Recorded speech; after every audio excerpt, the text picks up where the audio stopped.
Hey, yep, 1, 2. Hey, hey, 1, 2. Yep, hey.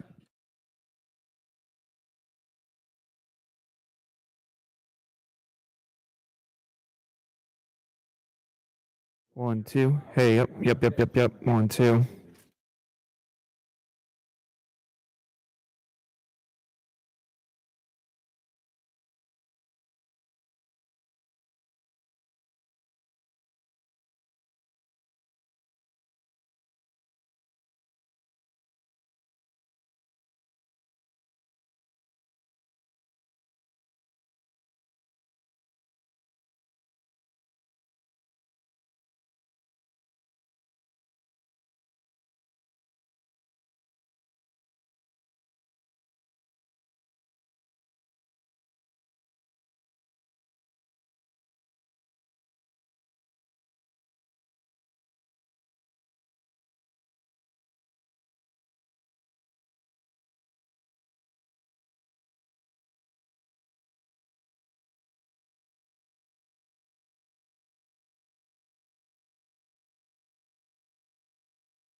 1, 2. Hey, yep, yep, yep, yep, yep.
Hey, yep, check, check.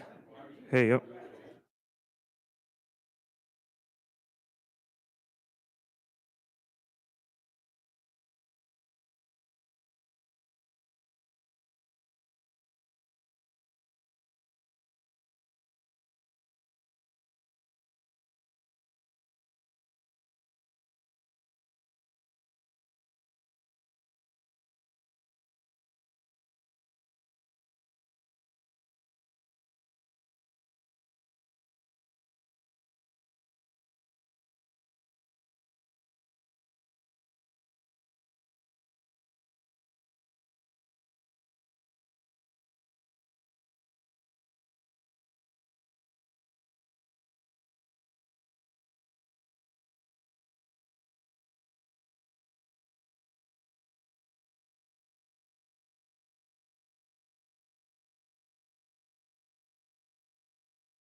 Hey, yep.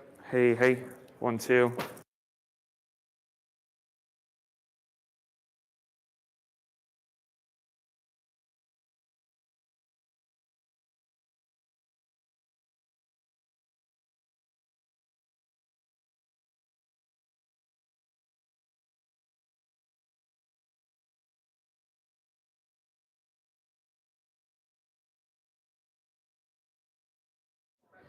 Hey, yep. 1, 2. Hey, hey.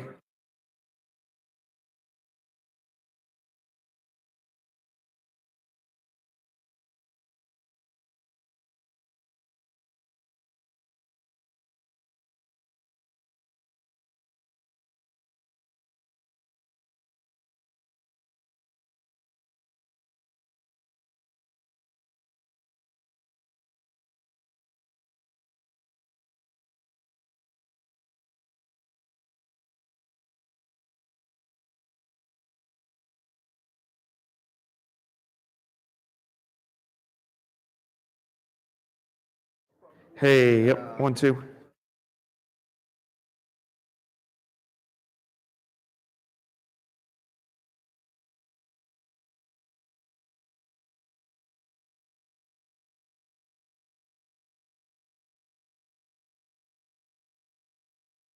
Hey, yep. 1, 2.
To contribute. Having a purpose is important, but a shared purpose is more important. You see, we're stronger when we work together. Common goals create passion. Passion creates innovation. And through innovation, big ideas become reality. There's power in connection. Electric co-ops are serious about connections. We build them every day. Some obvious, others more subtle. Our robust power grid connects your community with reliable energy. Broadband connects small towns with a world of ideas and knowledge. Generosity connects compassion with service. Educational experiences connect students with unlimited opportunities. And bold investments connect today with tomorrow. Tennessee's electric co-ops partner with our communities to nurture environments where hard work breeds productivity, where excellence creates pride, and where trust leads to investment. We need connections now more than ever. When we connect, everything changes. And that's why co-ops connect.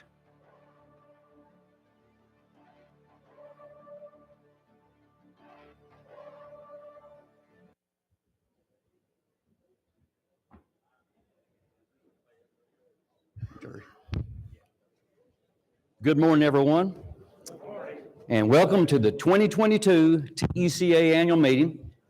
My name is Dave Cross. They wrote that down so I wouldn't forget it. And I'm privileged to serve as president of the TECA Board of Trustees currently. Thank you for taking the time to join us at our 81st annual meeting of the Tennessee Electric Cooperative Association. And as we get started here, I've got a few things, some housekeeping here Trent's given me. Door prizes will begin this afternoon with the second session. Will be given at each general session until the meeting is adjourned. So that's coming up later today. Door prize is not this morning. Last door prize at the close of the meeting on Tuesday will be the Solo Stove, Smokeless Fire Pit, and several Amazon gift cards. I invite you to download the TECA app. It features a mobile directory of the co-ops and events calendar and the latest news, and also has our agenda for today and tomorrow. And search for TECA in your on the App Store and download it. And we do appreciate the team at CSA for sponsoring this year's app. I know we got some CSA folks here. Yeah, got an applause for CSA. Thank you, Jared Brackett. I think that was Jared back there started the applause maybe. It would be impossible to produce this event without the generous sponsorship of all of the folks that help us, and we will recognize those folks throughout the event. But I do invite you to look at the list for sponsors in the program, and we'll cover those also tonight at our dinner. Right now, I would like to introduce our sergeants at arms. We have Rusty Fuquay with Cumberland Electric Membership Corporation, and also Robin Conover. I know she was recognized last night, and she said that she'd be hanging around for some additional work. I think this is one of her first duties. So, Robin, we appreciate that. So we do appreciate their willingness to serve and ask you guys to work with them. If they need to call somebody out for cell phones and that kind of thing, they will do that. So we do hope you'll be courteous to our speakers, and by keeping down the noise in the meeting room, Kenny Marvin, you heard me, and include silence on all of our cell phones. And so let's go ahead and get those on silent, and ask the Sergeant at Arms to remind everyone if anyone is kind of speaking up a little bit too loud. So thank you for your cooperation in that. And right now, to get us started, I'd like to invite Mr. Mike Parton, CEO of Sequatchie Valley Electric Cooperative, up here to do the invocation this morning. Mr. Parton. Dave, let's bow our heads, please. Heavenly Father, we come to your throne of grace and mercy this morning, and so thankful for all the many blessings that you've given us. Father, as we begin this week of Thanksgiving, we ask, Father, that we just look into our hearts, Father, and that we count our many blessings that has been bestowed upon us, and we're so thankful for all those each and every day. Father, we're mindful of our nation. Father, we pray that you'll just be with our leaders. You'll be with those servicemen and women that stand on the wall of freedom across the world. Father, we also pray for our co-ops. We pray, Father, that as we begin this week, that you'll just give us wisdom, Father, and focus. We pray, Father, that everything we say and do will be in your name, in Christ's name. Amen. Thank you, Mike. All right, our national anthem this morning will be performed by Miss Caitlin Moore. She's a student at Freed-Hardeman University, and she is a member of Southwest Tennessee on their system, Southwest Tennessee Electric Membership Cooperation. So, Miss Caitlin, would you do the national anthem?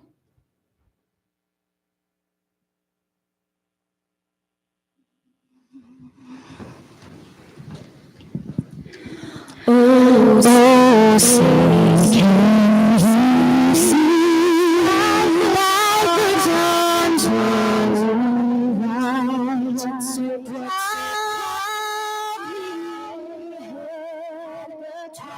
twilight's last moons, but shines bright stars,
That was tremendous.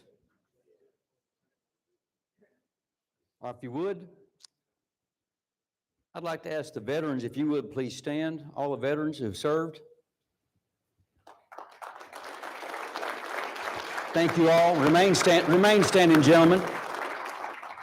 And everyone else join us. We will do the national anthem. I'm sorry, the Pledge of Allegiance. I pledge allegiance to the flag of the United States of America and to the republic for which it stands, one nation, under God, indivisible, with liberty and justice for all. Thank you. You may be seated.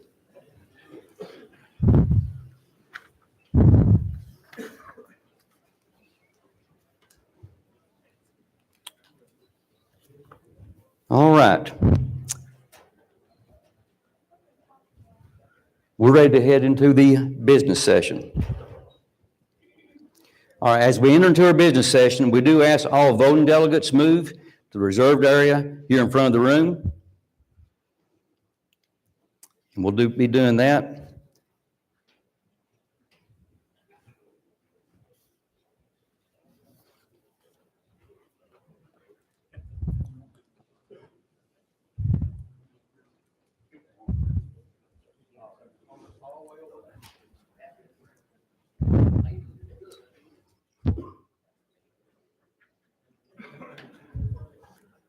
I would like to invite Mr. Buddy Dacus, our Secretary Treasurer, to the stage to call the roll.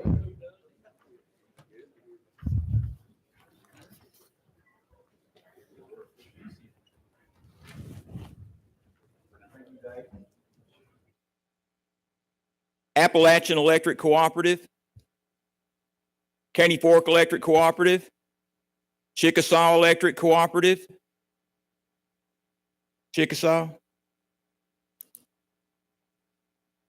Cumberland Electric Membership Corporation, Duck River Electric Membership Corporation, Utilities, Forked Deer Electric Cooperative, Fort Loudon Electric Cooperative, Gibson Electric Membership Corporation, Holston Electric Cooperative, Meriwether Lewis Electric Cooperative, Middle Tennessee Electric, Mountain Electric Cooperative, Pickwick Electric Cooperative, Plateau Electric Cooperative, Powell Valley Electric Cooperative, Sequatchie Valley Electric Cooperative, Southwest Tennessee Electric Membership Corporation, Tennessee Valley Electric Cooperative, Tri-County Electric Membership Corporation, Tri-State Electric Membership Corporation, Tri-State, Upper Cumberland Electric Membership Corporation, Volunteer Energy Cooperative,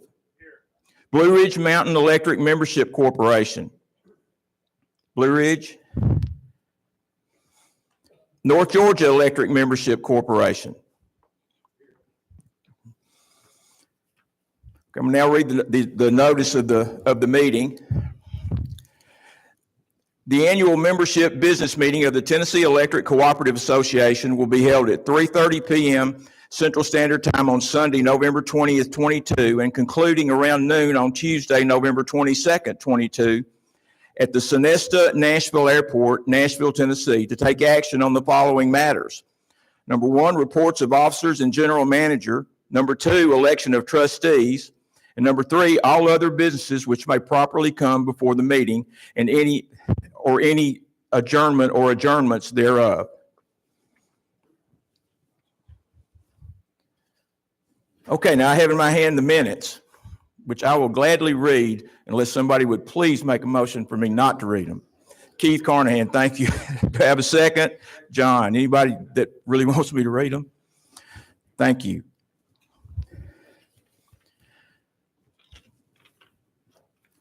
The treasurer's report is this.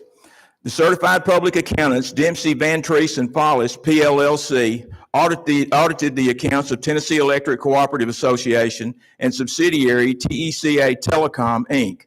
A copy of the auditor's report is available at the association's offices, 2964 Sidco Drive, Nashville, Tennessee. As Secretary-Treasurer, I will attest that your Board of Trustees believes the financial condition of the association is as reported in the monthly financial statements and is borne out by the report of the auditors.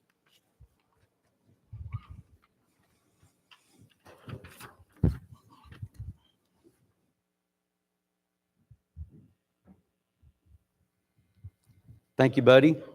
I would now like to invite Mr. David Callis, our Executive Vice President and General Manager of the Association, and Keith Carnahan, Vice President of the Board of Trustees, and Mr. Buddy Dyke is back up here, where David will give the General Manager's report.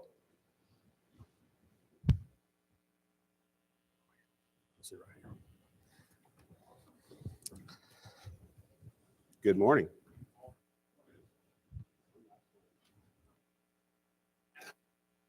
This will be a little bit different than previous years. I think we're going to do a stroll down memory lane a little bit later with Mr. Cross.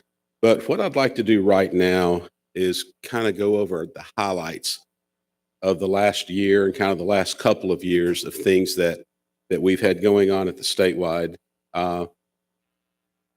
And I'm acting like I've never seen this PowerPoint before. It's because I've never seen this PowerPoint before. One thing that I'd like to thank you for doing is participating in putting a lineman license plate on your vehicles, whether it's your personal vehicle, your company trucks and vehicles, or those of your friends and family.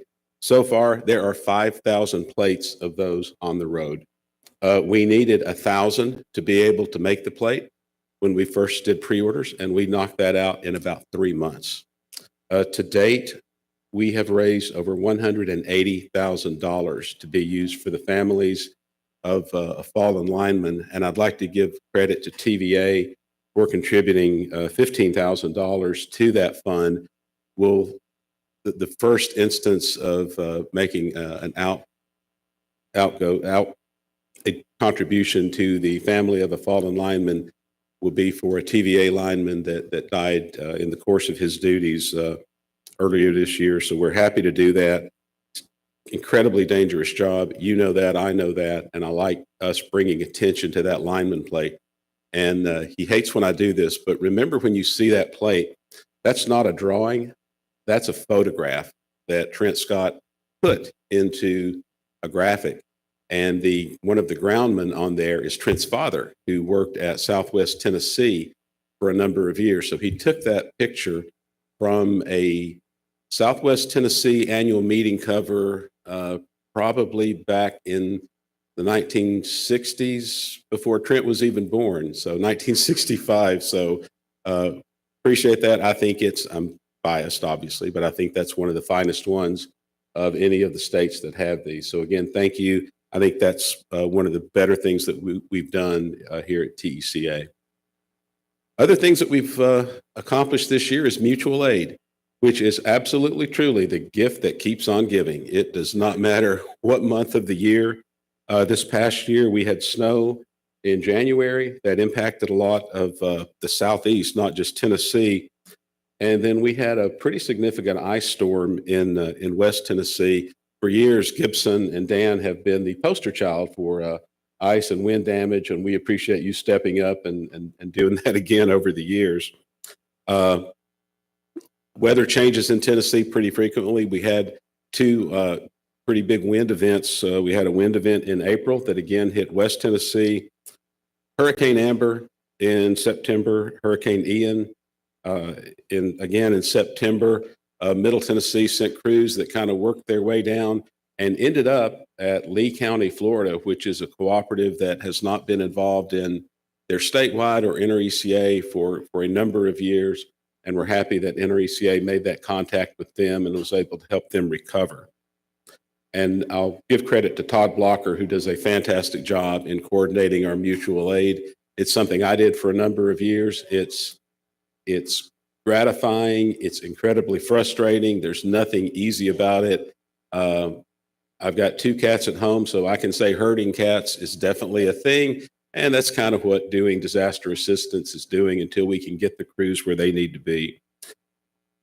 Broadband is greatly becoming an increased focus for a lot of our co-ops and definitely for our industry nationwide. I know some of you went to Washington, D.C. this past week to attend an NRECA broadband meeting. So it's not just Tennessee, it's all over the country. In September, on September the 12th, TVA, Tennessee awarded electric co-ops almost $200 million in broadband grants going forward. A lot of that money came from some pandemic and from some economic recovery stimulus from the federal government. We have a fantastic state Department of Economic and Community Development. Mike Knotts keeps close contact with them, I would say almost daily, to make sure that our co-ops get as much of that money as we can, because we know we're going to spend it well, we're going to spend it wisely. There's not a profit motivation for us. It's simply a desire to do something for our community. And just like in 1933, the broadband in these rural areas is going to transform these communities and these counties. 11 co-ops got that $200 million, and they're going to do 33 projects throughout their service areas. So we're very proud of being able to take broadband to these rural areas. Last thing I'll cover about what we've done this year is the Tennessee Magazine. Building connections to your members is more important than ever. They can get their news from a variety of sources, maybe only for another week or two for Twitter since Mr. Musk bought it, but there are a lot of competing voices out there to get information out to your members. The Tennessee Magazine is constantly under evaluation by our staff. A recent survey we did found that 89% of our readers have read 3 of the last 4 issues. I won't ask for a show of hands. And that 98% find the magazine to be a trustworthy source of information. It's very important that you are trusted. So the fact that they're looking at that magazine for as a trusted source, that's important. Mark Twain had a saying, I never quarrel with a man who buys his ink by the barrel. Well, we buy our ink by the barrel and we buy our paper by the ton. So we've kind of flipped the tables on that. So we are a critical part of our advocacy effort. Yes, we do online. Yes, we do magazine and radio and TV ads. Yes, we're in the community, but that magazine is there in print for the readers to use and also everyone else. This past year, I'm happy to say that TECA and the Tennessee Magazine landed our White Quail Volunteer Energy Cooperative, started publishing the magazine in October. Shout out to Robin and to Patty Hurley and the VEC board for helping make that happen. That increases our total circulation to more than 775,000 issues, our readership to 1.7 million, and this past December edition, where a number of cooperatives that publish quarterly or a couple of times a year, all published in December. So Chris Kirk has sent the most issues ever out, over 800,000. He looked much the worse for wear the next morning after they got the magazine shipped off to R.R. Donnelly, but very proud of their efforts.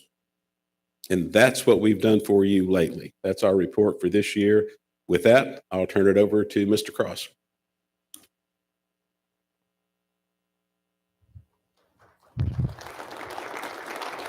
Thank you, David.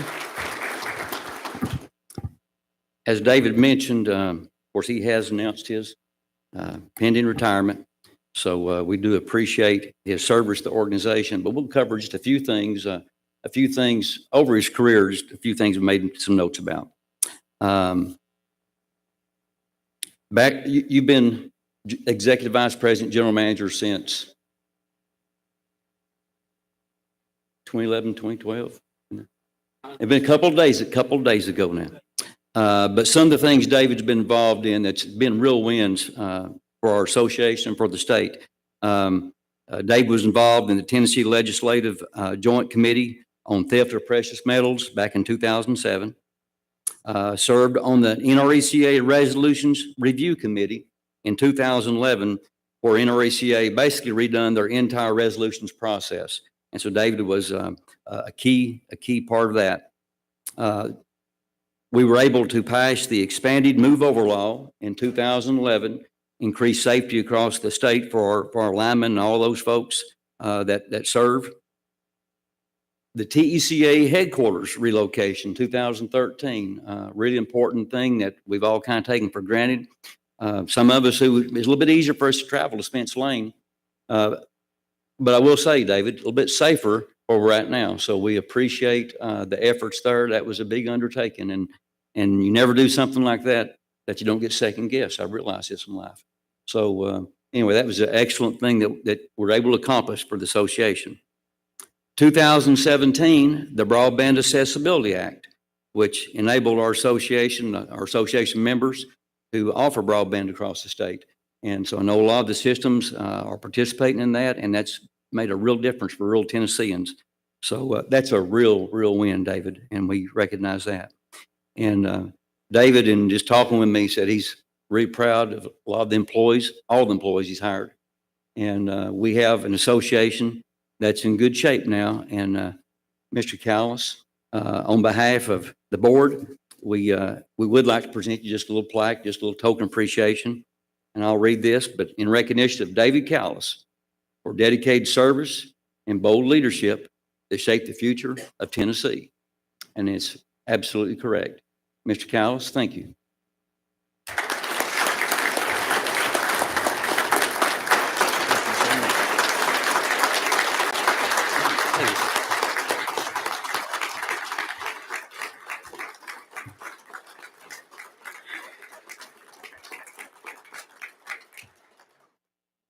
I had two things. I wanted to not cry and to not curse. So if the first happens, the second one will probably soon follow. It's been a while. I've known Dave since 1992 when I was the CFO at Tri-County. I think there's only one or two other people that I've known longer. Tim Rader is around somewhere, and Tim worked at TVA when I was there back in the mid 80s. And you look a little bit older than you did back in 83, but that happens to some of us.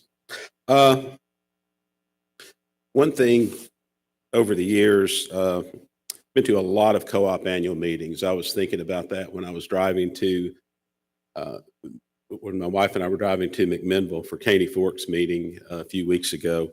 It was the day of the Tennessee-Alabama game. So not only had on the orange tie that I wear one time a year and my orange socks, but I was also told by men to keep it very, very short. So I did.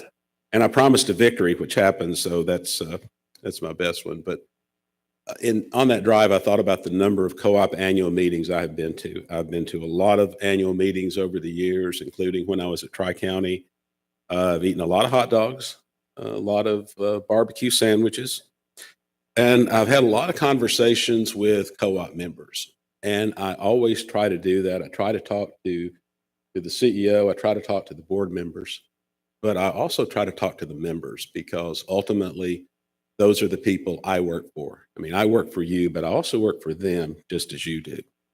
And I've always tried to keep that in mind when I've done my job. Inherited a lot of that from Tom Perkey when I first started. Went to a lot of annual meetings with him. I learned not to trust either his driving or his music selection in the car. So I made the mistake one time of loaning him $10 to buy a CD of the Delacardos when we left West Tennessee. And that was about a 2.5-hour drive. And he never once changed the music and let that go through about 3 times. But appreciate Tom and before him also Walter Haynes, who I was able to learn from.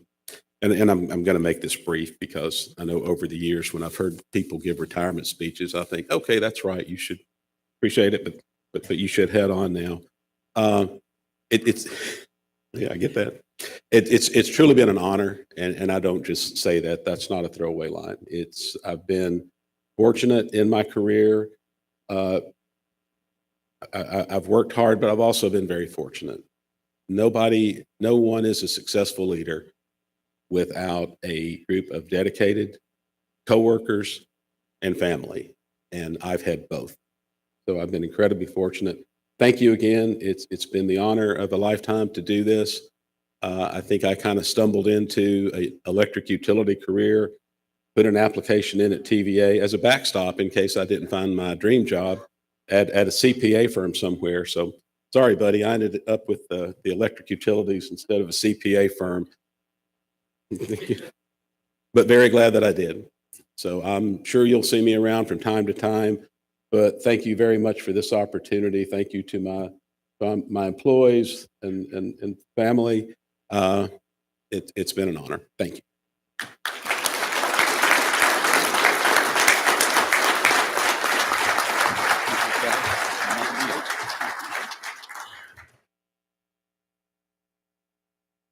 David, thank you so much. I'm tempted to tell a story or two myself. We've been around a couple of days together. Yeah, so we had a deal, so we'll go ahead and stop it right there. But it has been a pleasure working with David. This will end my 4-year term on the board. So the last 4 years, a different type of relationship, but it's been a good relationship. And I've really enjoyed working with David and alongside him for about 30 years now. So it's been a couple of days. It's been a good ride. So thank you, Mr. Callis. One of the things that we all recognize if you're on a board is that one of the most important things, if not the most important thing you can deal with, is when you have a transition leadership. And so we've been dealing with that as David announced this some months ago. And so the board, obviously took it very, very seriously. And we realized that this is going to set the tone for, potentially many years to come where we go as an association. And we realize how important this association is to rural Tennesseans. So it's very serious. And we did engage Mr. Ken Holmes with Holmes Executive Search to assist us with the process and a national search. And so went through all that. We did form a search committee, and the executive committee, Mr. Buddy Dacus and Keith Carnahan and myself, and also John Roberts and Jennifer Brogdon served as the search committee to work with Ken Holmes and to bring the ultimate finalist to the board. And so went through the process, and I would like to just have just a couple of moments where we discuss the process. I'm going to ask Keith if you would speak towards that and Buddy a little bit. supposed to be. There it goes. I appreciate the search committee being set up and also the whole board of TECA. We took this very serious when we contacted Mr. Ken Holmes. He went through a process with us as a board, and we did a survey of each board member as to what you were looking for in the new CEO or new general manager for TECA. Some of the things that came out very high on our list: someone with legislative experience, someone with high integrity, someone that did have a utility background, as a collaborator, a consensus builder, demonstrated management and leadership skills, and it built relationships, a person that could build relationships. That was one of the things we felt was very important with the new general manager coming in, is to build the relationships between us cooperative members, the managers, the directors, and also all of our members of the cooperative. We had issues that we know that we need to deal with. We have to deal with our state and federal issues. We know we have some state legislative issues coming up in this next legislative session that have to be dealt with. And we took that very serious in our evaluation of the new general manager. We knew that was coming up, and also someone that can lead us into the future there. We knew that our co-ops had to deal with our power generation, dealing with TVA, dealing with renewables, dealing with the power mix that they have, the different between nuclear and coal and gas, and then also solar and wind.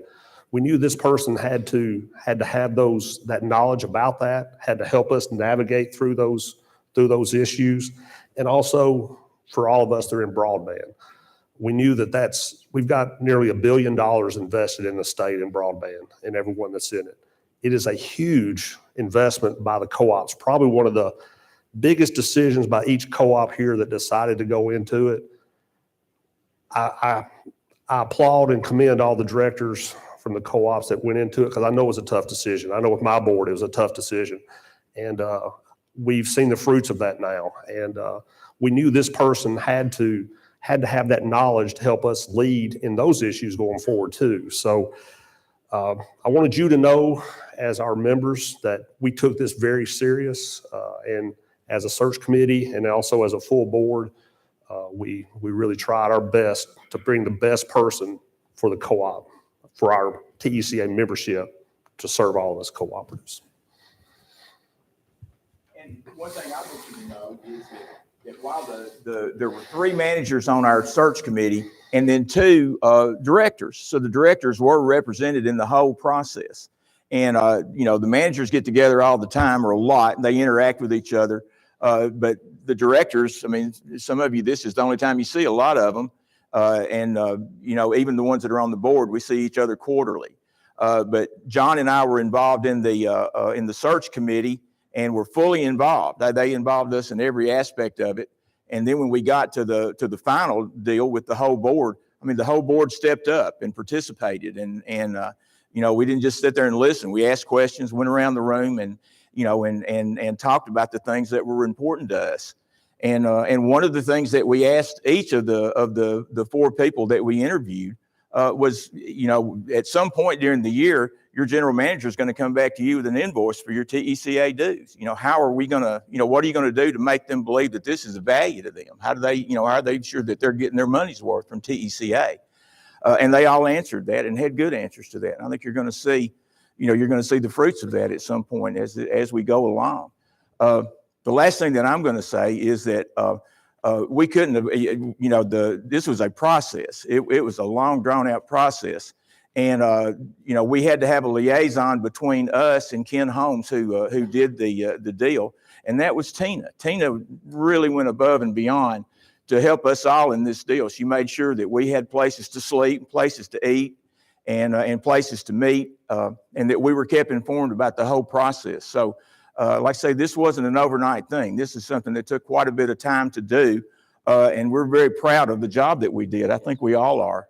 So, and then of course, and two, when we met the first time, it was virtually. We did the interviews virtually, and Trent took care of that for us to make sure that we were, that we could get online and connect with those people, because I certainly had no idea how to do that. I don't think any of us did. So, But anyway, it was, just wanted you to know that from the director's standpoint, that we were all represented in this process. Thank you, buddy. Thank you, Keith. I'll make just a couple of comments about the gentleman I'm about to introduce here in just a second, Mr. Knotts. But as the board discussed all the qualifications we were looking for, and as both these guys have mentioned, it was very collaborative. We tried to reach a consensus. And as we interviewed, we would talk about each candidate's strengths, weaknesses, and we were just being real straightforward. That's the process, how it's worked. And, you know, one of the things, as we're working through that, as you're discussing folks and, you know, you're analyzing them very closely, you're looking for the best fit ultimately for our association long-term. And as we were discussing, Mr. Knotts, I think it's obvious with all of us, if we're looking for relationships throughout the state, he knows all of us already. Relationships with TVA, knowing the Valley model, how important that is to so many of us, and seeing where we're at and building a bright future for us there with TVA as their partner. Mr. Knotts was all on board with that. In looking at our legislative contacts down in Nashville, looking at nationally with our senators, all the folks up in DC. Of course, Mike obviously has that experience there. But when it comes to just capability, I think everyone has always recognized Mike's abilities. And so anyway, ultimately, we did land with Mr. Mike Knotts. And so at this time, I would like for Mike to come up, if you would, Mike, and speak just a little bit about, you know, kind of the role as you enter into it, and kind of some vision towards the future and some of the challenges that you see that we face today. Thank you, Mike.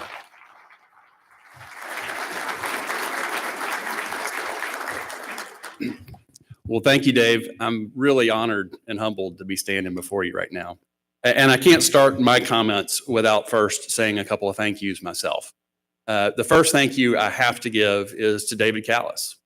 It was about 12 years ago that I was sitting at dinner with my wife at a restaurant in Cool Springs.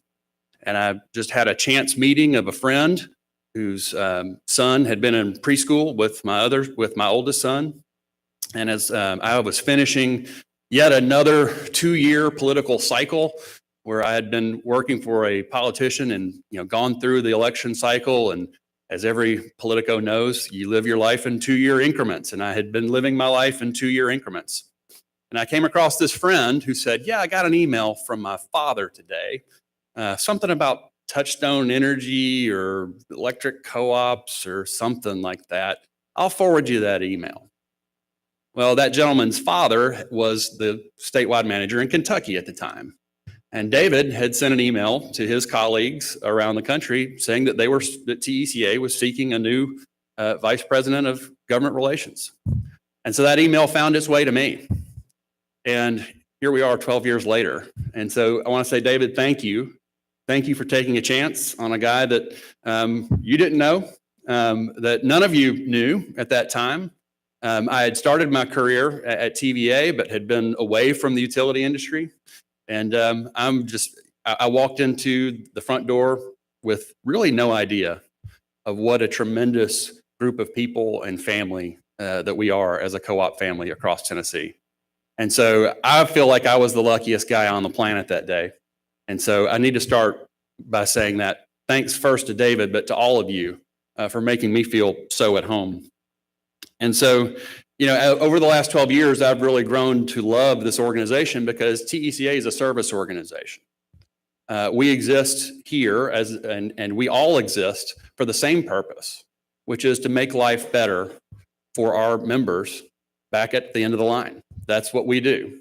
Whether it's at your own board meeting at the co-op each month, or whether it's at a gathering like this, we have shared purpose and we have a shared commitment for making life in rural and suburban Tennessee better. And so, you know, I fell into that 12 years ago, and I'm so grateful for that. You know, a lot of you may know me in one certain role. You've experienced your time with me. You know, perhaps I've stood at a podium like this and cracked a joke about college football, or perhaps I've introduced a politician to speak with us, or I've guided you to a meeting at the state capitol or in the United States Capitol. And so you've seen me in that role of leading and guiding our legislative efforts. Today, I step into a new role, a role that I'm really very, very excited about. And another one of those, happenstance moments. I never envisioned being a part of the electric utility industry either. David talked about his career, his wannabe career in the CPA world and at a CPA firm. I was in the same boat as a young man in my early 20s. I was a member of the Air National Guard on my way to pilot training. And I envisioned my future as a military officer, leading, flying airplanes and leading men and women in service of our country. And a health issue prevented me from doing that. But what I've learned through that process and what I've learned through this process the last 6 months and determining whether or not I would have this opportunity is that, man's best laid plans always are second to God's plan. And I'm so grateful and so humbled that yet again, the plans that I set out for myself did not come to fruition, but the plans that God set out for us and this organization have. So I'm super excited about that and grateful. So as I enter this new role, I ask you a couple things of you. One is I ask for your patience and your grace. I will adjust to this new role, and I'm going to need your help. And so I want to ensure all of you that I can only promise you a couple of things. I can promise you that I'm going to work hard and I'm going to do my best to represent you and represent all of our cooperatives and all of our members to the best of my ability. But I invite each and every one of you to help me and to help the organization as we seek to do that. You heard from David a minute ago about some of the great accomplishments we've had over the past year. We've had some tremendous accomplishments as a group over this last decade and over almost a century now. But the future is bright. And I do believe the best days for our cooperatives are ahead. And so I hope that you will take this opportunity of this meeting to really focus in on some of those ways that you can connect to that purpose, that shared mission we have. Our logo you see right in front of you for this today is Co-ops Connect. And we have so many opportunities for the next day and a half to connect to each other and to connect to that shared purpose. So I'm really excited about the agenda you have in front of you. We're going to provide a number of opportunities to think and study and ponder some of the tremendous challenges and opportunities that we have in front of us. Dave mentioned right out of the bat, power supply. You're going to hear later today from TVA's CEO, Jeff Lyash. And he's going to talk to you about some of the tremendous challenges and opportunities that lay ahead of us when it comes to power supply. Folks, we're going to be selling a lot more power over the next few years than we do today. There's tremendous opportunity there. I think the thing that we think about a lot is electric vehicles, how folks will be moving their fuel of choice from gasoline to electricity, and what a good thing that is for us as cooperatives who provide energy to our members. But it goes well beyond that. Our commercial and industrial customers, they're talking amongst themselves about how do we electrify our operations? How do we provide more sustainable operations? And one of the first ways they're doing that at a national global scale is electrifying their operations, moving away from things like a natural gas fired dryer or boiler and moving towards electrified operations. Tremendous opportunity for us to engage with those customers and provide more energy, but also a challenge that lies ahead in how we build our systems and provide those needs. And so I'm excited that Jeff is going to talk about those things and provide some really great information. And you're going to be able to connect with that opportunity. There's changing member demographics. I think about my neighbors and my fellow co-op members, and I think that they're a microcosm of what's going on in a lot of your systems. There's a different view of what is expected of us as power providers. It's no longer will it be sufficient to simply flip the switch and have the lights come on and our members be happy. They're expecting us to be leaders and innovators for the future. And their viewpoints are changing. And so I'm excited you're going to hear from Nell Hotchkiss, who is a colleague of ours from the state of North Carolina. She and her team in North Carolina have done tremendous work studying what this changing member expectation looks like. We're going to have excellent information for you to share. We all know the economic environment is difficult and changing right now. Labor shortages, supply chain issues. So we're going to hear from our keynote speaker here in just a few minutes, Sue Herrera, who spent a career documenting the economic condition of our country and talking about her experiences and where that leads us for the future. We're going to hear from a number of speakers who are going to address these challenges. I hope you'll connect with those challenges. And of course, this organization, we always have to talk about politics, because as politics is not only just something we watch on cable news at night, it's something that we live as cooperatives. And so we're going to have the opportunity to hear from Senator Bill Hagerty tomorrow morning to talk about what a changing Washington, D.C. is going to look like and how it's going to affect the utility industry. We're going to hear from Chris Christensen, NRECA president, to talk about how our national association is engaging on these issues. We're going to hear in just a minute from Mike Parton, our own board representative, about how NRECA is engaging in these national issues. It's never been more important that we stay engaged in the political spectrum, whether it's in Washington or in Nashville. And these are just a few of the things. We're going to discuss even more. So I hope you are as excited as I am about the future of your cooperative. I hope you're as excited as I am about the future of TECA. And I'm just so humbled and grateful to the board of directors and to each and every one of you for the trust you've put into me. I look forward to earning that trust from you for years to come. Thanks.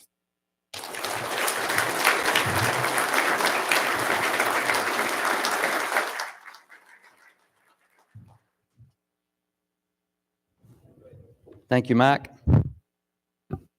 All right, this time, Mr. Buddy Dacus will read our in memoriam resolution.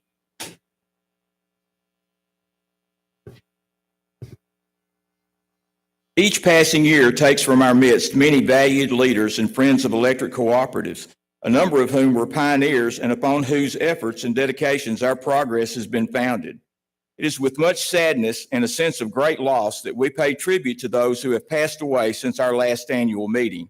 We dedicate ourselves to the challenge to continue in their footsteps and to uphold the principles for which they strove. We, the delegates of this 81st annual meeting of the Tennessee Electric Cooperative Association, pay our sincere respect and tribute to those listed by standing as you're able with bowed heads and humble hearts as their names are read. Would you stand as you're able? Appalachian Electric Cooperative, Cecilia Cox, Scott Davis, Robert Drennan, Wilma Elmore, Tom Tippett. Blue Ridge Mountain Electric Membership Corporation, Tommy Daniels, Jerry Jenkins, Ronnie Ledford. Caney Fork Electric Cooperative, Bill Davis, Alton Lowry, Paul Nunley. Chickasaw Electric Cooperative, Shelby Birch, Gerald Taylor. Cumberland Electric Membership Corporation, Howard Bell, Carol June Griffey, Terry Pryor. Duck River Electric Membership Corporation, Kenneth Markham. Fayetteville Public Utilities, Rose Moe. Fort Loudon Electric Cooperative, Ricky Dockery, Howard Harvey. Gibson Electric Membership Corporation, Dorothy Crenshaw, Stanley Hooper, Dorothy Lancaster, Tim Rowland, Billy Stevens. Holston Electric Cooperative, Arthur Davenport, Thomas Tom Sloan. Meriwether Lewis Electric Cooperative, David Armstrong, Jason Garrison, Herschel Ross, Larry Stringer, Gail Wright. Middle Tennessee Electric, Earl Dodd, Brandon Johnson. North Georgia Electric Membership Corporation, Jerry Smith. Pickwick Electric Cooperative, James A. Martin, Randall Taylor. Plateau Electric Cooperative, Brian Boyette, Dennis Sexton. Powell Valley Electric Cooperative, Vernon Carmen, Debbie Davis, Randall Myers, Dr. John Short. Sequatchie Valley Electric Cooperative, Donnie Cooper, Johnny Nail, Dick Richer.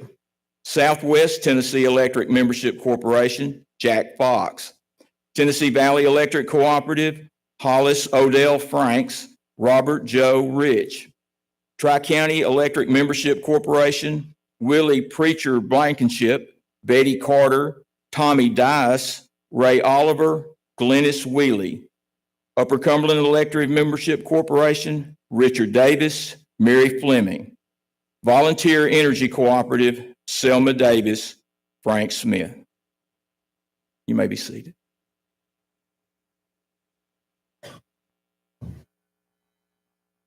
Thank you, Buddy. If you notice, Buddy pronounced plateau and plateau, gave me both pronunciations, which is correct. We do it both ways up there on the hill.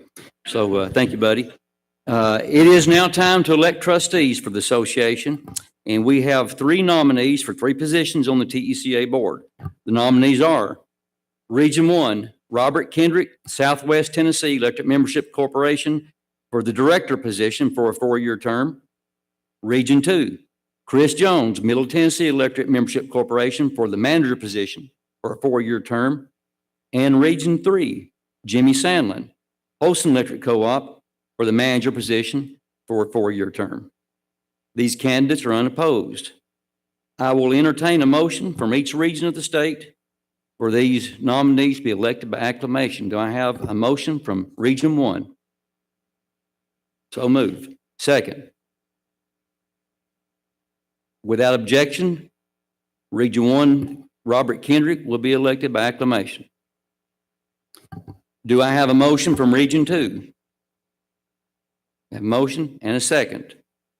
Without objection, Mr. Chris Jones will be elected by acclamation. Do I have a motion from Region 3? And a second. Thank you, Phil. And a second, someone. Come on, help me out. Yeah, there we go. Thank you, Brad. All right. Without objection, Mr. Jimmy Sandlin is now elected to my seat. Jimmy, thank you so much for a 4-year term. Okay, so thank you, delegates, and congratulations to our new board members. We do appreciate your willingness to serve. It's very important work, and it is appreciated. It takes some time, and this particular year, it took a lot of time, so we thank you for that. Now I would like to invite Mr. Mike Parton, Tennessee's NRECA Director, to give the NRECA report.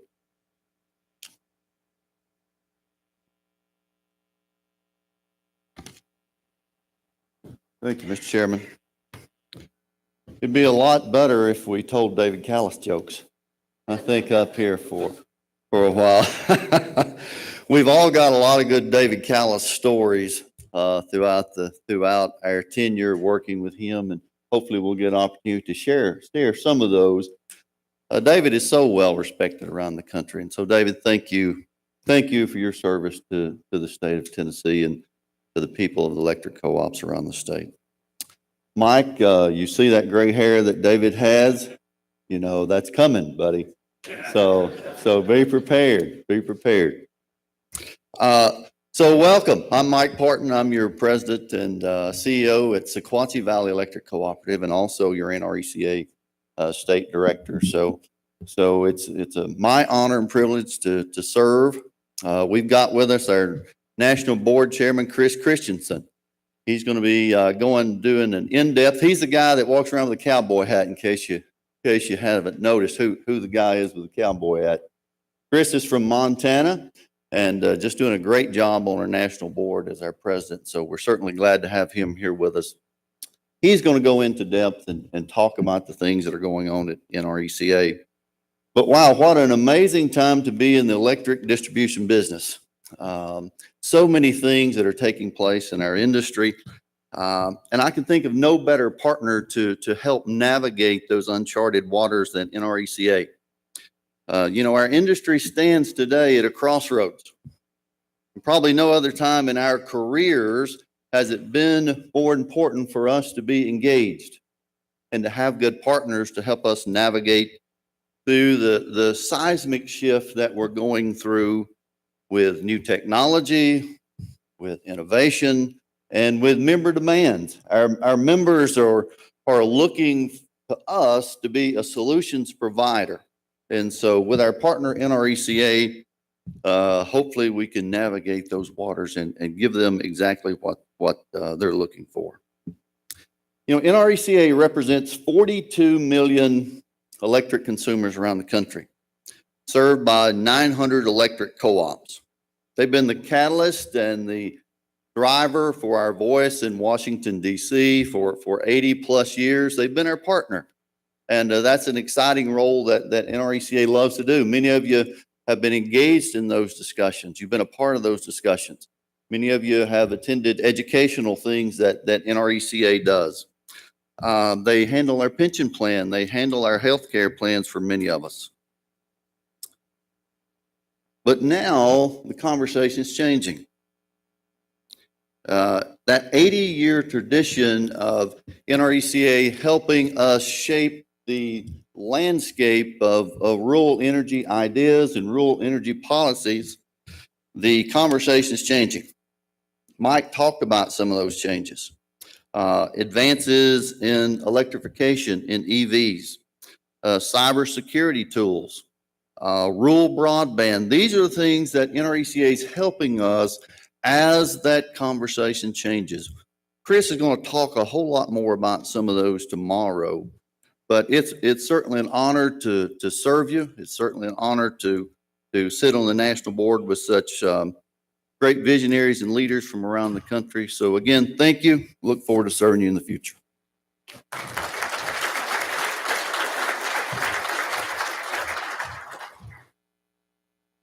Thank you, Mr. Parton. Is there any additional business to come before this group before we adjourn the business meeting? Hearing none, it is my pleasure to introduce today's keynote speaker. Sue Herrera, that Mike mentioned, is an award-winning journalist who has been covering the world of Wall Street, the global economy, and leaders in the business world for 40 years. She is a founding member of CNBC, helping launch the network in 1989, and is currently anchor-at-large to the network by filling in as an anchor and joining to report on special events. After more than 30 years with CNBC, Ms. Herrera stepped back from her day-to-day on-air duties just last year. But prior to this, Ms. Herrera served as breaking news anchor for CNBC, providing regular news updates throughout their normal programming and serving as the network's lead anchor for breaking news stories. She also co-anchored CNBC's Power Lunch. Herrera was one of the first women to break into the world of broadcast business news, earning her the nickname, the First Lady of Wall Street. In her 40-plus years of covering Wall Street, she has provided viewers with a seasoned perspective on the major stories and issues moving the markets and groundbreaking interviews of leaders in politics and corporate America. Having traveled the world extensively, Herrera is well-positioned to lend perspective on the current and ever-changing global relationships between the U.S. and its business partners. She is joining us today to help us better understand how these complex global dynamics will impact us here in Tennessee. At the conclusion of Ms. Herrera's presentation, we will have some time for questions, and our Sergeant at Arms will be going up and down the aisles with comment cards. If you have a question, please submit it to our Sergeant at Arms. Please join me in welcoming to the stage Ms. Sue Herrera.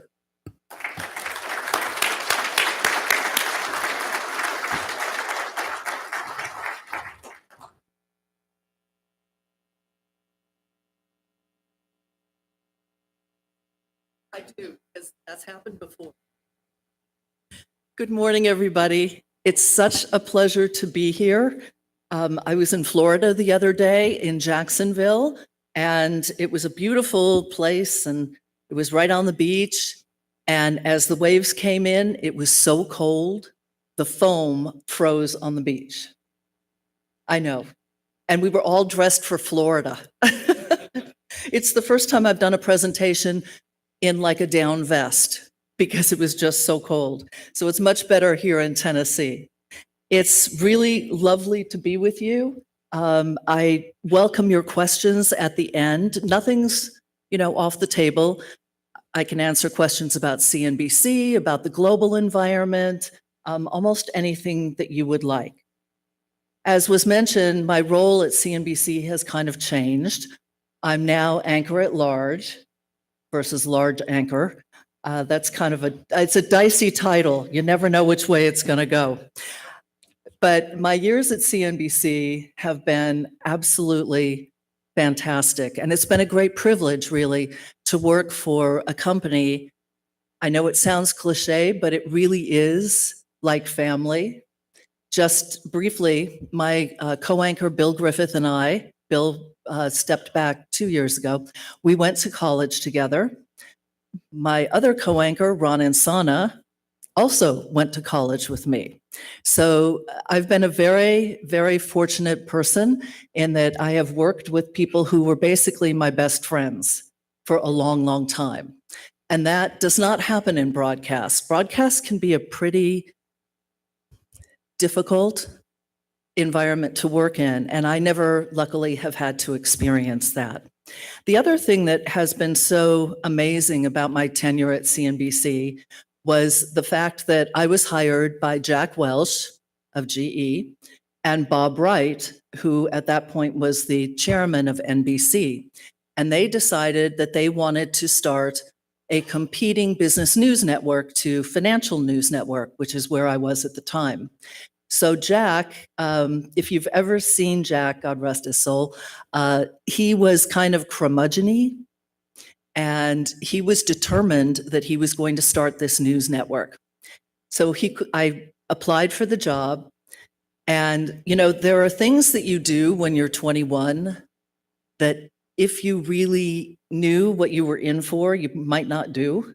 But because you're 21, you do them. So I went to work for Financial News Network covering the futures markets, which I knew nothing about at the time. But I learned in the 8 years that I was at Financial News Network. And that was one of the things that Jack found intriguing. General Electric has its aerospace division, its chemical division, its electric division, and it had a global footprint then, and it does now. So Jack hired me with the express intent of sending me around the globe to document the rise of China, Russia, India, and we also did Japan because they were going through such a difficult economic time. So in 1 year, that's what I did. I traveled the globe and documented the rise of these different countries, many of whom are now competitors. They were then, but much more so now, to the United States. So the first thing that Jack did was he sent me to China. And he said, I want you to go to China now. And I said, okay, that's fine. When? And he said, next week. I was like, oh, okay. So I was a little intimidated by that, but I knew that it was going to be an amazing adventure. And it was. We landed in Shanghai, and Shanghai, at that point, this was 2003, was really coming into its own. There was building everywhere. Everybody had a car. The traffic was horrible, and the pollution was horrible. So we were there to document that part of China, but we really wanted to see what was happening in the countryside. So we went about 2 to 3 hours outside of Shanghai to some of the villages. And there was a great story of a community that had a community farm. And it was one of China's first efforts at what they called agricultural capitalism. The community would raise whatever crops they had, and then they could keep that. Whatever was left over, they could sell to neighboring communities, and they could keep the profits instead of returning the profits to the government. And that was really our story, was China's initial attempts at capitalism while not really disturbing the status quo. So we got in the car. We had what's called a fixer in broadcasting. A fixer is someone who goes with you if you're in a foreign country and you don't speak the language. So they help arrange your interviews, translate for you, and do all of that. So he was with us in the car. We got out, and I had a relatively large camera crew by network standards. I had 2 cameramen and 2 producers. So we get out of the car, they start filming, and we attracted a huge crowd, huge. I figured that was not really unusual. They probably had not seen a camera crew before. No, they had not seen a tall, white, blonde person before. Ever. And so the sense of personal space in Asia is very different than we have here in the United States. So there were a lot of people very close to me, and they would lift up my hair because they were convinced I had to be wearing a wig because nobody was blonde. They had never seen a blonde person. And then when they found that I didn't have dark hair underneath, they backed away. So I said to my fixer, what is going on? And he said, well, you know, they think you're a witch. And all of a sudden, I pictured Jack Welch saying, why didn't you get the footage? And I kind of panicked a little bit because nobody would come anywhere near me. And so I said to my cameraman, I said, does anybody have any pictures of family members that are blonde? Or just, you know, anything that I can do to show these people that I'm not a witch. It worked. And that turned out to be one of the most memorable events in my entire career, because when everybody kind of adjusted to the fact that I was different, but not a witch, they gave me the best interviews ever. And I learned a lot about how China at that point was starting to realize that it needed to take on the United States, and it wanted to take on the United States. So we kept traveling around the country. It was also one of the first times that I realized that there were no little girls in a lot of these villages. This was the height of the one-child policy in China. Now, my husband and I had been married for a long time. We still are. He's a very patient man. And we had been trying to have children unsuccessfully. So I called him from Shanghai and I said, would you consider adopting a little girl from China? And he said, absolutely.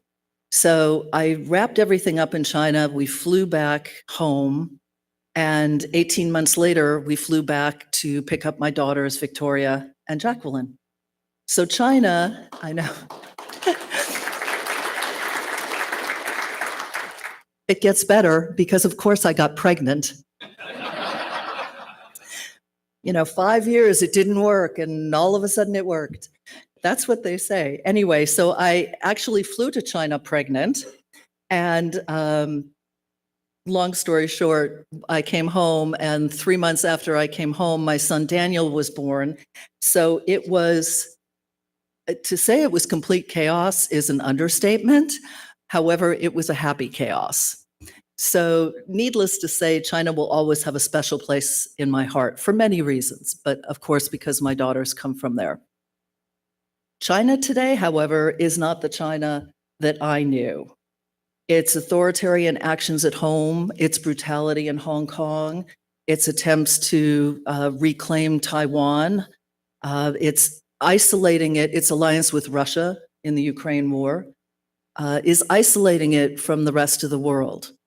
And that does not bode well for all of the things that we rely on from China. I am a little bit encouraged by the meeting that took place the other day between Xi Jinping and President Biden. I covered them when they were both vice presidents, and they seemed to get a kick out of saying to each other, this is from one of my sources in Beijing, they seem to like to say to each other, hello, Mr. President. Hello, Mr. President, because they had known each other previously as vice presidents. So maybe there's a little thawing in that. But I do think we're at the end of what was kind of the global era of globalization, and we're entering into a very different era, one that we, at least people in my age group, have not seen before. I grew up in the golden age of globalization. That's how I traveled the world. We established trade relationships with countries that we never thought we would before. China is one, India is another, Russia to a certain extent, but mostly on the issue of investment by large US corporations. So I was speaking to a number of experts, and they feel, and Larry Fink of BlackRock is one of them, that we're at the end of globalization, that we are going to enter into a new era, one that perhaps will be made up of separate blocks, similar to what we saw previous to the Great World Wars. Now, how the United States is able to adapt to that, I think it is still an open question, although this is the greatest country in the entire world, and I do not doubt that the US will be able to pivot and adapt, because that's what's going to happen.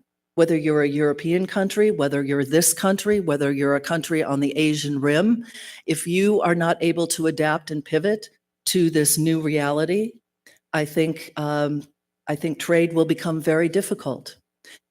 I was encouraged, as I mentioned, by that meeting between President Biden and Xi Jinping. It took much longer than everyone expected. But I do think that the supply chain issues that the United States has been facing since the pandemic began will continue for some time. And that is going to have a huge impact on your business and many businesses throughout the United States. During the pandemic, my longtime car that I adored decided to quit, and I had to find a new car. It was like an act of God to find a car. And you couldn't find a used car either. And, you know, that's just one small personal example of how the supply chain for the automobile industry has been so disrupted. Also for those who produce appliances. So I know a lot of you deal with infrastructure issues, and I think those are going to still be front and center for some time now. Even if we repair our relationship with China, we may make some advances on climate change, but I don't think we're going to see significant advances in terms of export and trade, maybe a little bit, and every little bit helps, of course, but I do think supply chain issues and the challenges that are associated with that really are going to be front and center for some time now. The question is, as a country, in my book, from what I've been hearing from the different people that I talk to, is can the United States repair its relationship with other countries such as China and or Russia? Or have we realized as a country that maybe we're too dependent on China for technology, on China for infrastructure, on China for supplies? And if so, would it be better to try and do what's called reshoring, which is now the big buzzword around Washington? Do we reshore some of those jobs, some of those industries here to the United States, which would ensure our supply line, and it would also basically make us more independent from countries that perhaps do not have our best interests at heart. So that's the buzz from what I'm getting in Washington. The question is, how do you do that? And one of the previous speakers was talking about the challenges that you all have with labor shortages. And that, I think, is one of the big issues that's facing not just your industry, but almost every other industry, service or manufacturing out there. It is very difficult. I live up in the Northeast, and, you know, restaurants can't find workers. When they do find a worker, they have to pay up to exorbitant fees, and labor costs are high in the Northeast anyway. But now it's been exacerbated to the point where there are some restaurants and some services that just decide, you know what, I've been in business 20 years, I'm done. It's too expensive for me to find the labor that I need. So I do think that is one of the issues should companies decide to reshore, as many of them are. That's one thing that I think will be front and center. You can reshore, which essentially will be better for your bottom line eventually, because you can control your profit and loss, and you're not dependent on import-export issues with a foreign country. However, it's going to take a while for you to work through that labor issue and the cost issue, and it's more expensive to build things like a factory or something along those lines here in the US than it is in another country. But as a company, if you can move through those obstacles, then you will have a better control over your profit and loss. And that's one thing that a number of companies are thinking of doing. Ken Brashear, who's with the New York Times, says that there's an interesting saying, if you will, that he's hearing from executives of US companies, and that's ABC, any place but China. And that's the buzz that's going on over there. Now, whether this all comes to fruition, I certainly don't know, but I thought I would pass along to you the fact that that's what I'm hearing from my sources, that there is an active move to bring labor, manufacturing, supply issues here back to the US. Now that, I think, could benefit rural America. I live in New Jersey, and I know if you've ever flown into Newark, you think New Jersey looks like oil tanks because that's all you see from the air, right? That's all you see from the airplane, and you're like, why in the world would anyone live here? But there's a reason it's called the Garden State. And a lot of New Jersey, when you get out of the New York metropolitan area, a lot of it is farmland and a lot of it is rural. My daughter went to Rowan University, and it is out in the middle of a gorgeous part of the state, and it is all farmland. But guess what the biggest real estate issue is in that particular part of our state? It is the move to rezone for larger manufacturing. Because in that part of New Jersey, now land in the Northeast is very expensive anyway, but in that part of New Jersey, the rural areas are becoming hotbeds of activity. Also, since the pandemic and the work at home issue, my company in particular, people like working at home, especially if you have young kids. It gives you a lot of freedom. And people now have a choice of where they can live. And many of them do not want the high tax burden of northern New Jersey and metropolitan New York. They want a better lifestyle, and that in many cases means a rural lifestyle. And it has been a change that NBC has definitely, it's just one example because it's my own company, that they've had to deal with. People during the pandemic, they set up all of their editing machines in their houses. They write from their house. They're connected. We're all connected together, which is where you guys all come in because we can't do any of that connectivity without electricity. And people were very happy. So Jeff Shell, who's the president of our corporation, is trying to get people to come back into the office. He's saying, we're a collaborative business. You need to come back into the office. And people were like, no, I don't think so. No.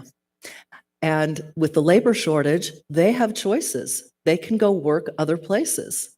So he compromised and he said, okay, you don't have to come in Monday and Friday, but could you please come in Tuesday, Wednesday, Thursday? So people now are making the choice to move out of very dense areas, very high tax areas, and areas that are expensive to live in.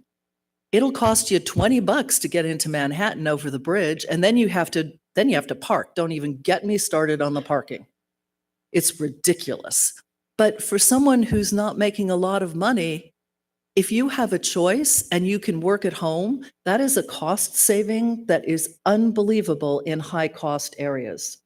So I think as we see the US and China start to kind of figure out what this new relationship is going to be, I think that buys companies some time. Do we want to stay invested on a large scale overseas, or do we want to try and reshore things here at home? It may take some years to do that, but then we're independent of the international tensions. And we didn't even talk about the war in Ukraine and the tensions with Russia, which I can answer any questions that you might have on that in a few minutes. But that's the trend that I see, and I think it makes what you all do so very important. There's something called the Great Migration in my neck of the woods that they're talking about, and it's the fact that people know now that they can work anywhere as long as they have a reliable source of energy and connectivity. And if they happen to have an EV, they're not married to the fact that they need to live in an urban environment. So the great migration in the Northeast is people are moving to Florida, to Georgia, to Tennessee, to areas with a better quality of life, less hustle and bustle, lower taxes, lower fees overall. Food prices is another thing. It's a lot cheaper outside of the area that I live in. Now, for years, I tried to get my kids to eat fish, okay? Any kind of fish they want. No. Now that halibut is $29 a pound, they want fish. I mean, when I looked at the price of food, I did the New York Times inflation index. My personal inflation rate came out at 8.2%. When I included my kids, it was 16.2. And I looked at them and I said, I can't afford you guys. I used to be able to feed you those little chicken nugget things. And now you're like, no, I don't want tilapia. I'd like halibut, please. I'm like, really? So all of those factors come into play. It may sound little, but when you're a family and you're trying to make ends meet, all of those cost issues come into play in your family budget. So I do want to let you know that there are people that are watching what you do and watching what's going on in other states and saying, you know what, my life could be very different and it could be better. And they are leaving areas where it costs too much for them to live, where they don't want the hour-long commute to go 15 miles. And that's the reality in the New York City area. They're looking for a better quality of life. But that is going to put a burden on all of you because they're bringing with them all of their personal electronic devices, their computers. They want broadband that is about that wide. They all have EVs, and they all need to connect 24 hours a day, at least in my business. You're never really off. And so that is going to be, I think, one of the challenges that you're going to be facing as a cooperative.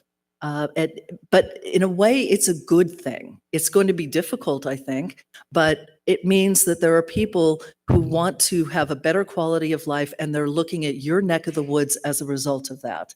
So I know you have a lot of challenges in terms of the urban-rural debate. I would argue that urban and rural can probably coexist together and maybe coexist in a better way than they ever have before. But I'm just warning you, the New Yorkers are coming. They really are.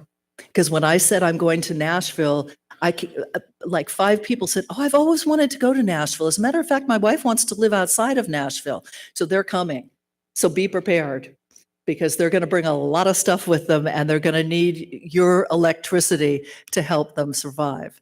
So I want to thank you again for welcoming me, and this is a beautiful part of the world, so don't be surprised. I may show up on your door one day. But I welcome any questions that you have, and maybe we can continue the discussion of either broadcasting if you want, news, because there's nothing happening. It's such a quiet news cycle. Or anything else that you would like. I have quite a few already. Oh, good. And in fact, let's go to the one that you just mentioned, people migrating. As people migrate to rural areas, how do you see the impact of assuming their different political and social views? Will they try to bring their political viewpoints here and grow those? Or will they bring a moderation between the two areas? I think that's a really interesting question. I think I'm an independent and I'm a moderate.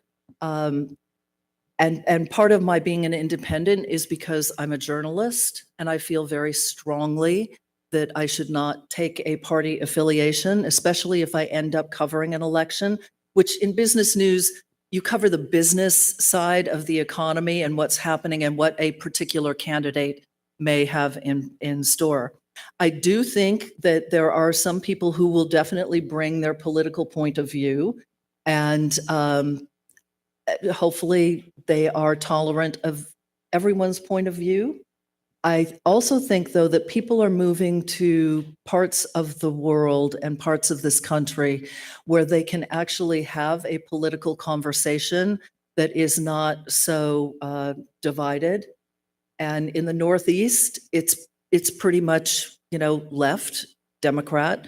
And if you aren't of that party, it can be a difficult place to live. And so I do think that there are people who are looking for a more constructive conversation and a more civil conversation. Excellent, thank you. Kind of keeping on this societal topic, how do you think rural communities will go as far as adopting EVs? Adopting people who are moving in this area? Electric vehicles. Oh, electric vehicles. I think, well, I can only speak from what I see. Most of the cars that are available in my neck of the woods are EVs. And I do, when I go visit my brother who lives in Wisconsin, he lives outside of Green Bay. We grew up in LA. Why he picked Green Bay, I don't know. But he seems very happy there until it's December, and then he's not. But it's really, I was like, why? We grew up in Santa Monica, California, and you're in Green Bay. But he loves it there.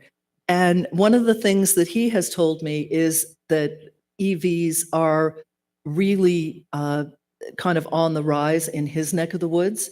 And as I say, he's in a rural farm community outside of Green Bay, Wisconsin. So the people that I talk to say that EVs are on the way. Part of it, I think, is linked to the fact that even though gas prices are lower than they were, they're still very expensive.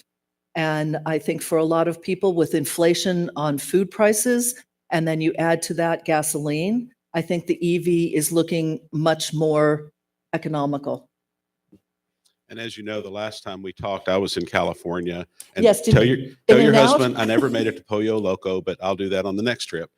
But Good. EVs were as prevalent Teslas were as prevalent as Toyota Camrys are elsewhere. Yeah. At least in that part of California. Right. Well, California always has had the highest gas prices in the nation, which is ironic because there are refineries right there. But California has always had the highest gas prices. It's also a state that is, as you probably know, very intent on green initiatives. And so EVs fit right into that. And the state, I also believe, if I'm not incorrect, offers a rebate for buying EV vehicles. So that could factor into it as well. Because real estate is so expensive in California, you really try and do everything else you can to bring down your costs. Excellent. I want to shift to a different question, and then I want to get into some in-depth economic questions. As one of the first women to break into business, how important is diversity in the modern workplace? Well, diversity and some is. stories you have seen. I'm sorry. And how you've dealt with it and Previously? changes that you've seen. Well, when I first started on Wall Street, I was diversity because there was nobody else there that was female except Susie Garib, who's still a dear friend of mine, and Consuelo Mack, who does a PBS show called the Consuelo Mack Wealth Track. And try saying that 3 times fast. And so it was only a couple of us. So, and it wasn't a very warm welcome. It is now, it's fine, but at the beginning it really wasn't. Diversity now is a foremost initiative in every company that I've ever dealt with, and including my own. And I think diversity is different things. Diversity is diverse age, your race. It goes to so many different levels of what is considered diverse. But I think it is the top initiative at most companies right now. And a fun one. What was your most interesting or memorable interview? Oh, that would have to be Steve Jobs. Steve Jobs was prickly, to say the least. He's brilliant, or was brilliant, but he never wanted to talk to the press. And my charge from my boss was to get an interview with Steve Jobs. And so I kept calling, and the PR woman said, he doesn't really want to talk. He doesn't want to talk. He won't talk. He won't, whatever. It went on for about, I'd say, 6 months. And finally, the PR woman got tired of talking to me. So she said, you know what? Here's his number. Just call him. Okay. I have never had a PR woman be that exasperated that she gave me her boss's personal telephone number, but she did. And so I called him, and he said, I don't know who you are or what you want, which tells me two things. One, he doesn't watch TV. And two, his PR woman never told him that I called. So I said, well, this is who I am. This is what I do. Would you consider talking to me on the air? And he said, well, I'll do an interview over the phone. I said, okay, would you do the interview over the phone on live TV? No. Okay, the day comes for the interview, and he calls me and he goes, I've changed my mind. I want to do this live. I said, okay.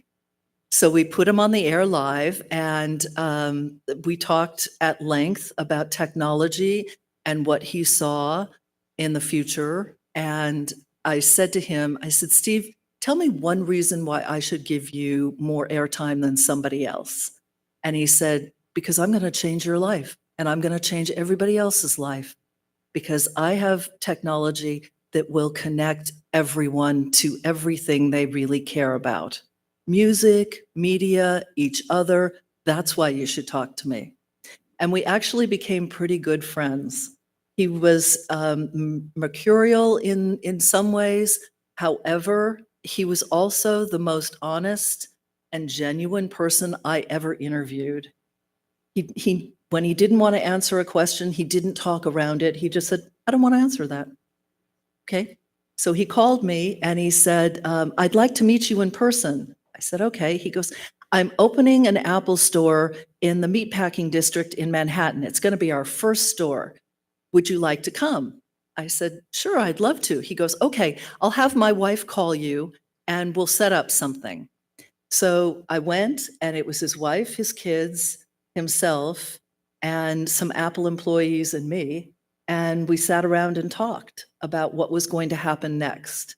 And, unfortunately, he passed away, which I think was a terrible loss to Silicon Valley, to technology, to all of us. But he was probably the most memorable person I ever interviewed. Fantastic. All right, let's dive into some business topics. Give us your thoughts on inflation and the ability of the Federal Reserve to manage this over the next couple of years. I think inflation is here for a while because of a couple of things. One, how disjointed the world is right now.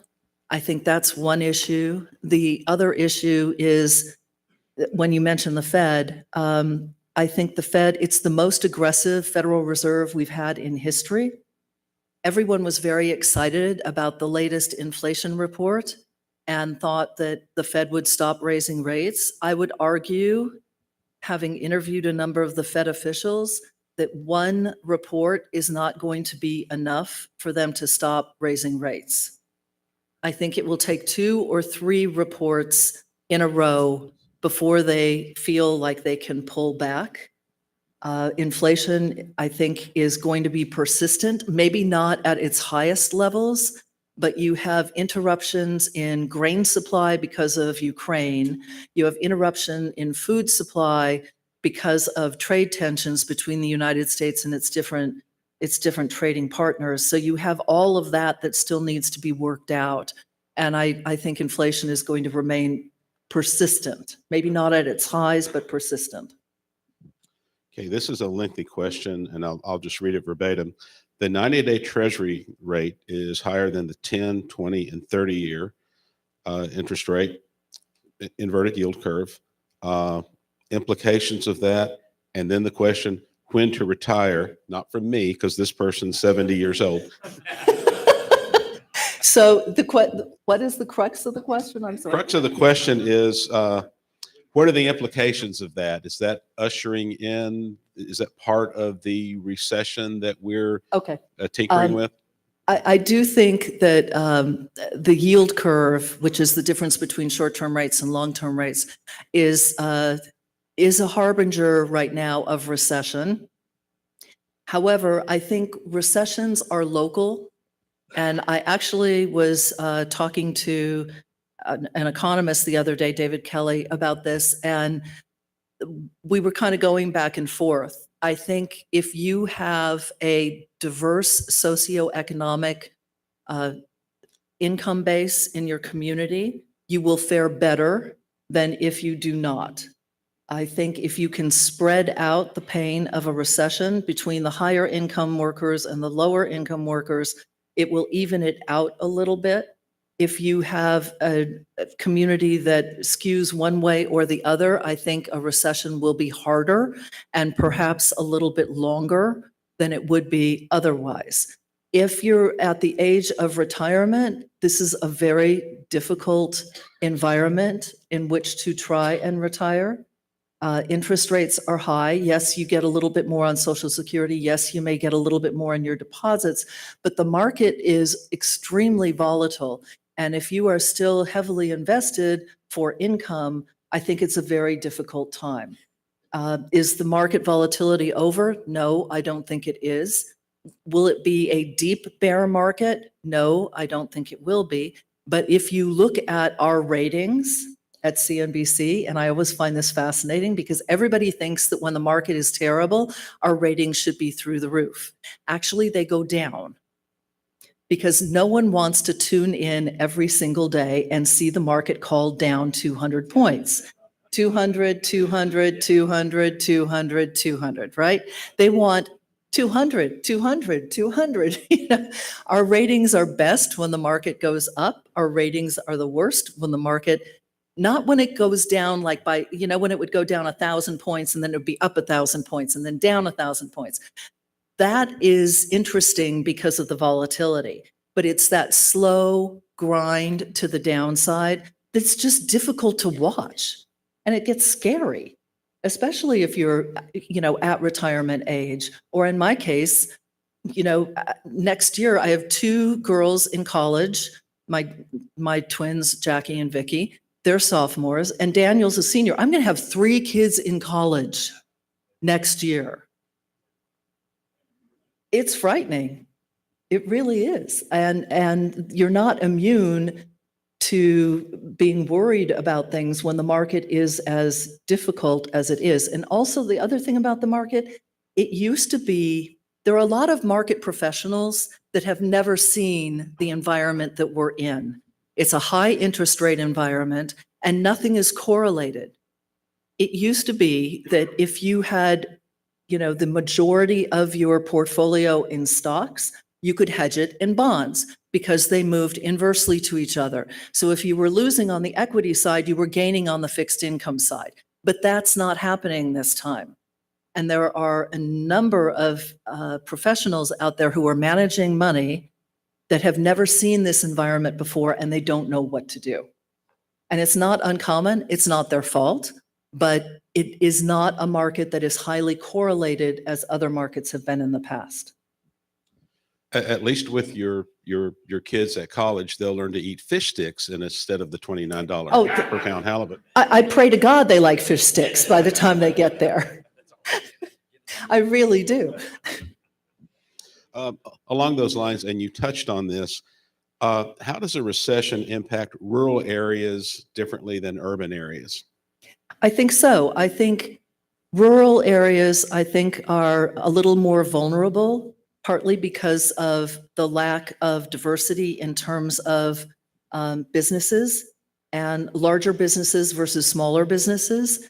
I think the more urban areas, one, there's a greater population to spread out the pain, but also there are different industries that can mitigate some of that pain. I think rural areas are probably more susceptible, unfortunately, and I pray that if it does turn out to be a recession, that it's shallow and it's short.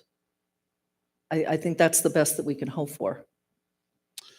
Going a little bit different direction, if we are at the end of the era of globalization, What does that mean for states or regions that have relied on direct foreign investment for their economic development? I think it is going to be a challenge.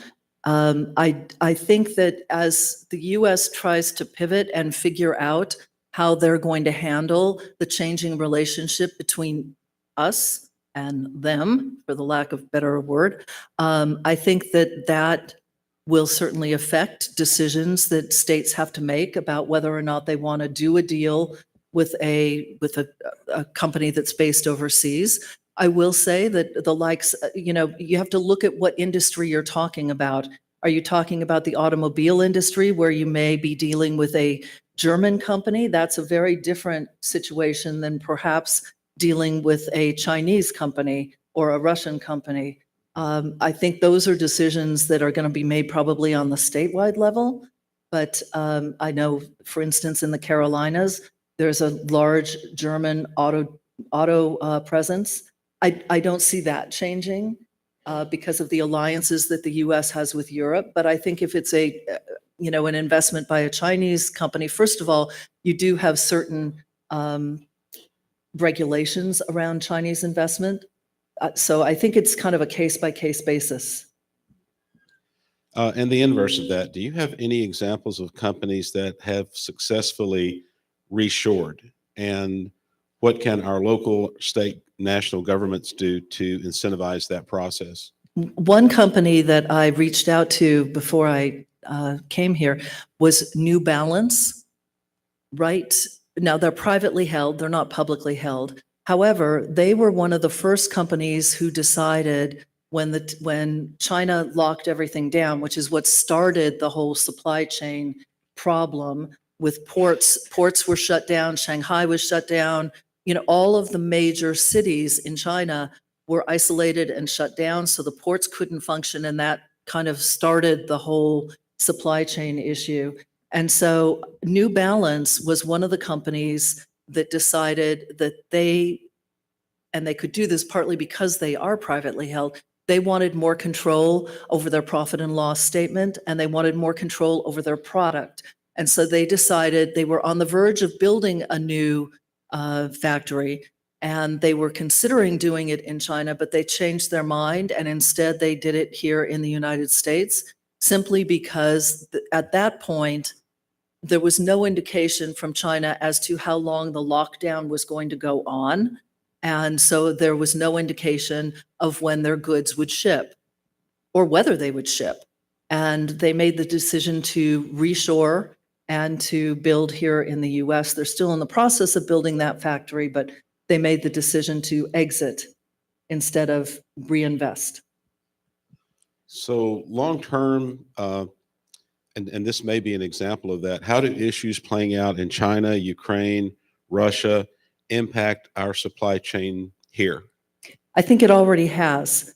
I think Russia is, I didn't talk about my travels in Russia, but I went to Russia with Steve Leisman. You probably have seen him on CNBC.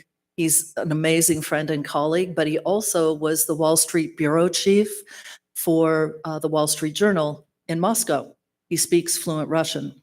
So when we were going to Russia, the story was all the US companies like the McDonald's of the world, how they were all moving into Russia to basically capitalize on the Russian consumer. So that's an example of the best of intents going bad. No one could have seen what happened in Ukraine, but having studied Russia for many years, this war is going to go on for quite a while. Putin is not going to budge. And so US corporations that invested very heavily in Russia and saw their stock prices rise, because you know how Wall Street works, it goes where the money is, and they were making a lot of money in Russia. So it was a boon to their bottom line. Now it's a burden. The court of public opinion was like, you shouldn't be in Russia, given what's going on in Ukraine. So McDonald's and Adidas and Nike and all of those companies, ExxonMobil, who had invested heavily to try and benefit from the rise of the Russian consumer, now had a big problem on their hands and they had to exit quickly. And so I think when you look at the war in Ukraine, I view it as a battle for kind of the shape of the world in a way. It certainly is a battle for the shape of Europe. And I think that has big repercussions. I was talking to Jose Rascon of HSBC just the other day. He is of the opinion that the war in Ukraine will very much, it already is affecting grain supplies to the world, but it will only become worse. And so that one of their calls is to invest in grain producing areas of the world, which includes South America, Argentina, and other countries that produce grains, because he feels as though there is going to be a shortage. We've already seen grain prices move sharply higher as a result of that. And I think that's only going to continue. And I think the supply chain interruptions, it's going to be interesting to see. I noticed that China has started to separate itself from Russia a little bit. Now, maybe that was just because President Biden was there and Xi Jinping wanted to, show a better face. I don't know, but I do think that the supply chain issues are going to continue for some time. Ukraine is part of that. But, China is still looming large that way. So I would anticipate all of that to continue for some time. Kind of building on that, when or will these financial pressures on Russia bring them to the negotiation table? I wish I knew. I do think, it kind of changes day by day. I kind of look at my phone like this every morning to see what has happened overnight. I do think that the financial pressures should be working. I hear they are working, but whether it's enough, I don't know. I wish I knew the answer to that. I know that there's a lot of talk in Washington about having to do more, but what more actually is, I'm not sure. And I think that is a very active discussion, especially after the missile strikes the other day. The fact that at the beginning, the strike in Poland that killed 2 was thought to be from Russia. Turned out it wasn't. But you can tell that everything is kind of on the brink.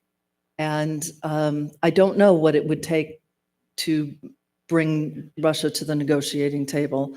I don't see that really happening, given Putin's apparent stubbornness about the particular situation. Thank you. I'd like to hear your comments on the collapse of FTX. Were warning signs missed by regulators? Were warning signs missed by the media? Yes. Yes. I did not cover the FTX story. I have since it happened, but this is where being a little older, or perhaps I should say seasoned, sounds so much better, comes into play. Leverage and excessive leverage has been the downfall of every single large implosion. Long-term capital management, Bear Stearns. It doesn't matter whether it was the 2008 financial crisis, the 1985 financial crisis, the 1987 financial crisis, it's all linked to leverage. And the fact that this guy didn't know how much leverage they had, I have never known a money manager that didn't know how much leverage they had, to the penny. So was it too good to be true? Yes. Were some of the biggest banks on Wall Street negligent? Maybe. There's also this kind of feeding frenzy that goes on. And when you're in a difficult market and you have to post a profit, you want to go where the money is. And cryptocurrency has been the hotbed of profits. And I always was uncomfortable with the concept of cryptocurrency. I've just never embraced it really, but I had to cover it. But I was doing an event for the Common Fund a year ago in February, and they manage billions of dollars for colleges, universities, endowments, and not-for-profits. Half of the questions were about cryptocurrency, which was telling me two things. One, it's getting too hot. And two, they're reaching for yield because they're behind in a difficult market. So they have to try and make it up. And that's part of what happened with this, because, you know, the guy who ran FTX was all over the media. And the media should have done a much better job of checking out this guy. I mean, he worked, you know, for Jane, which is like the top place on Wall Street. So that gives him a pedigree, certainly. But we've all known people who were at the top of their game and then it implodes, right? You know, it's like Icarus. Don't fly too close to the sun because you will not survive. And I think the regulators missed it. There were no firewalls between different parts of the company, which is a clear violation of rules for the SEC. Why no one checked it? Maybe it happened too fast and they didn't have time to check it before it imploded. But I don't think we've seen the end result of that debacle. And anytime somebody comes on the air with their hair sticking out all over the place, a dirty t-shirt and shorts, am I going to give him money? Seriously. I mean, it was odd. That, for the lack of a better word, it was like odd. And my friend Carl Quintanilla said to his booker, he said, "There's something that's just not right." But you can't get to it yet because, you know, they don't have to show you their books. But when he started tweeting, when the guy who runs FTX started tweeting, saying he was sorry and they had a lot of leverage, but I just didn't really realize how much. But how do you run a company and not know your leverage? So it's not going to end well, but some of the biggest names on Wall Street didn't do their due diligence. Final question. As a journalist with an in-depth knowledge on economic issues, which obviously you have mastered in a variety of areas. I don't know about that. How difficult is it to make hard to understand economic and business issues understandable? I mean, how much preparation and continuous study do you have to do what you do? I always read everything. I love to read and I love to read everything. And I tell my kids to do that as well. I also tell them to watch all different views on television. Don't just watch one channel. Watch everybody's channel. Watch the BBC. They used to get so mad at me. I would turn on the BBC and it's, you know, very straight and very dry and very, you know, and they were like, "Oh my God." But you know what? It's a different perspective on what's going on in our country. I watch Fox, I watch CNN, I watch CNBC, I watch NBC, because otherwise you don't get a full idea of how people are feeling and how a story is being covered. It's dramatically different depending on what network you're watching. And you have to look at all the different opinions that are out there. That being said, I was on the phone the other day with a producer from MSNBC, and they wanted to know about FTX and cryptocurrency. And could I explain it? And I did. And they said, "Well, why should we care?" And I said, "You should care because some really innocent people got sucked into a really bad investment.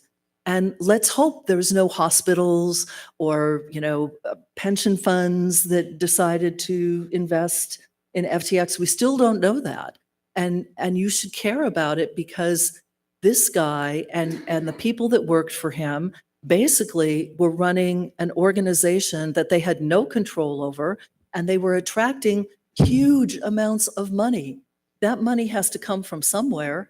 It may be BlackRock that's investing it, but it's probably not BlackRock's capital. It's probably somebody else's capital. So you should care about it." Sometimes it's difficult, But I try and just distill it down to why it would be important for somebody to understand and to know, and maybe serve as a cautionary tale if they're going to be doing some investment. So, but it's great. Excellent, thank you. And it's quite serendipitous. We ran out of questions as we're nearing the end, so That's perfect. Any Well, thank final- you for all those questions. It was wonderful. yeah. Thank you so much. final thoughts you'd like to share with us? I just think I've been very blessed in my career. I never ended up to be on camera, but that's the way it happened. One of your earlier speakers, you were saying there's God's plan and your plan. Apparently, God thought I had good enough hair to be on TV. So, because it really is, it's a visual art, obviously, and you have to be aware of those things. But I think that being a journalist, and I don't mean a late night cable talk show host, because to me, that's not journalism. I'm very straight.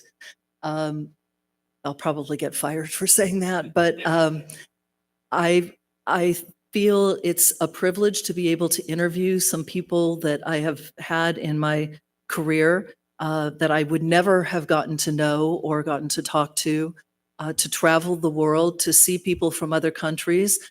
And even though maybe the politicians were difficult, I have to say the people that I met in China and India and even Russia were exceptionally generous with their time.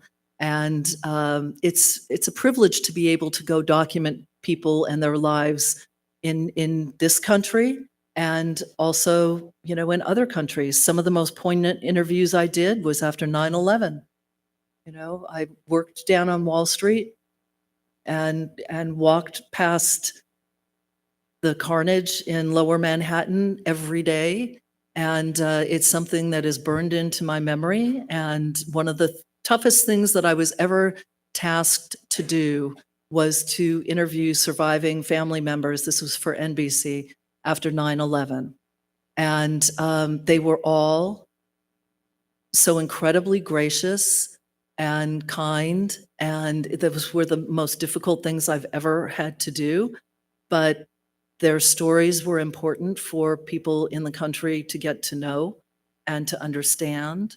And to be able to work in this amazing, wonderful country as a journalist is such a privilege. And it's something that I never thought would happen in my life, but it did.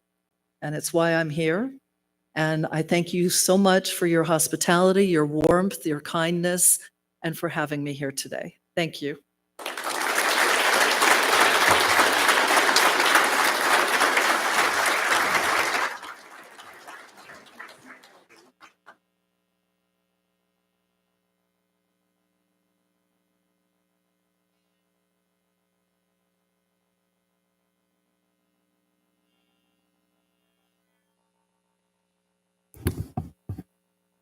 Ms. Herrera, you are gracious and kind. We appreciate that presentation. There's a really good spirit to it, and you have an ability to explain complex financial things in a way that I think most of us can understand. Thank you very much.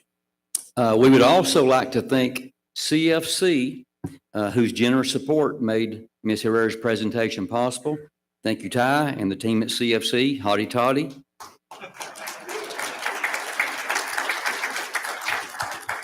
Look forward to the Kiffin report at some point here, Ty. And we're now going to adjourn for a 15-minute break. And we do appreciate Federated Rural Electric Insurance for sponsoring breaks throughout this year's meeting. And our program will resume in about 15 minutes at 10:45-ish.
Like to welcome everyone back.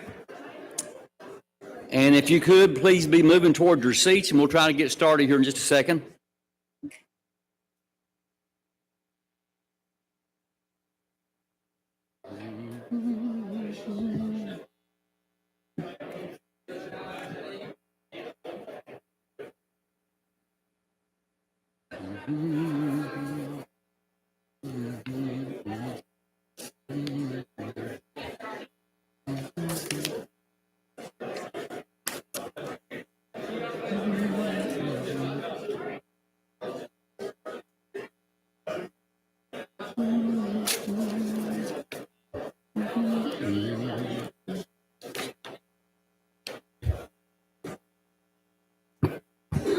We'll get everyone be moving toward their seats. We'll go ahead and get started.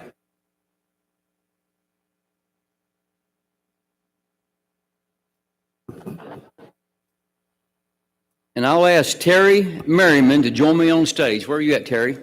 Right here she is. Boom.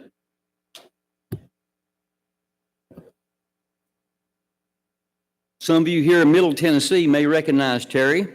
Before joining the staff at Upper Cumberland EMC in Carthage, she had a successful career in broadcasting right here in Tennessee, here in Nashville, and she will serve as our MC for the remainder of the meeting.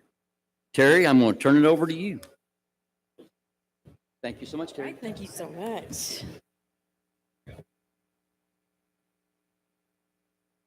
Well, it's good to see everyone here again. Thank you so much for inviting me back to MC this TECA annual meeting. It's always a good time and very informative.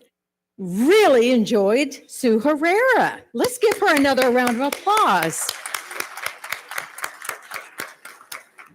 I was telling her she had such a calming effect, such a kind demeanor, and put that vibe out in the room. And don't we need that at this time? We need a kind of a kind, soothing demeanor.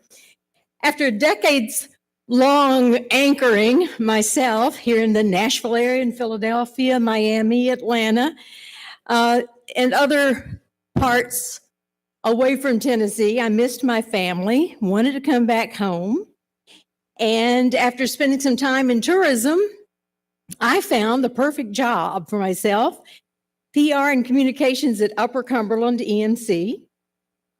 And I am using every skill set that I have developed in my time in television because I'm still a storyteller.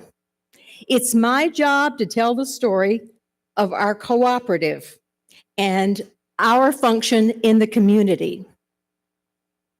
It's my job to collect the news and information and pass it along to our members via blogs and videos and Tennessee Magazine and radio spots. I'm proud to be a cog in that wheel that provides that important co-op connection that we're talking about. It's a connection that our members deserve and expect. The theme of this year's meeting is the co-op connection. Co-ops connect. Throughout the meeting today and tomorrow, we're going to examine a few ways that co-ops develop and foster connections within the communities we serve. Now, take a look at your program. On pages 4 and 5 is a page of statistics about Tennessee's electric co-ops. Now, one that stood out to me was out of the almost $3.5 billion of revenue co-ops take in each year, more than $2.5 billion of that, 74%, goes to purchase power. The Tennessee Valley Authority provides wholesale energy to its 25 members of TECA, and in order for co-ops to be successful, we need reliable and affordable wholesale energy. All of this makes what our next speaker has to say especially important. Please join me in welcoming to the stage Mr. Jeff Lash, the Chief Executive Officer of TVA.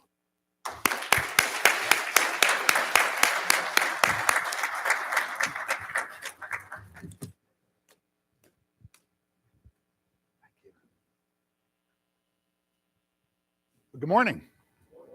Yeah, I thought that discussion by Sue Herrera was pretty interesting, wasn't it? And it's fascinating to think about the economy in the U.S., interest rates, inflation, recession, no recession, this whole global economy, and how it is changing so rapidly, and the conflicts that are going on around the world. And the probably the most fascinating thing for me is to think about how big a role energy plays in all of this.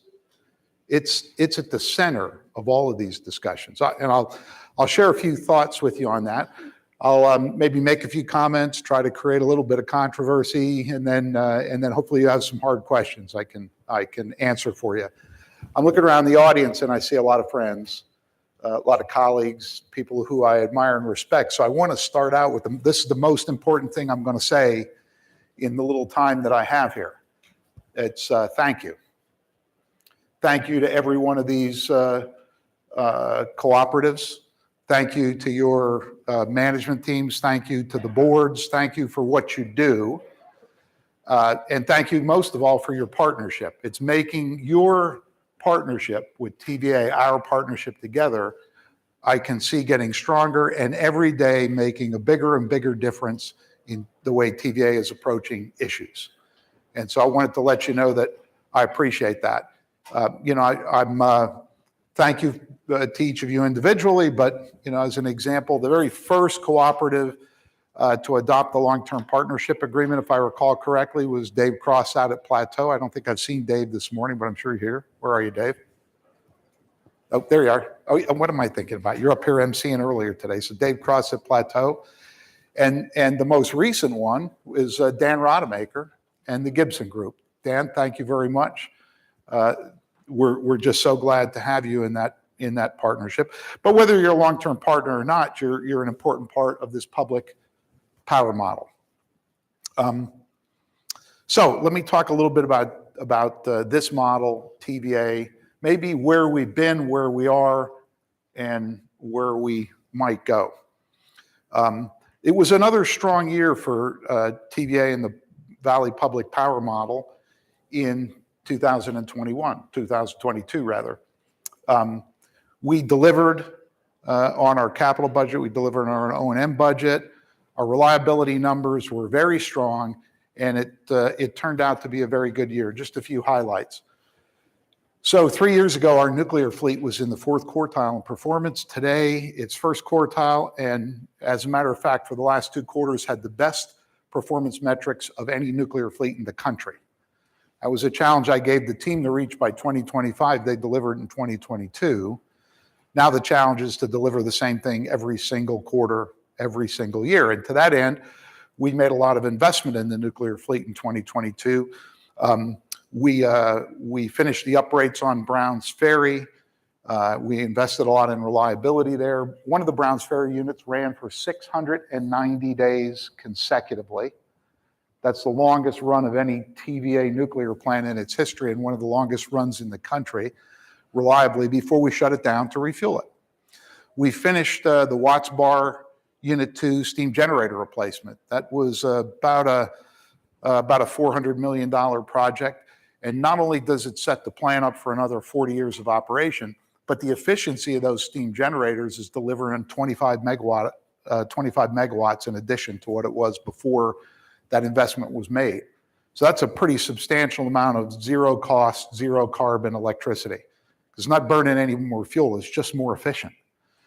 So those are the type of investments we made in the nuclear fleet. We continued to invest in the hydro fleet, and it's performing better than ever. We made pretty significant strides in modernizing the gas fleet, and going to be a very important asset going forward as we move toward retirement, some of the coal and constructing renewables. Those gas assets are going to be very important.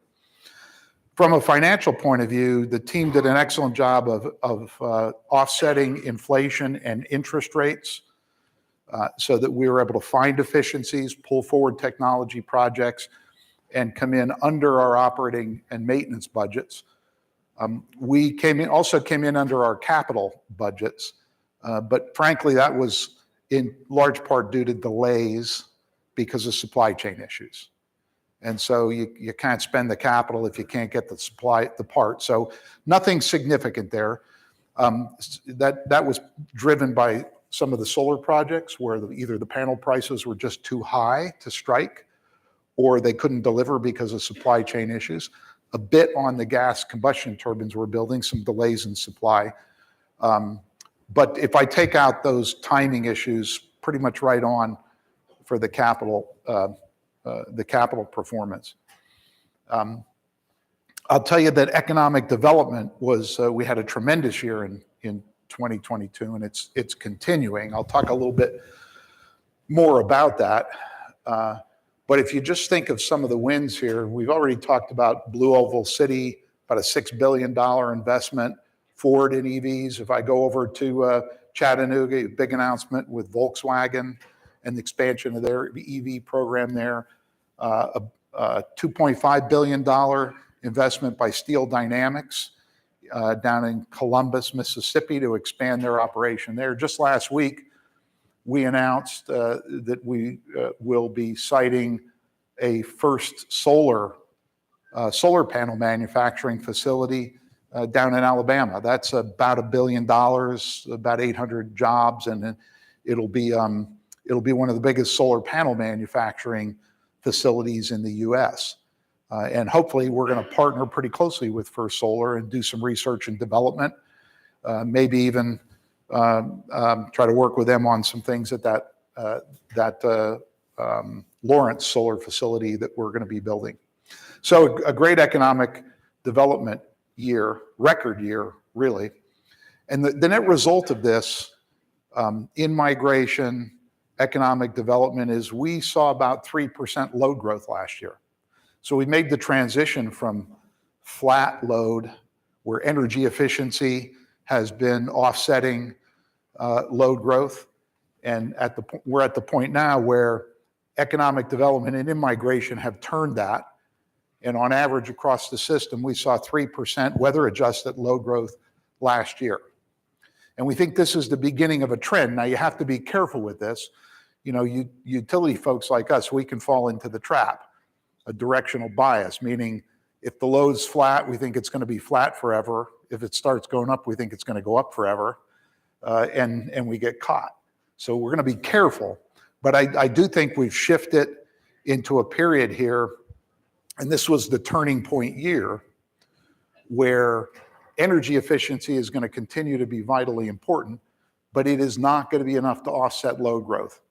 And we're going to see load growth persistently, I think, for about the next 20, 30 years, you know, up and down with economic cycles, but pretty consistently over this next horizon. You know, the net result was we, in terms of cash, and you've often heard me say this, we kind of run a cash business. You remember we committed to the credit, the extra 2.5% credit through the end of 23, and the results in 22 produced a performance dividend that was about equal to that credit. So we sort of made an estimate of what we thought we could do, we committed to it, and we're able to deliver that. So we end up the financial year right at the debt number we've talked about $20 billion, on plan for investments in operating and reliability, ahead of plan on economic development, and solidly able to provide that additional $230 million worth of credit to all of the customers through 2023. So very, very proud of that, very happy with it. Now, looking ahead, some pretty significant challenges. The good news about 3% load growth is, and this will be blindingly simple, I know, but if your load grows 3% and you're not building any generation, then your reserve margin goes down 3%, right? And so you can only do that for so long. And in our model, I think what's important to focus on is maintaining the balance between affordability, keeping price low, reliability, keeping the lights on day in and day out. Resiliency. Resiliency is our ability to recover when something unexpected or something that you might have thought could happen but didn't want to happen happens. Think about a tripling of gas prices and an F5 tornado, a cybersecurity attack, a pipeline disruption, a rail strike, a pandemic. Affordability, reliability, resiliency, and sustainability, which, largely people think of that as decarbonization right now. It's much broader than that, but okay, decarbonization. And so the challenge for us here right now is in 2023, over the next 5 years, the next 10 years, the next 30 years, how are we going to maintain that balance? Affordable, reliable, resilient, and clean. And how are we going to work our way through this generational transition between now and 2050? That's the challenge. Now, I'll share with you that I just got back. I've spent a lot of time in the last couple of months in Europe on business, in Washington. And there's a real growing recognition of this. And the recognition is that if you're faced with the choice between energy security and decarbonization, energy security wins every single time. You may not think that when you're comfortable and you're not having to face it, but the day you have to face that choice, energy security wins. It has to. The challenge for all of us is avoiding being faced with that choice, which is the choice that they're faced with in Europe right now. And it's a choice that we're actually faced with in the US, more in other jurisdictions than this one. I was in Prague for a meeting of all the nuclear operators from around the world, and two things were just striking me. The first one is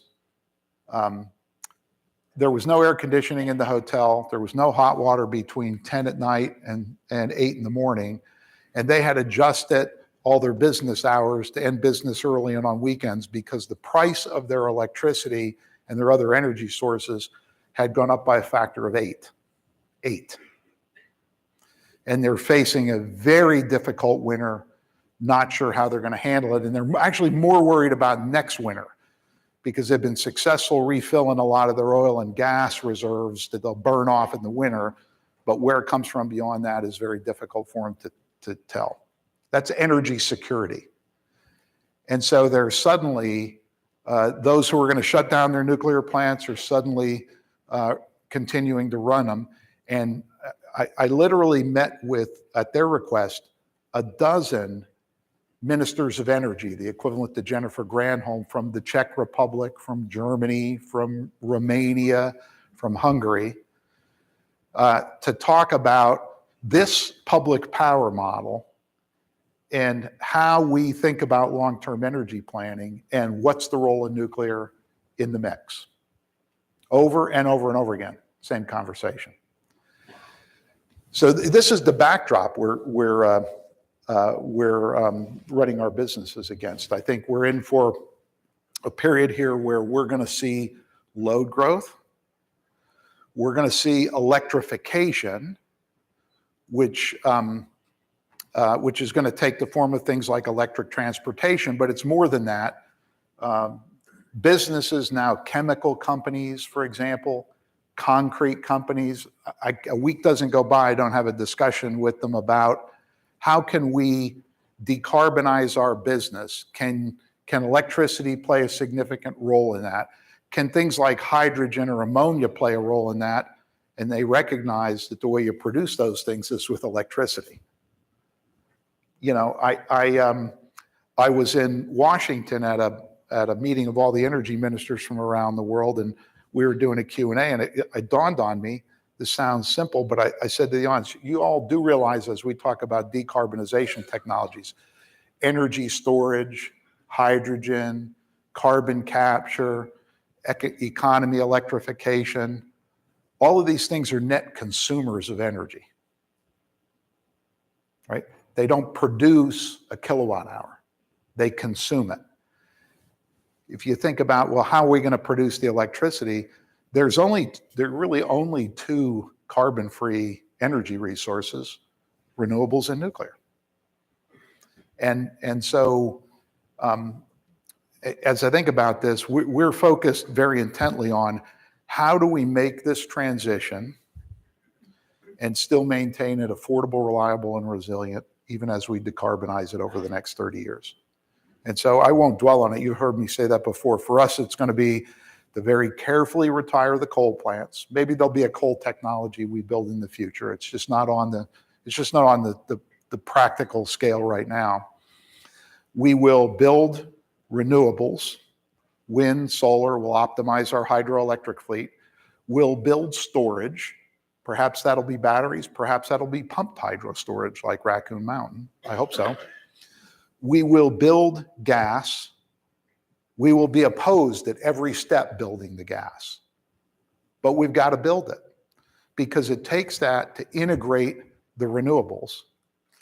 Not just because of intermittency, but because these are inverter-based resources. We need synchronous inertia on this system to have it be stable. That's where the gas comes in. We'll preserve our nuclear fleet and we'll build new. If we can do all that while maintaining that balance. I am just really excited about the dialogue we have going on.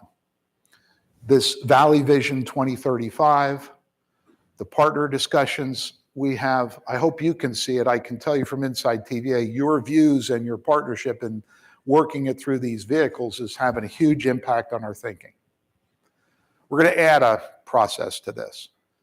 I have said publicly, we're going to begin in 2023 a new integrated resource planning cycle. So we're going to step back.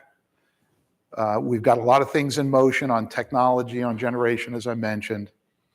But I think we need to have a dialogue about what the new integrated resource plan needs to look at. And typically, that resource plan looks out just so far. I want it to look out to 2050, which is where we have this net zero goal. Right? And so I think these things intersect. Valley Vision 2035, how should we change this Valley public power model to evolve as your customers, as technology evolves? And an integrated resource plan, what does the system of the future look like? And what technologies play in there? The challenge, I think, for TVA is clear, and we'll get clear through this process, managing this macro system. I think the challenge for the members of TECA will get clear.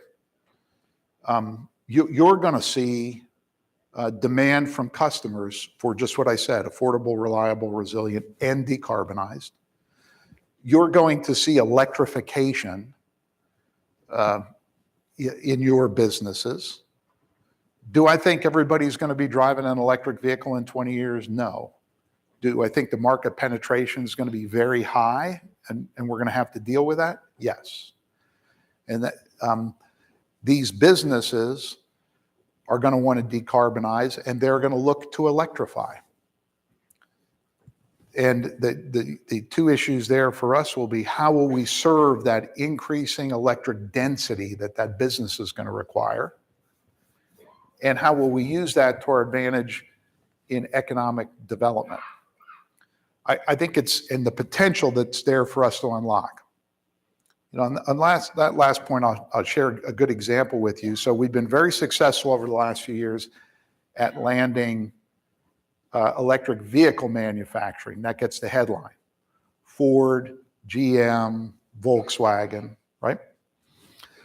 But move upstream with that technology.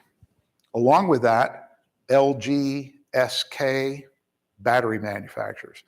And in Kentucky, Envision, which that project is not associated with a vehicle manufacturer. That's just a battery technology upstream.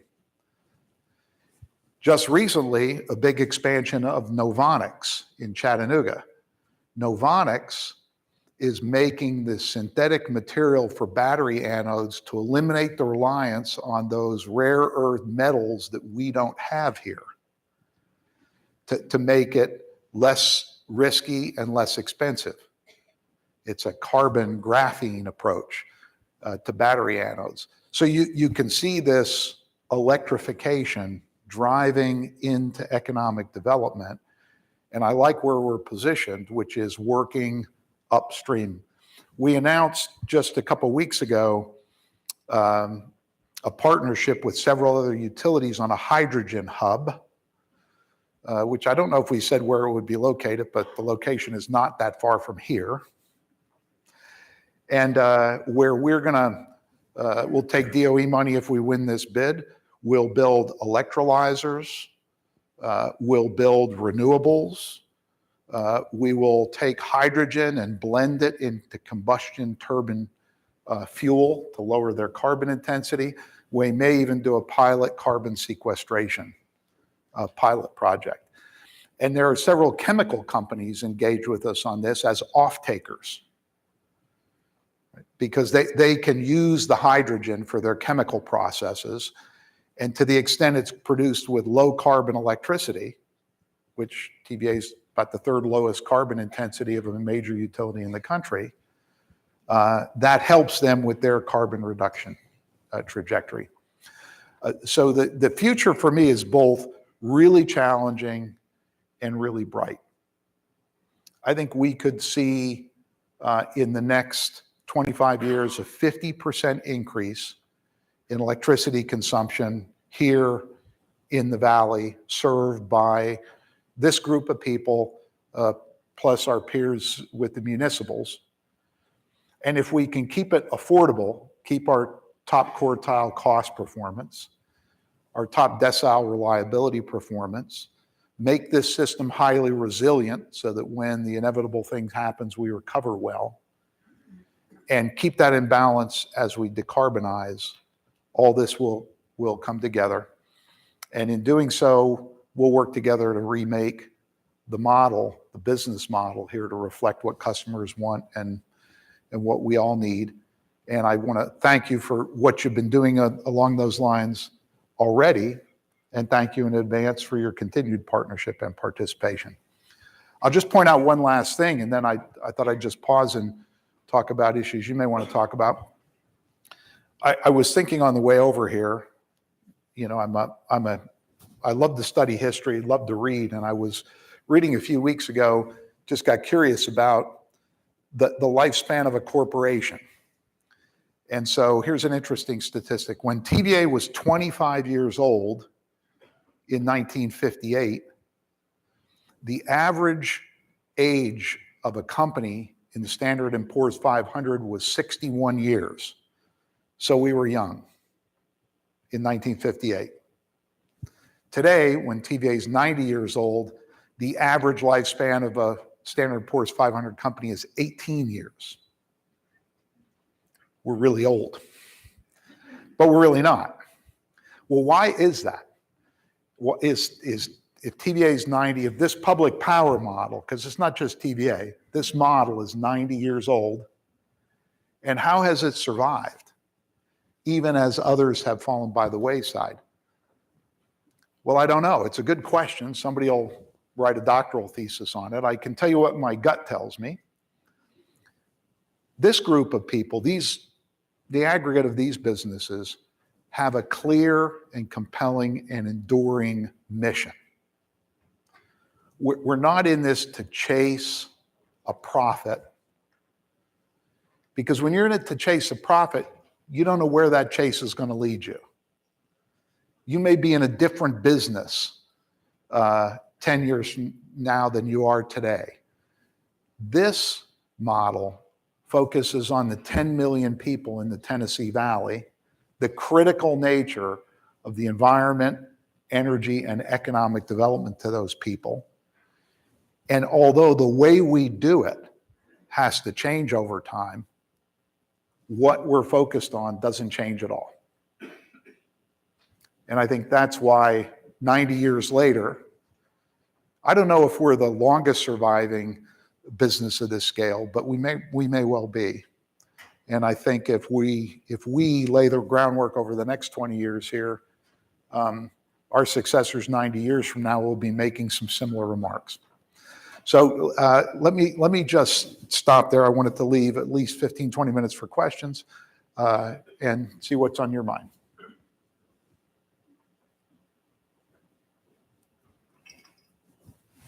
It's a little bright. Just stand up and Dan. Good to see you, Dan. Hey, good to be here. Thanks for sharing with us today. I know a lot of us in the room, the different co-ops, a lot of board members are here today. Mm-hmm. And one of the things that we're looking at is flexibility 2.0.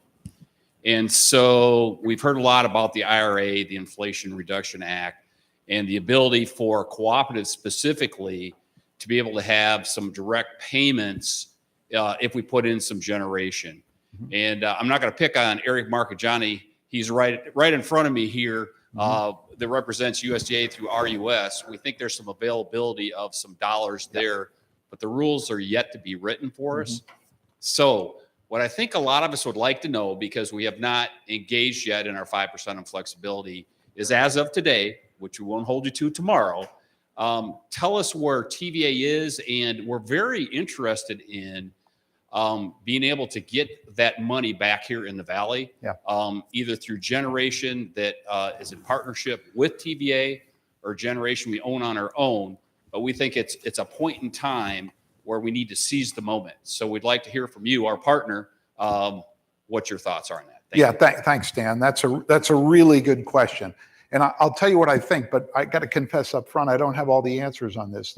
The bureaucracy, the agencies, the way they write the rules on this IRA, it really matters.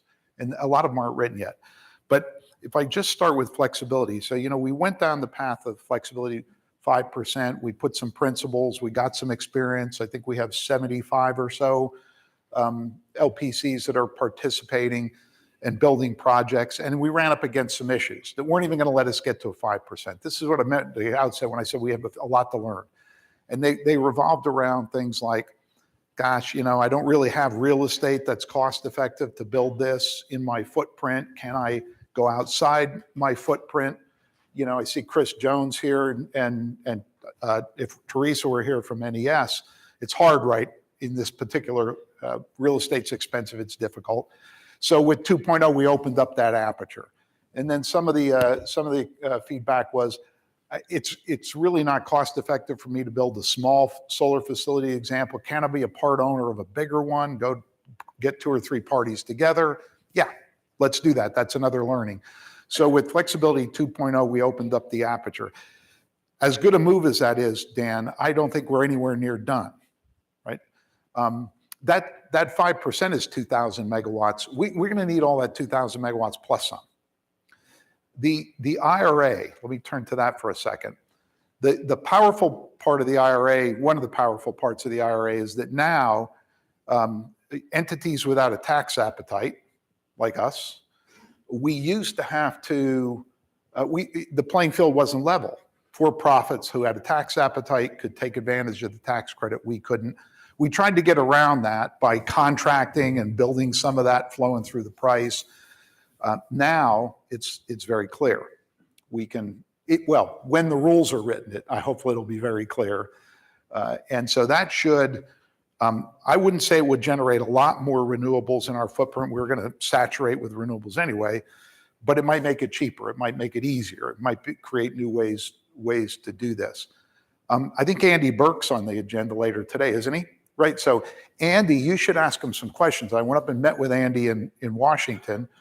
For those of you who don't know him, he's mayor of Chattanooga, so he's got a real affinity to the Valley Public Power model. He's got a lot of money under the infrastructure bill to build solar through cooperatives, and their objectives are reduce carbon and help flow through price incentives. And so I went up to talk to him about how can we help you do that? What can TVA, what can TECA help you do to take some of that money, which is I think what you're getting at, and get that flowing in this direction. And and I said to them, look, we can do it through Green Invest, we can do it through flexibility, or we can invent a new way to do it. But I think this is going to be really dynamic, and us all focusing on how do we maximize the benefit for the folks here in the Valley is what we need to do.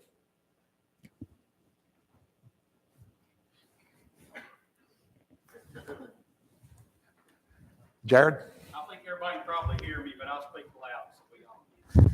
My question is we're looking out ahead, we're projecting where we're going to go and how we might sustain our system and take care of our system.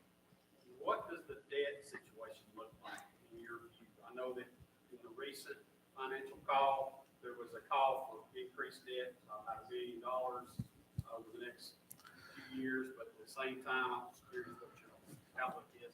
And what partnership opportunities are maybe there in the future to try to figure this out? Because clearly, we're public power. At the same time, you know, is that something that TVA has an appetite to even consider? Yep. But I just was curious about your thoughts. Yeah, thanks for that, Jared. TVA's balance sheet is strong right now. You know, we were creeping up to that $30 billion debt cap. TVA has a statutory limit of $30 billion of debt. It's completely disconnected from anything that might be rational. It was a political number. And so we have to stay under it unless we amend the legislation. Now, there's some things we can do. There are financing contrivances you can do to get around it a bit, but just think about that as a debt cap. We were creeping up on it. What we've done over the last number of years is turn that, and the debt now sits right at about $20 billion. And that's a comfortable place to be. Comfortable if you think about it in terms of credit metrics. So, you know, think about a company with $60 billion of assets and a $20 billion debt. That's under, you heard Sewer talk about leverage. Well, our leverage is fine, okay? But we're at that $20 billion of debt, but now we're into an era where we have to invest capital. And so, and when we're investing that capital, some of it comes from free cash flow from the business, but some of it's going to have to come from debt. Now, we have headroom under that $30 billion debt cap for the next decade or so. So you should see that debt come from 20 billion. It'll start to move back up toward 22, 23, 24 billion. But we're building productive assets, so that's fine. It's not increasing leverage. We're retaining earnings and putting it in the investment, and we're adding the appropriate amount of debt. And so we'll keep the balance sheet very healthy. But if you're going to get to 2050 and you have to increase electric production by 50%, you're going to need more than $30 billion worth of debt to do it, right? The number I use just to illustrate is if we have $60 billion worth of assets today, and collectively we're going to decarbonize the system and add 50% additional capacity, it's probably another $60 billion. So you can see the tension there. So there's a few ways to deal with this, and the time to start dealing with it is over the next few years because we've created headroom, Jared. We don't have a crisis. We're fine. But in the long term, and so that might involve raising the debt limit. It might involve joint ownership of the assets to spread that across multiple balance sheets. And so I wouldn't take any of that off the table. That's what I'm hoping the IRP plus the work in Valley Vision 2035 and some creativity will give us a way to do that. It was part of what I was thinking with flexibility. Let's see how this goes. All these pieces fit together somehow. I'm not sure exactly how yet, but I think we can figure that out over the coming years. Keith.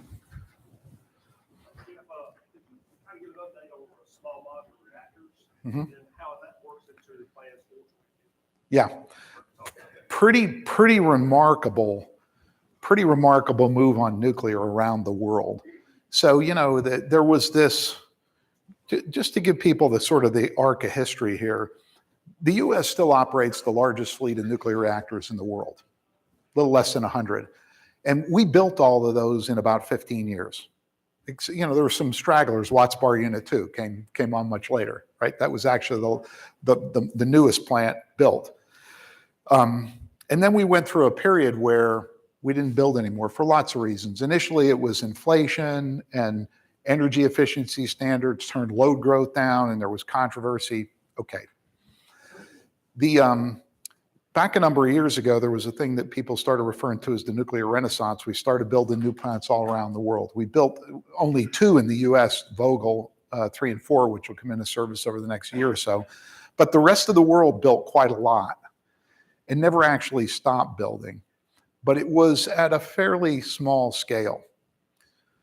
What's happened globally is people are recognizing that if you want to have energy security and decarbonize, you can't do it on the backs of renewables alone. And I said it very carefully, renewables alone. Renewables are a very important part of the mix. I have, as I look at the TVA system as an example, I think with all the right decisions, we could get to a renewable penetration of 40% or so over time. But if you think about energy security, the nature of the load and the customers you have, you need some other resources. And as people struggle with how do I keep it affordable, reliable, and resilient while I decarbonize, nuclear becomes a part of the solution. And so there is a very broad, very deep resurgence in people's interest in nuclear. Look at it in the US.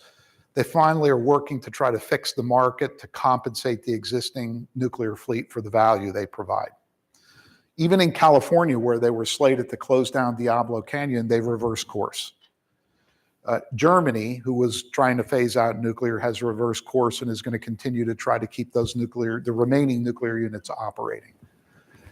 And so there's this recognition that to make the math work, to make the system run, you need a portfolio of resources. It's a cliche, but my grandmother said it to me, don't put all your eggs in one basket. And that's where nuclear comes in. For us, nuclear looks like extending, uprating, leveraging the existing nuclear fleet to get more out of it. When you look at the TVA nuclear fleet, between Watts Bar Unit 2 and power uprates on these units and capacity factor, we've added the equivalent of between 2 and 3 nuclear units in the last decade to this system. But there's only so much you can do with that. So you have to build new. The large-scale reactors like Vogtle, 1,500 megawatts, I think are going to be built around the world. But for this system in this country, small modular reactors make a lot of sense. They're simple. They're of a scale that the existing supply chain can make. They're a capital cost and a duration that can be handled. A 300 megawatt plant can be integrated into the system much more easily than 1,500 megawatts. By the way, it can be taken out of service for maintenance much more easily without impacting the system. So there's lots of advantages. TVA has the country's only early site permit for Clinch River. We picked the BWRX 300 technology, and we're in the process of the program for developing that project and potentially building it. And I'm very quick to say, I want nothing to do with building one small modular reactor. It's not worth the effort. You only build one because you think you can build 20 cost effectively, on schedule, on budget, with the right level of risk. And so we'll reach a major decision probably late 23, early 24, where the standard design will be at a mature point. We will have identified the supply chain. We'll have put the delivery model together and negotiated the contracts. We'll have a budget quality estimate and schedule. We'll have an eyes wide open risk assessment, and we'll have a construction permit application ready to go into the NRC. And then we'll have a decision whether to proceed or not. If we proceed at Clinch River, I'd like to build 4 there. We are identifying at least 3 other sites, which I expect to be able to talk about sometime in 2023, to do additional early site permits where we build additional units down the road. So Keith, that's where it's at. I'm really careful to say we haven't made a decision to do this because we need more information to make the decision. But if you ask me to handicap it, I don't see how you make the math work and get where we want to get without new nuclear. I had the same question, so to speak. So what you're really saying is you're going to need gas generation probably for the next 10 years because you can't bring a nuclear plant online much less than 10 years, probably 15, maybe 20, I don't know. So that's kind of the plan, is transition with gas. And if the decision is to go ahead with the nuclear, you're going to go ahead and ratchet back off the gas somewhere along the line so that you decarbonize. And then I guess my other mention is you're correct on the regulations and the paperwork for the IRA. My best gut guess, and I'll wait for Andy to fill us all in, but 6 months minimum, maybe a year before we get the regulations out. But there's going to be some really good stuff in there. There's going to be some grant money. The administrator, I think the secretary can grant to 50% grant. So there's going to be some real benefits to grabbing that money. Yeah, I agree. I mean, on the last point, and this I think was what Dan was trying to say, I don't want anything to stand between us and getting that money to support our customers. We'll figure it out. I'm not sure what it looks like, but we'll figure it out. Your comment on gas. So it's constant controversy for me with gas.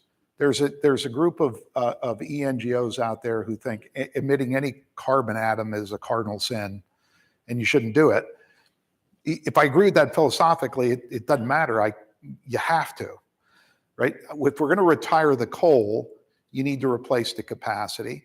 Not only do you need to replace the capacity and energy, but it's location specific, right? As long as you're firing electric arc furnaces or running factories or chemical plants, you have to have the capacity and the energy somewhere. And it has to have that mechanical inertia, that synchronous contribution to the system. You've already seen FERC now finally coming to the realization that inverter-based resources don't equal spinning machines in terms of their effect on the system. So they're developing an inverter-based resource standard, right? What else do you have to bring with you if you bring this? That's not a criticism of those resources at all. I'm a huge fan. I want to build as much of them as I can, but you can't ignore the integration of all this. So gas. So we're taking old simple cycle machines and retiring them and replacing them with much more efficient frame machines. That gives us more kilowatt hours for less fuel and less carbon when they run. We're landing some aeroderivatives on the system for the first time. These are machines that I can count as capacity when they're sitting there idle because they start so fast. So you don't have to be burning fuel in order to count the capacity. So that's a part of the gas strategy. We'll build gas-fired combined cycle plants, and these are not forever machines. If you're familiar with running gas-fired combined cycle plants, they basically consume themselves. They're about a 20-year asset.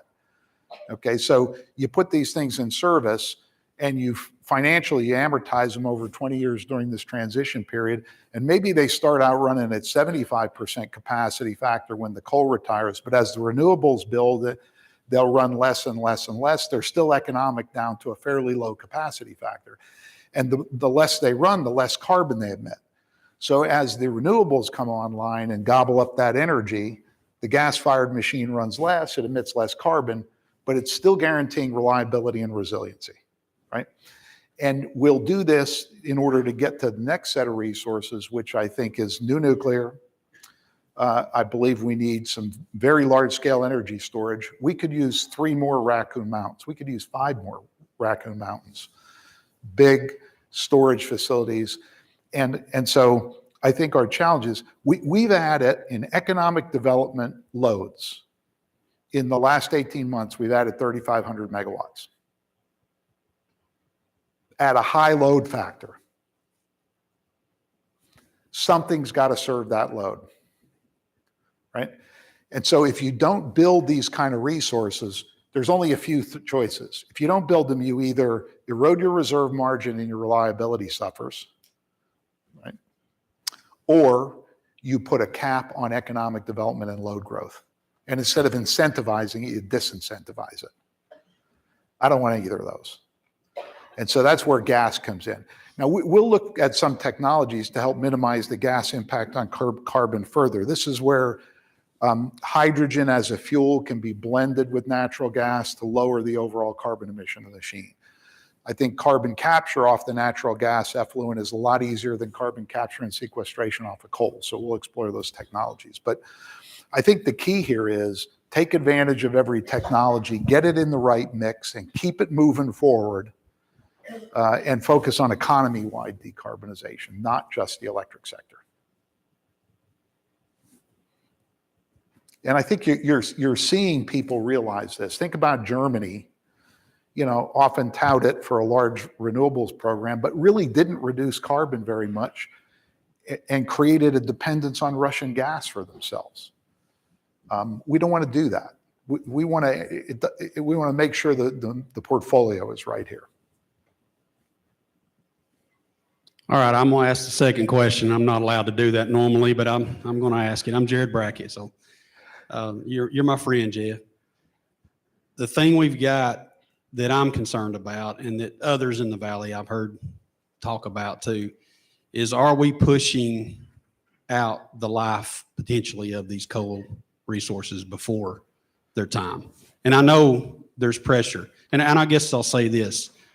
As LPC managers and directors, I know you get a lot of pressure at these board meetings and the public comment sessions from the public and from sometimes entities outside the valley. And there's a lot of that is going on in our world today. What can we do to help with those issues? And is there a validity to maybe coal resources being maintained at a longer scale? Yeah, good. It's a great question, Jared. So you have to start out by saying, why are we planning to retire the coal facilities on the schedule we're on? Just to remind everybody, our coal retirements are between now and about 2035. And the next two are Bull Run, which sunsets in 23, followed by Cumberland, followed by Kingston. And so then that leaves Gallatin and Shawnee out behind that. Why are we retiring them? Well, there's several big drivers here. So let me list them off quick. One is these are some of the oldest coal plants in the country. They weren't built to run this long. They're way past the end of their life. Now, we've been able to make them run. We've invested in them. We've kept them going. But at some point, the asset is of a vintage and an age where it's just not cost effective to keep running it. The thing that accelerates it a little bit for the coal is environmental regulations. And I'm not talking about carbon. There's a whole portfolio of air and water regulations that if we run these past a certain date without a firm retirement date, we have to make the investments in those assets. And that's hundreds of millions of dollars.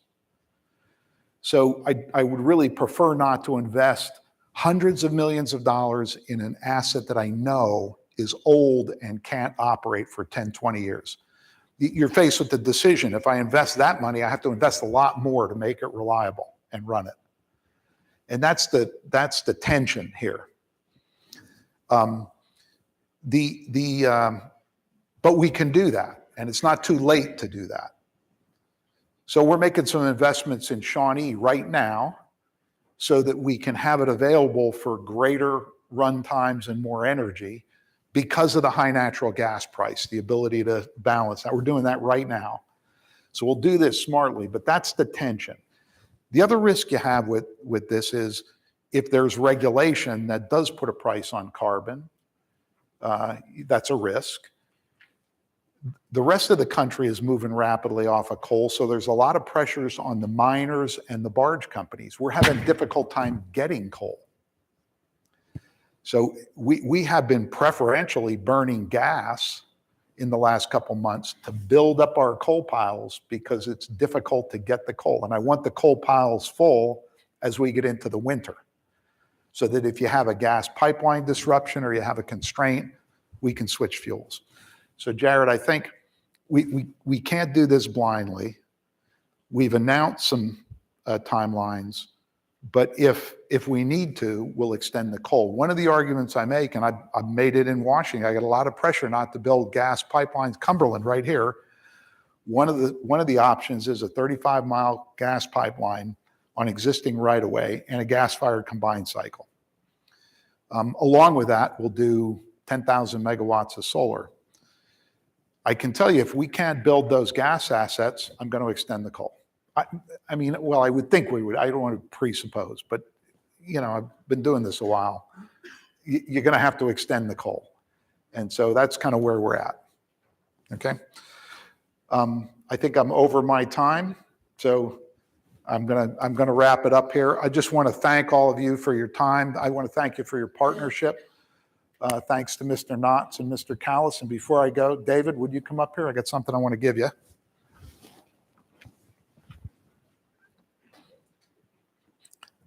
So, there's a famous incident that happened here a while ago where in a very public session, I called this gentleman Steve Callis.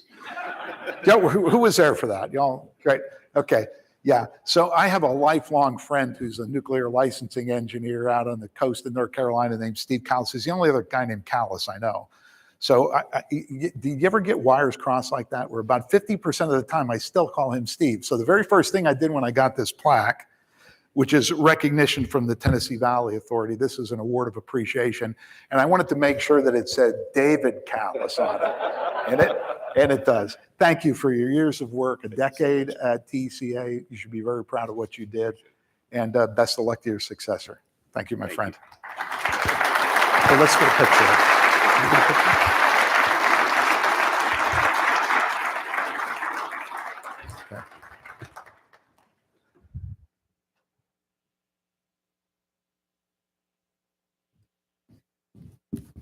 Thank you so much, Jeff, for sharing all of that with us. That gives us a really interesting perspective on what's ahead. And he's always able to sort out all of that and unpack all of that material for us. We also thank TVA for sponsoring our lunch, which we're about to enjoy in the Cumberland Ballroom in just a moment. But we have a couple of important announcements before our first session comes to a close. The group luncheon for directors, managers, staff members, and friends begins immediately following our dismissal in the Cumberland Ballroom. Of course, that's the building adjacent to the ballroom foyer.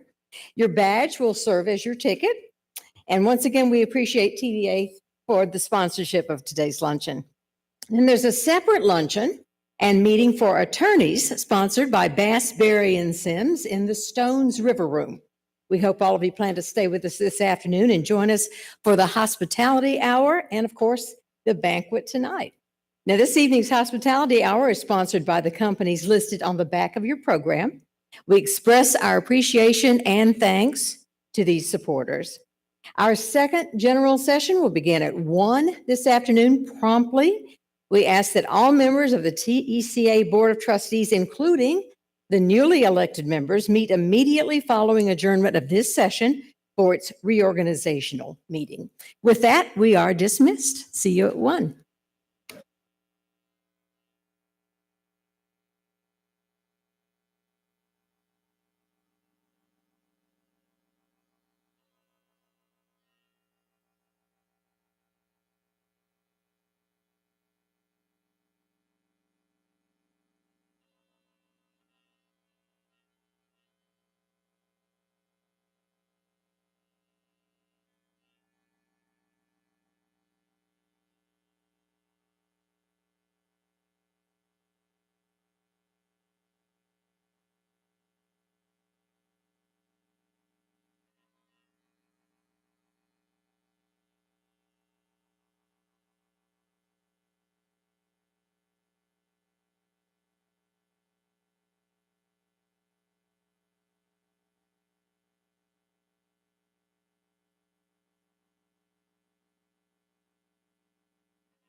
Yep. Check, check.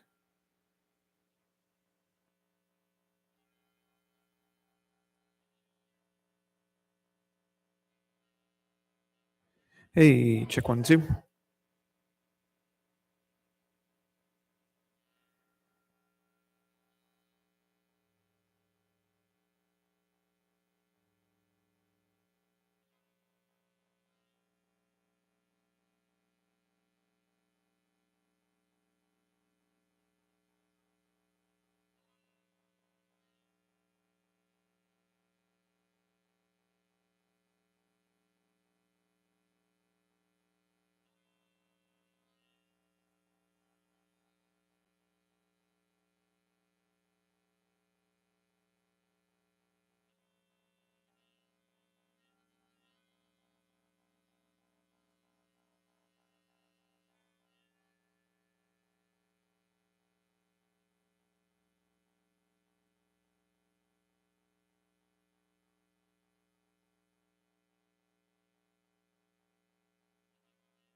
Hey, yep. 1, 2. Hey, hey.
Hey, yep. Check, check. Hey, yep.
Before we get started, if you look on your name tag, on the very bottom of your name tag, there's a little detachable ticket.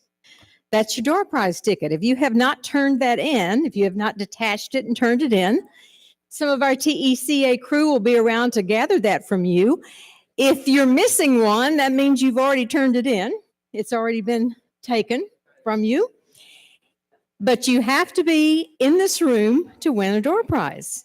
So I hope everybody will filter in. We need to get started as soon as possible.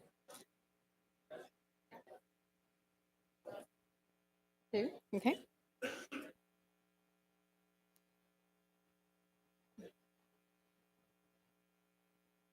Where are the tickets?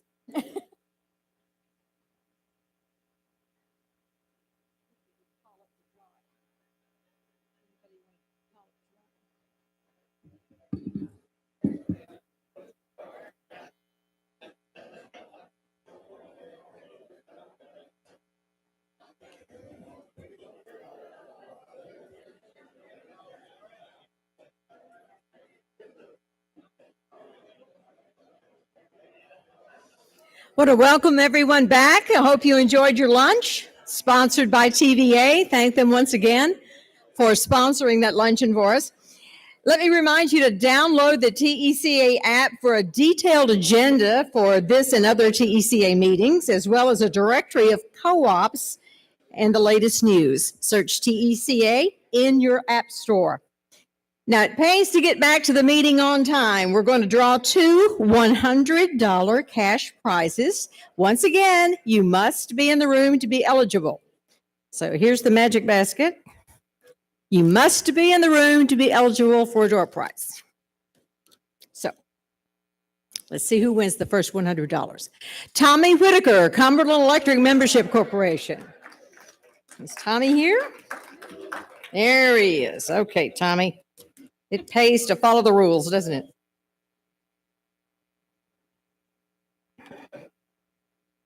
Okay, let's mix these up again. Okay, door prize number 2. Let's see who gets this one. Joan Mauser, Gibson Electric Membership Corporation. Okay. Congratulations, Joan.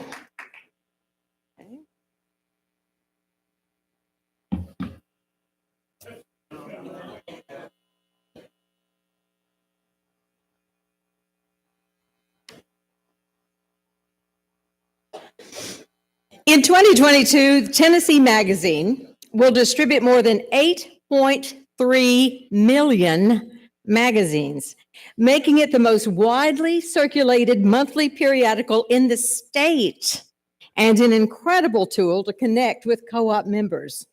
It's the best. You may have joined us last night and said farewell to Robin Conover, our longtime editor who retired this fall. Robin will still be around to share her incredible talents and our photos with us as a freelance photographer, but she turned the reins of the magazine over to our next editor, Mr. Chris Kirk. Please join me in welcoming Chris Kirk to the stage.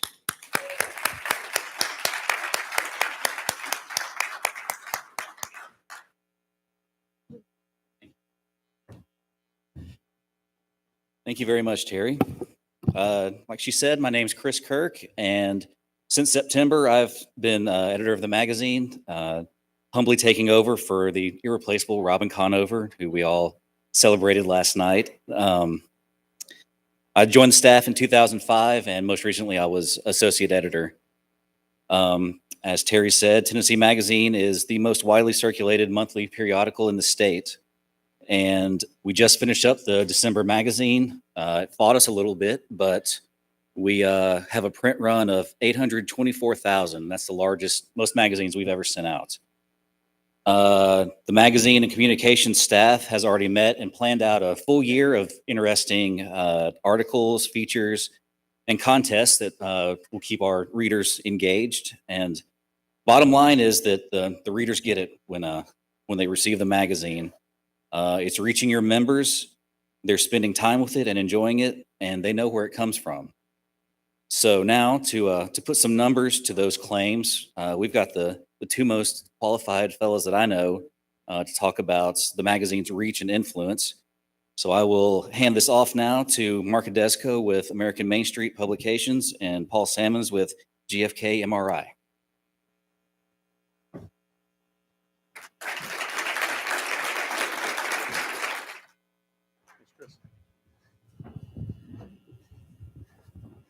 Thank you, Chris. First of all, I want to thank Trent and Chris and David and the whole team at the magazine for giving me my usual speaking spot right after lunch, which means all of you are going to have a nap of some sort because this is a numbers intensive presentation. It's not that bad, actually. But we've made this presentation in some form over the last month or so around the country. In Ohio, I think I put 6 people to sleep. Kentucky, it was about 8. So you guys have a high standard to hit here. Paul and I actually have known each other for decades. And you know you're getting older when you start talking about how long you know people in terms of decades, not years. But we have worked together literally on dozens, if not over 100 magazines over the course of our relationship. I'm the CEO of American Main Street Publications, which is itself a cooperative that was formed in the mid-1990s to help provide sales support and marketing support for the statewide publications around the country that accept advertising. And Paul is Vice President of GFK MRI Simmons. They do research around the world. They are the gold standard of research companies. Advertising decisions are made daily, totaling billions of dollars based on the research that MRI Simmons provides to advertising agencies and advertisers around the world. This year, well, I should say every 3 years for the last 20 years, we have done a series of studies with the publications, the statewide publications around the country to determine who the readers are of these publications, what are they interested in, how do they consume media, what are they purchasing, et cetera, et cetera. And Paul has spearheaded that effort for the last decade or so. And over the last 20 years, it's painted a very interesting and insightful picture of who the readers and audiences are of these publications. So today, we're going to talk a little bit about those findings. We're going to be talking about connecting with consumers, your members, your readers.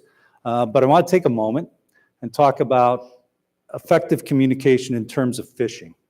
I love fishing. And advertising and effective communications is a lot like fishing. Now, if you do any fishing, anybody in here do fishing? Right? Good. I'm glad somebody's going to be with me on this. First of all, before you go fishing, if you're going to catch anything, you got to know what kind of fish you're going for, right? So you're going for marlin or you're going for bluegills, et cetera. Once you figure that out, you got to use the right bait. You don't use fly fishing to go, a fly to go after marlin. You don't use worms to go after muskie. You got to pick the right bait. And then lastly, you got to fish where the fish are. And that means, you know, every fisherman loves to find the perfect fishing hole, but you don't go after marlin in fresh water. You don't go after muskie in oceans, et cetera, et cetera. You got to figure this all out. Well, effective communication in advertising is much like this. First, you got to know your audience. You know, instead of knowing your fish, you got to know your audience. You got to figure out who they are and what their preferences are. And so much of this is determined by geography, by age, by household income, et cetera. And Paul will talk to you a little bit about that in a bit. And then instead of using the right bait, you got to use the right message, right? If you know what you're going after, who you're going after, you've got to communicate to them in a voice and in a way that resonates with them. So using the right messaging is the second key. And then the third key to effective communication is knowing where to connect with your members or your audience. So you got to fish in the right media. And different media are very effective for different things. And we're going to talk about that a little bit later. But I'm going to come back to this analogy later on in the presentation. Right now, I just want to take a few minutes to talk about the single most important event that's probably happened in the last 25 or 50 years or 100 years, if you really want to get into it. And that's the impact of the pandemic that we just have gone through for the last 2.5 years. When historians look back on the last 2.5 years, they're going to look at the last 2.5 years as a seminal moment in our history, and probably the most significant moment of this century, because it has really impacted and changed the way we as a society and a people act, behave, shop, think, etc. And so if you're going to take a look at audience behavior, audience media consumption, audience preferences, et cetera, you got to do it through the lens of the pandemic, even though we've now entered into an endemic phase. And the whole idea of this is that we've changed behaviors both large and small. I mean, think about the fact that in the last 2.5 years, personal hygiene, washing your hands, became so important that mothers, wives, women all over the place are so grateful that we're all washing our hands like raccoons these days, right? Secondly, at 2.5 years ago, our whole society started wearing masks, as a precaution, a necessary precaution. And then it evolved into a political statement and a divisive thing. And for some people, it's still very essential. But who would have thought that a little piece of fiber on your face would become so ubiquitous and also so controversial at times? And then 2.5 years ago, who even heard of a supply chain, right? But we started seeing signs like this, and who would have thought that toilet paper and towels and baby diapers would become a commodity that was so sought after and so important that we couldn't wait for the next truck or ship to come from somewhere bringing us rolls of toilet paper. So I want to take a minute to talk about just two market influencing pandemic trends that emerged during the pandemic, have changed our way of life irreversibly and irrevocably, and talk about how that impacts how you communicate with your members and with audiences. And the first trend is the work from home trend. Our friend up here is dressed like a lot of people were. He's got pajama bottoms on, he's got a shirt and tie, and he's doing a Zoom call and trying to fake everybody out that he's dressed for work. And I have to admit, I've done that a couple times myself. But the working from home has had a ripple effect on our society and our economy in ways that you can't imagine. Before the pandemic, about 60% of the jobs in America could be done at home. And only about 6% of the American workforce actually worked from home. Another 20% of the workforce sometimes worked from home. So about a quarter of the workforce worked from home before March of 2020. Today, you have almost half of all employees still working from home, and there's a dissonance in the workplace because you've got 62% of employees that want to work from home and continue to work, and they expect to work from home. That's a key word, but only about half of the CEOs in America really are allowing employees to work from home or want to consider this. In fact, the dissonance arises because there's workforce implications here. And even as simple as if people shifted out of office buildings and out of offices themselves and are working in their kitchens and their dining rooms and bedrooms, power needs, internet needs, broadband needs have shifted away from cities into people's personal residences. And that, on a very basic level, is extremely changing.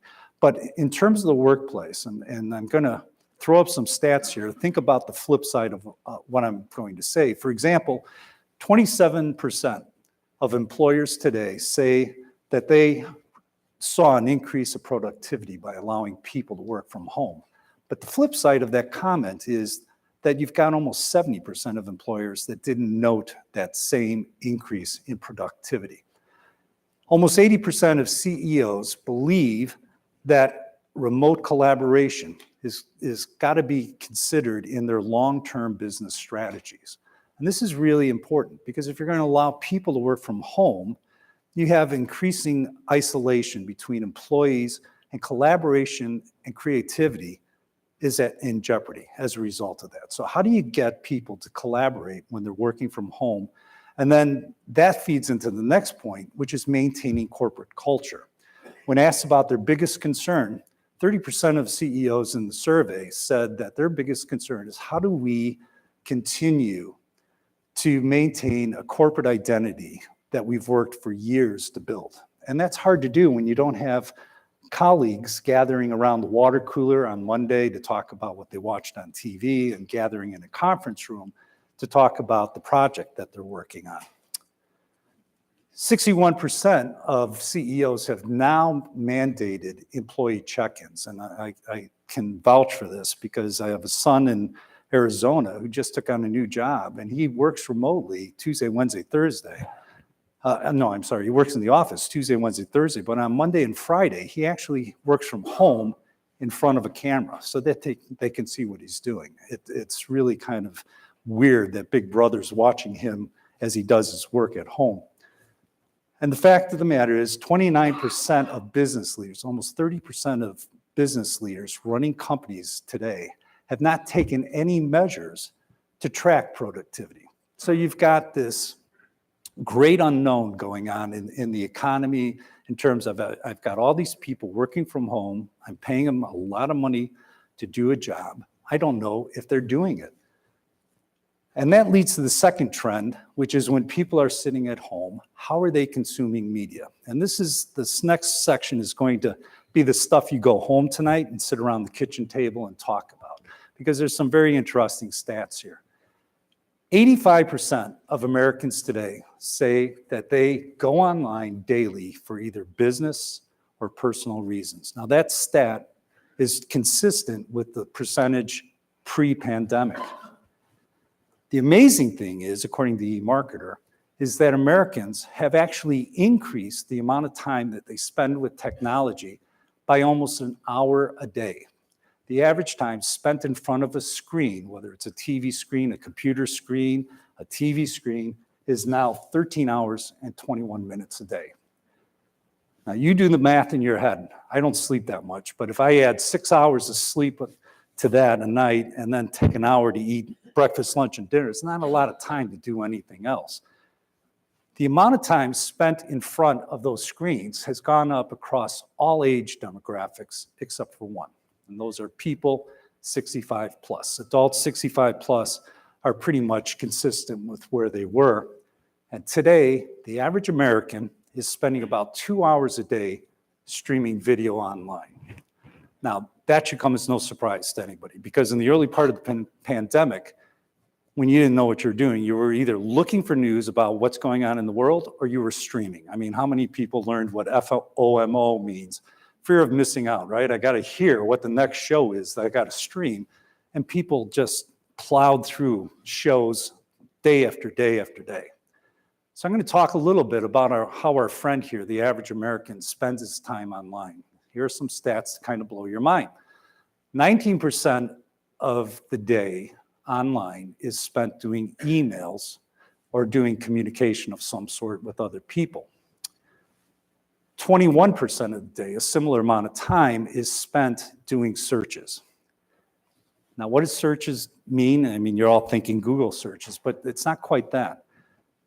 Google searches, 57 billion hours were spent last year by Americans doing searches. And just to put that into perspective, 57 billion hours is the equivalent of 25,000 years, every second, every day, just sitting doing searches. Americans cumulatively spent all that time on Google. But the next little listing there is YouTube TV. So they spent about half that time, almost 13,000 years collectively, watching dancing cat videos or something of that type on youtube.com. So the productivity question is a serious one. But after the searches, the next category that they spent time was online shopping. And the ripple effect of this one is amazing. 5% of the time spent online is now spent shopping. And this started out as a necessity, right? People started doing their online grocery shopping.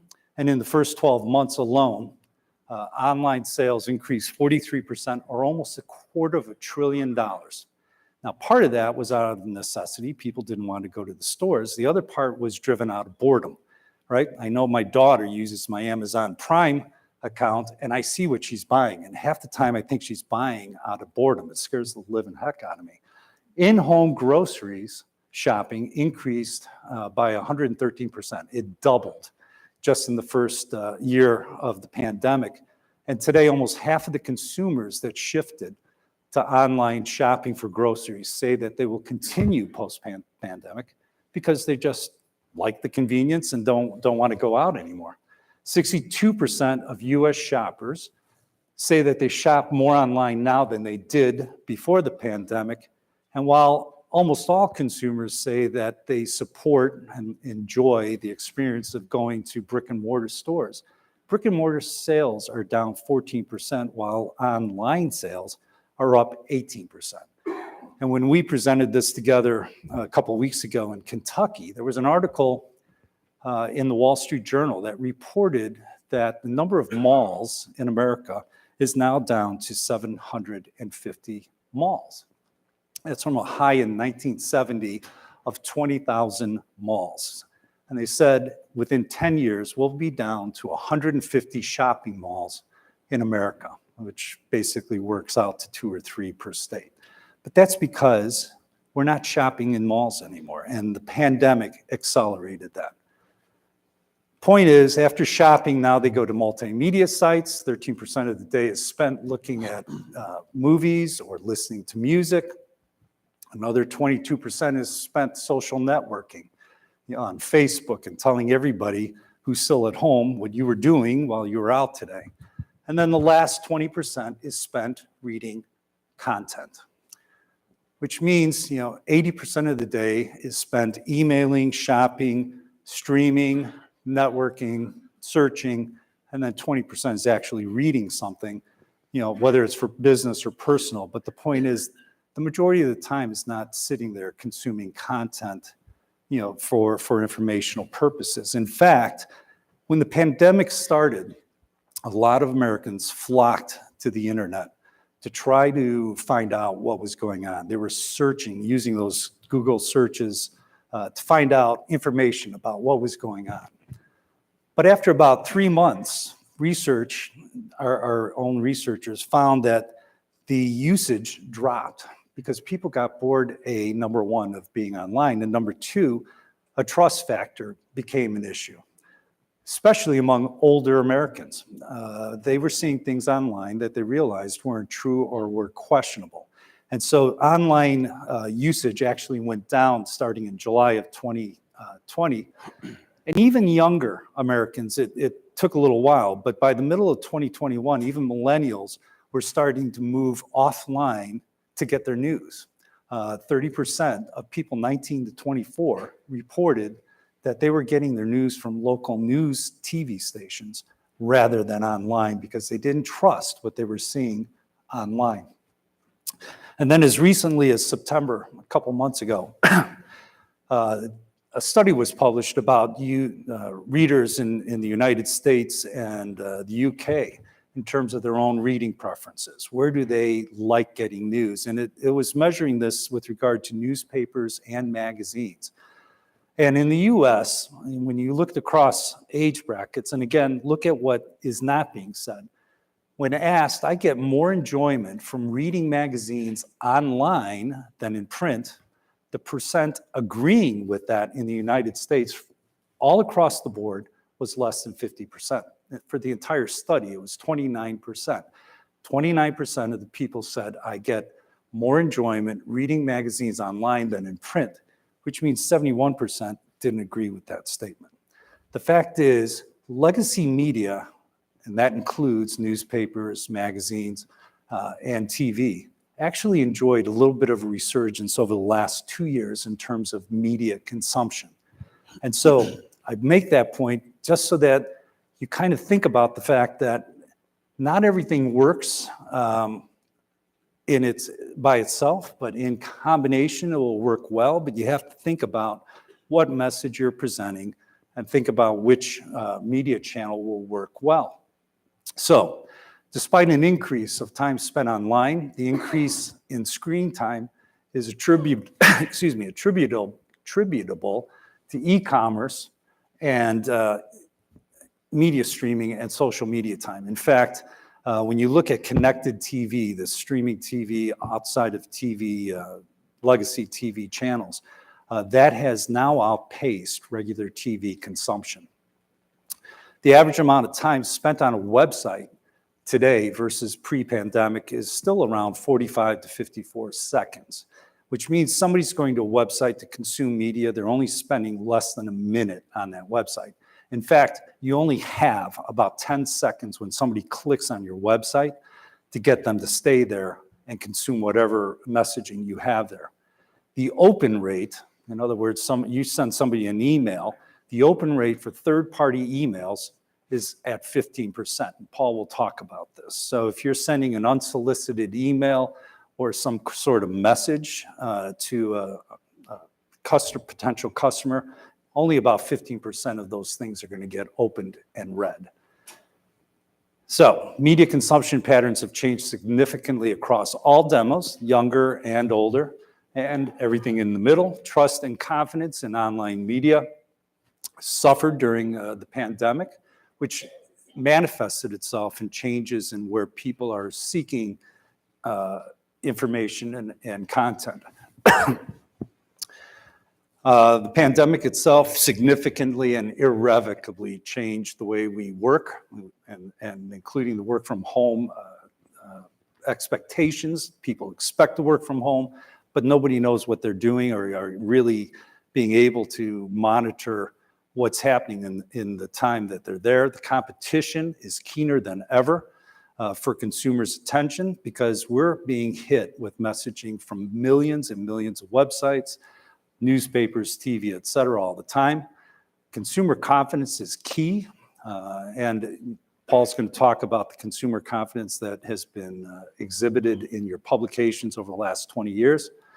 And audiences just prefer different media, and that media has shifted significantly during the pandemic. And so we'll talk a little bit about that. Paul's going to come up and talk about the survey findings, and then we'll come back and talk about how this gets applied to your reaching consumers. This last list, let me go back to that. This is a list of the publications, the sister publications that participated in this year's MRI survey. There were 16 of them. We sent out, as Paul will say, 1,000 questionnaires to each of these publications' readers. So that's about 16,000 questionnaires were flooded. But we're going to talk first a little bit about two types of research. I get to talk about the fun one. The fun one is kitchen table research. Kitchen table research is the research we all do as individuals. We sit around the kitchen table and we talk to our wife, our husband, our kids, our friends, our colleagues, and we all form ideas, sometimes prejudices about certain things based on what they tell us. That research colors how we think and how we make decisions. But the research that we're going to talk about going forward, that Paul's going to talk about, is media research. And I'm going to turn it over to him so he can take you through that. Thanks. As Mark said, we've had the chance to work across the American Main Street National Country Market platform for almost 20 years. My role at MRI started, as Mark said, roughly about 10 years ago. I was a client of MRI's for 25 years. So I had the benefit of kind of understanding what we do. And just as some background, the metrics we pose to the readers, the questions we pose, we actually relate back to a national study. You're familiar with Nielsen, it measures TV. In the world of magazines, that rating service is MRI Simmons. We survey 50,000 Americans each and every year, asking them very in-depth questions, whether it's demography, media usage, and product consumption. So everything you do and how your answers came through, we put in context to national known normative data. So we'll explain how some of it works. But more important than anything that we do for you is, in the world of Mark's side of it in the advertising discussion, it's to make proof to an ad agency or an advertiser that what we're sharing with you is a real expression of the advertising opportunity you might choose to want to engage us for. But to you as editors and owners of these publications, it's making sure that the data is sound, it's reliable, and it repeats itself. What's interesting in the real side, we've gotten a chance over time to continue to improve our product for you. This time round was a particularly good stretch for us because over the course of time, we've added more and more custom questions designed to each of the 18 participating publications. So one of the benefits of it is every publication got to tailor their first 2 pages of the questionnaire. Last 2 were basically a standard set of questions that we used across everyone, demography, things of that sort. But in this instance, every book got the chance to speak to what was important to them. In the course of that work, Robin and I worked super close together to kind of really ferret out the things that would be most interesting. Principally, what was interesting to us informally, we thought more of the publications would reach out for more advertising and marketing data. And in fact, the vast majority of the publications sought more editorial content information. They wanted to get to know the readers, what they enjoyed most, what they'd like to see more. But more important, to Mark's point about trust and connection, is they wanted to understand the relationship you all had, the co-ops and the nature of this communication. You know, did it work? Do they understand where it comes from? Do they trust what you say? Because it's probably more important than nearly anything else you do. The replicable is interesting to us because replication is validation to a researcher. It's boring, it's statistical, but reality for us is if I'm able to run a study over 20 years, every 2 to 3 years, and see minimal sorts of change in an audience that you would not expect to see great change, it enhances our confidence in the data, let alone the statistical sides of that. It's the kind of thing that helps us understand what shifts and movements are happening and understand that they're actually really happening. But probably most important is that we use, this isn't the kitchen research. This is structured, hardcore statistical analysis. I am basically the rep who helps design the project to Robin and to Mark. I work with a team of genuine horn rim glass plastic pocket protector wearing geeks. I love them to death, but they're super good at what they do. But the validation isn't, it's important for us to you as a client, but more importantly, our biggest customer is that advertising marketplace. They expect and demand that this be right because they're going to make advertising decisions with billions of dollars, and they need to know if I'm saying that you're a good place to feature garden tractors, they want to understand enough about the audience to understand that feels like a comfortable thing that I should invest my client's money and do. The study itself used a 4-page questionnaire that keeps things brief. We try to keep the survey in a comfortable pace for the reader. We use the early questions in there mostly about you and your relationship with them. 2 mailings, that's a standard mechanical. We use this through the mail. First survey out, then basically all the folks who didn't respond get a second mailing asking, hey, please, come back to us. We still use what seems like an arcane incentive of $1, but in our instance, incentives in that regard are literally the moment to stop and have them understand we're saying thank you for your time. This isn't easy. Response rates to research have gone down over the years, and that simple gesture has worked over time. 179 respondents, a statistically respectable and responsible level for us to work from. The snapshot we took, again, partly you're going to see some tailored data, part of it's going to be overall market stuff. But we did ask a series of interesting questions throughout it.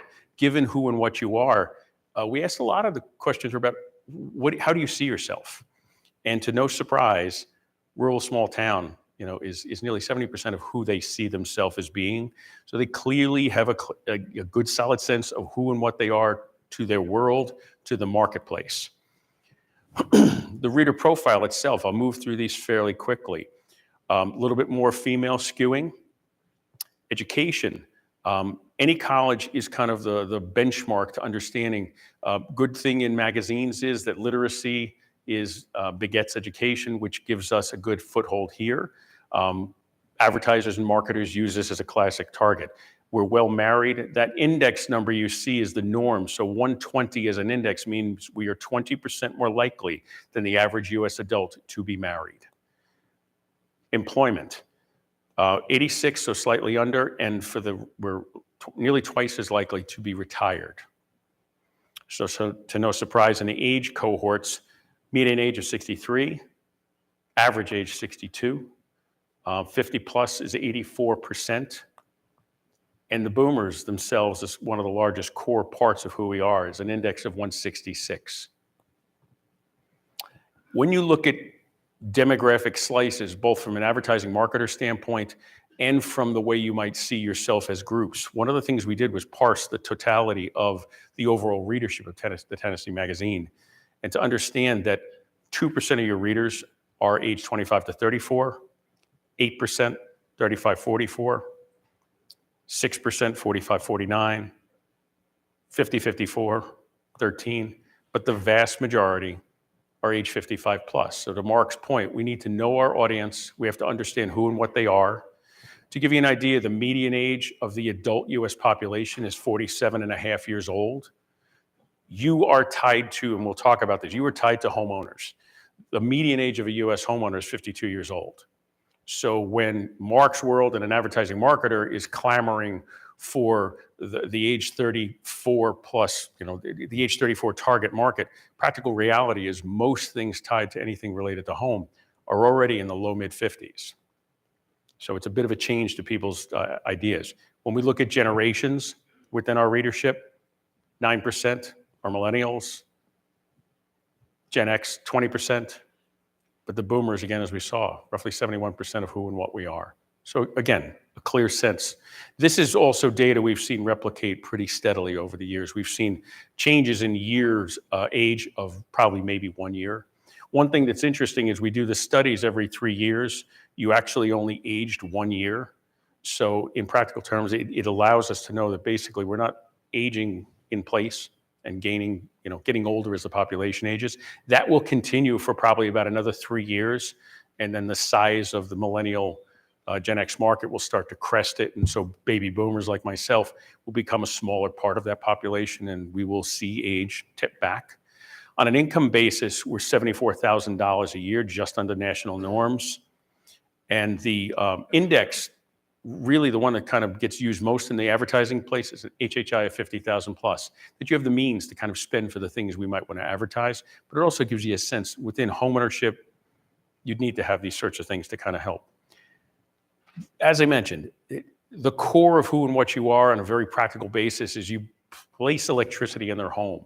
So you kind of forget that the normative core of who we are is we're a homeowner, more than nearly anything else we are. And everything else we do tends to fly in that orbit.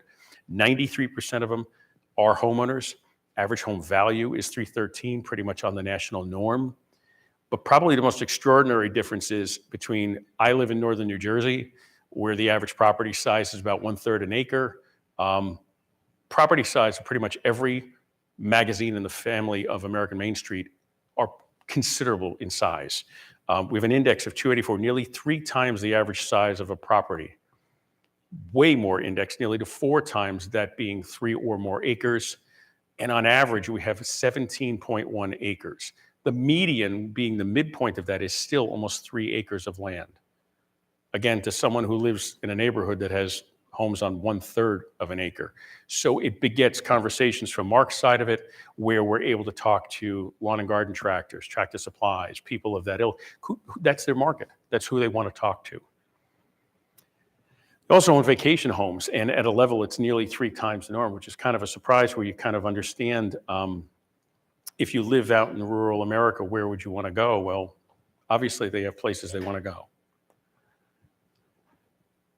The nature of what all you do and create, and to Mark's point about what happens in media stress with all the bombardment we see, is that to make time to read you, to say they know what you are and know where you come from is hard.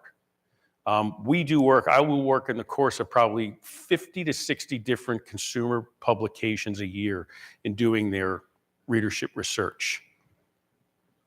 One of the great metrics here is whether these are loyal readers, regular readers, people who come to see you and want to be with you each and every issue. 84% of your readers are what we could consider a regular reader, someone who reads 3 or 4 of the last 4 issues, just on pace, given in that opportunity. That level of loyalty is a deep sense of engagement. 74% are reading every single issue. As a point of comparison to the other work I do, that 84% converts to a roughly 71% for a traditional consumer magazine. Pick it, Good Housekeeping, family circle, whatever those might be. That 74% converts to roughly 61% reading it. In your world as a marketer, editor, that means that they're trusting and wanting of you. From Mark's side, that's a discussion where an advertiser wants to know that they're going to have an advertising opportunity with you on a regular basis. They spend an average of 37 minutes an issue. And when you compare that to the 1 minute that happens in an online exposure, again, time's the most precious thing they can be giving you. And they do it regularly, and they do it considerably. The connection, though, the thing that I think I've learned the most about all of you, excuse me, over the 4 different times I've gotten to do this survey work with you, is that they know who this comes from. I work with a lot of membership publishers. Yours have the strongest level of simple base level connection. I know this came to me from. Now remember, very few of you use your name. The Tennessee Magazine is not Texas Co-op Power. It doesn't tell me the state, tell me co-op, tell me what electricity. There isn't a good reason for them to naturally understand this, and yet they do. One of the things that really charms us when we go through this process is that 93% of these readers know it came to them from their co-op, which is just an incredible level of connection. The trust part, to Mark's point about the failing levels of confidence in media, they trust you. It's kind of an interesting give and take because they have a different relationship with you than a traditional subscription marketing circumstance with a consumer book. They're tied to you for a different reason, but yet that's really important for that trust to occur because it translates into them feeling good and strong about you and the relationship they have with you. So all of that said, when you think about it, as I used the word last night talking to Robin, this is a charter bond you have with these people. They didn't pay you a subscription fee. They have a relationship with you. And given the fact that what you've done over time is given them something they trust and enjoy, they really do tie back to you very nicely. In the scope of the work I do, this is genuinely, one, they know who you are, that brand awareness is super strong, but it validates the things you're doing and sharing with them in a really special way. One of the kind of fun things we see is when we look at, Robin, this was the only book that actually asked this question in this manner. What do you see are the main benefits of reading the Tennessee Magazine? Interesting is that even though our name doesn't say it, the first thing they think about is you. It's the co-op. Also true that they would learn something new. So that's kind of a fascinating thing because each and every issue is going to have a bit of a different twist. I see new perspectives. It's interesting and informing. It makes me feel favorable as we shared this data before. All of that all together, when you think about the nature of what you do in a general interest editorial environment, is pretty special. I spent 10 years working at Reader's Digest, and they would be very happy to see numbers like this, that the connection happened at that level. When we ask about the editorial topics you enjoy most, it literally is a feature back to what you share with them. The thing that's most impressive to us, and the thing that I point to the most is in the top, if you look at the top 9 of them that come to 50% or more, in a traditional survey we do this, 3 of them will have fairly strong, that the thing you write about is the thing they know about best. But then the numbers tend to fall off to 30, 40%. To have 9 of these things at 50% or greater about the things they read regularly means you're really fully engaging the process and the product, which is very gratifying to see from a research standpoint because I don't write the book. I just get to ask the question and see the answer. So when it comes back, it really does focus on the kinds of things that if you're building these things, need to see how they come back to you. We were talking earlier, you always have to be careful when you ask readers because they very often will tell you what they're thinking. When we think about this, Mark and I chatted about how to do this. In the world of all things multimedia, a lot of you are considering how I might go about this process, but you kind of do have to ask yourself 2 big questions. Are the members online? And if so, where are they? Whether or not you're participating in doing these, the neat thing to know is that 91% of the magazine readers have online access, and obviously rural electric co-ops across the country. This has been a challenge over the years, but I think to Mark's point, pandemic kind of forced this, and more importantly, it forced it into a broadband context. So it's there, the conversation's happening. It's not as though people aren't seeing this available. But on the other side of it, this is where they're connecting. This isn't literally this is your readers saying, these are the places I am, these are the places I go. So you get a sense that they do certainly involve themselves in other places. For us, it's kind of an interesting opportunity because it gives us a chance to make sure if we're speaking to them in Facebook, we make sure we point them back to the magazine, point back to our websites, and do it pretty aggressively because being subtle doesn't tend to work online. You have such a small piece of time to get that point across. It's for more in this go-to and literally shove them into that kind of understanding. Mark will take you through a couple things and we'll pretty much be wrapping up, but it was again, just from our standpoint, the chance to ask these questions, especially through the process of the custom side of it, really gave us a great insight into what you're all about. So a lot of information just thrown at you. It's like standing in front of a fire hydrant, I'm sure. But what is your best strategy when you're trying to connect with your members and communicate different messaging with them? So now we're going to go back to my fisherman analogy, right? First, you got to know your audience. And Paul just walked you through this in depth. And he gave you a crash course in demography in about 15 minutes. But MRI has identified your audience very clearly, and it's predominantly a baby boomer audience, 71%. But you've got growing segments of the younger Gen X and millennials in there. But you have to keep in mind when you're talking to them, which segment of that audience am I addressing my messaging to? And then you got to use the right messaging, right? So this goes back to the messaging part of it, the bait part of it. And TECA and the team here, formerly Robin, now Chris Kirk and everybody, has done a phenomenal job of providing you with different content through the magazine, et cetera. And the MRI research supports the fact that your members enjoy reading it, they see it.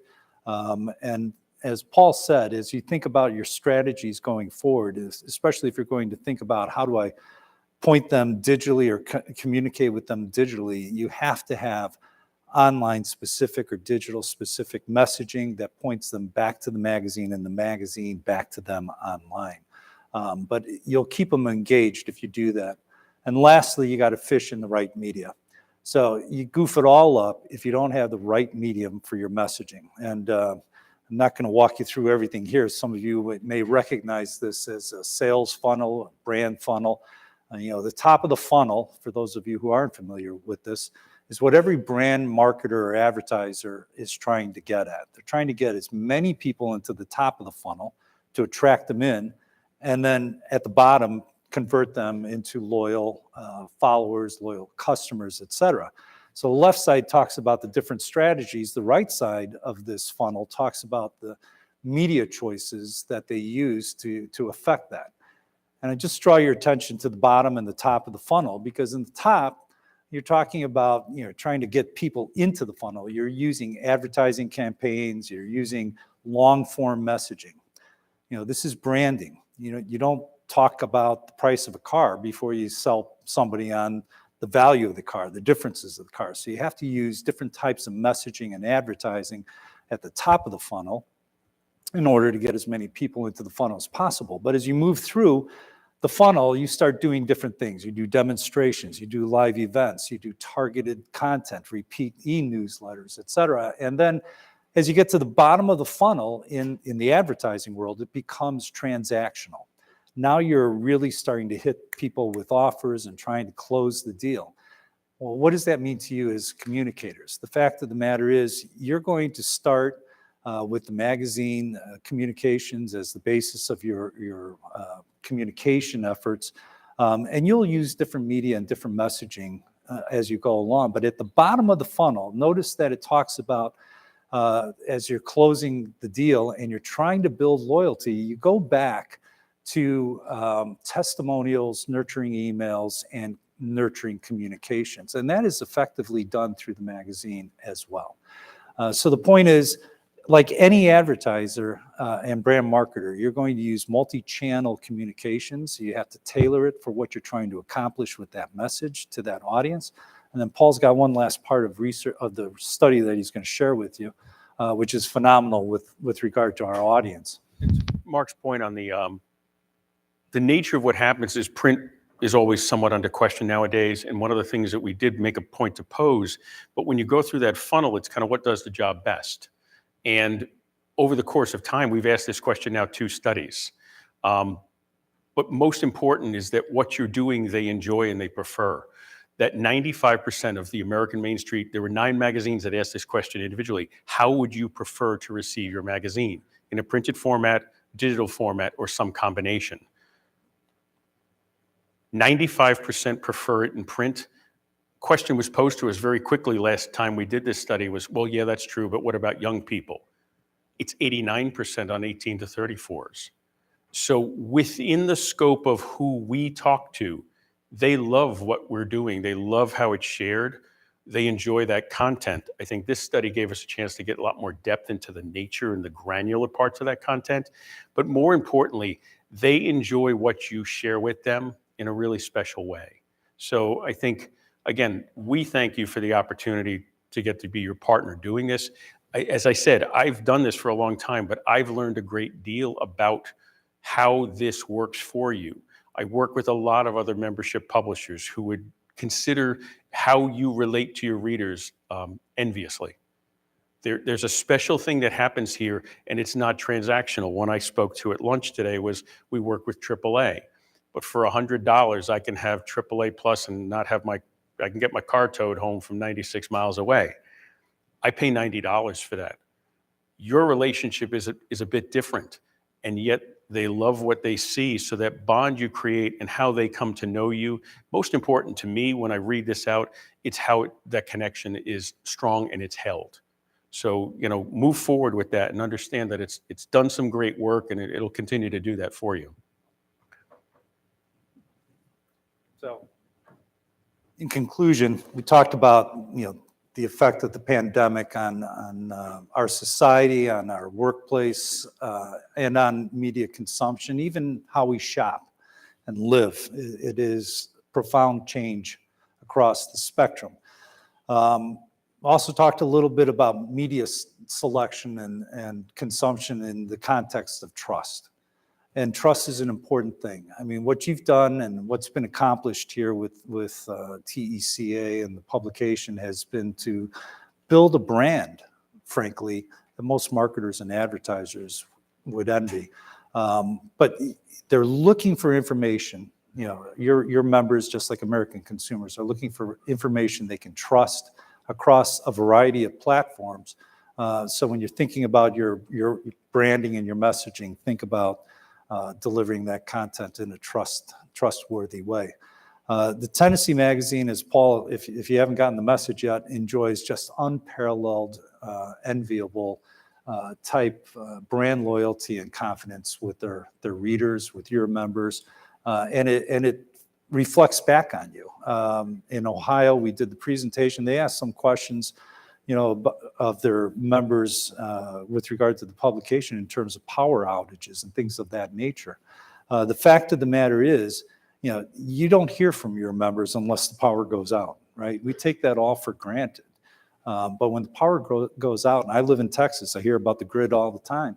The fact of the matter is, you want to have faith and confidence in your co-op. And I think that the magazine goes a long way in building that equity. And the great part about it is that it happens for about 55 cents an issue. You get invited into your members' homes every month, and I see it personally. My mother-in-law lives in central Illinois. She runs out to the mailbox, gets that pile of mail, and the highlight of her day is opening every envelope and reading the magazines. You get in there for 55 cents, less than the cost of a stamp. And the dividends are being paid through that messaging, just unbelievable. So we're done. We did it in less than an hour. We got a few minutes if you guys have some questions. And if not, we want to thank you for your time and attention.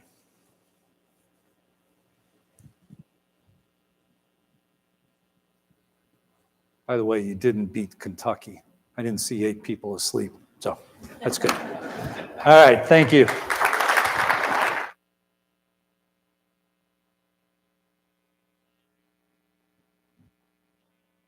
As a communicator, Tennessee Magazine is the gold standard as far as I'm concerned. It is the way we communicate with our members that they look forward to. They look forward to going out to their mailbox, getting their magazine. And I've actually had people to tell me, I prefer it in print form because I can take that into my kitchen and cook all the recipes. I don't have to take my computer into the kitchen. But thank you, Mark, Paul, and Chris. We certainly look forward to working with you on our magazine sections in the future. Congratulations on that. Each year, Tennessee co-ops provide education, leadership, and scholarship opportunities to hundreds of students from across Tennessee. Now, these young people will be tomorrow's teachers, senators, doctors, and entrepreneurs. When co-ops provide educational experiences like the Washington Youth Tour, the Youth Leadership Summit, and 4-H Electric Camp, we're connecting young people in our service areas with life-changing opportunities. For more than 5 decades, Tennessee's co-ops have led the nation in developing young leaders and preparing them to tackle the challenges facing our rural and suburban communities. I'm pleased to introduce Mr. Todd Blocker, TECA's Vice President of Member Relations, to talk about TECA's youth programs and introduce you to some very impressive Youth Tour alumni. Todd?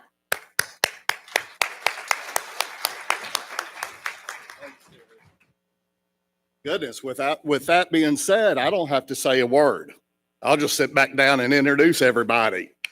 All right, good afternoon, everyone. It's great to see everybody again. For those who may not know me, you're lucky, but anyhow, my name is Todd Blocker. I'm Vice President of Member Relations with TECA. Please allow me to introduce my coworker, Celia Trevathan. Where's Celia at? Is Celia out here? Did she leave the room? Well, that's the way it goes. I was going to introduce her because she does a lot to help coordinate all the programs that we actually do. As mentioned at TCA, we organize 3 different youth programs in your behalf: the 4-H Electric Camp, the Youth Leadership Summit, and the Washington Youth Tour. These programs generally touch over 450 of our students, our young people, every year, by them actually participating and doing things. After pausing these programs back in 2020 due to the pandemic and also in 2021, we used 2022 to carefully merge back into these activities. I'm very happy to report that 2022 was a very successful year with the good Lord willing, we're back to full speed with all of our youth programs in 2023. As you'll see in these programs and our event dates, actually in your program that you have, everybody got their program? Except, here we go. We've actually got the dates of all of our programs that are coming up. And the Youth Leadership Summit will be set for March 13th through 15th. It'll be at the Drury Plaza downtown in Nashville.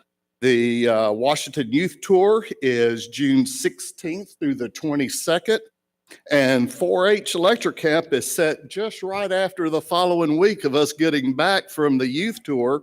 And it will be June 26th through the 29th, and it'll be at UT Knoxville.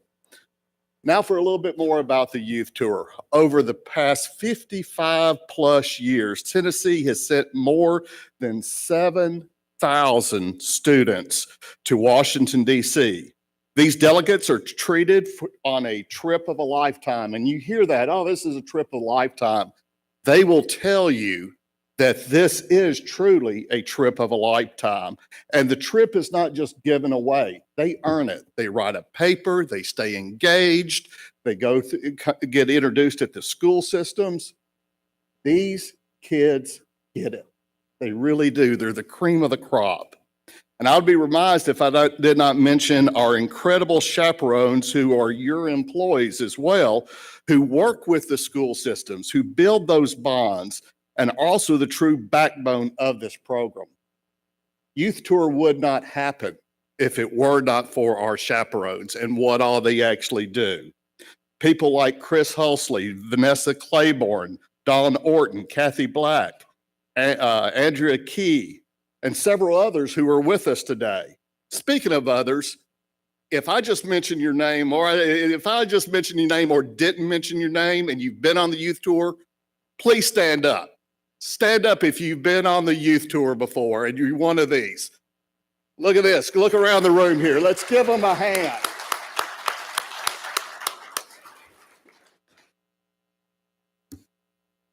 Their dedication to these programs is second to none. So please let them know how much you appreciate and let them know that they're a shining example of promoting the 7th cooperative principle, which is concern for community. Speaking of concern for community, Trent Scott, Trent and I we talk all the time and everything, and he said it best when he shared with me that there is no better opportunity for the cooperatives to truly show their concern for their local communities than by sending these kids to DC. And that just resonated in my heart. It's just something I wanted to go through. Now, in a couple of minutes, I'm going to be honored to introduce some of these extraordinary students, cooperative delegates, your youth tour ambassadors, and the future leaders within your communities, and hopefully the future leaders within your cooperative. As you know, these student delegates are awarded the winners of the Robert McCarty Essay Scholarship. And one is actually the Youth Tour Ambassador, and then also the Youth Leadership Council. The Youth Leadership Council is a program that represents one individual for each state that comes to the NRECA annual meeting, and they participate.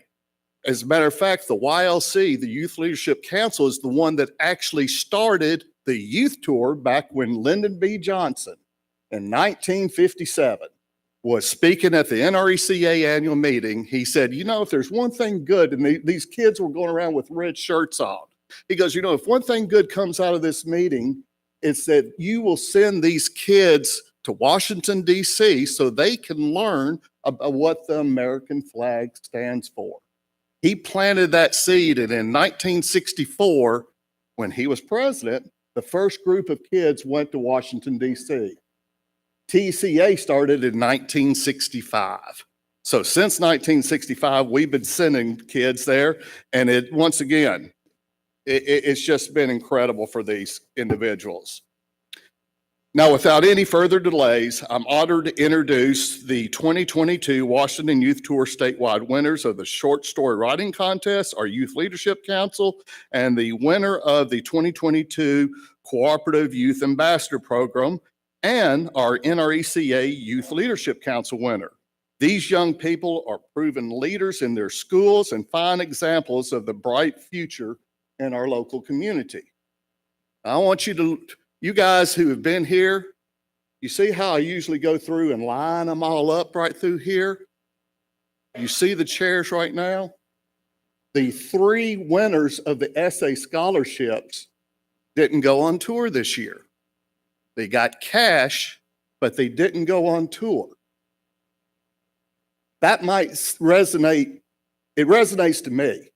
And the reason being is when they go on the tour, they're engaged with the co-op.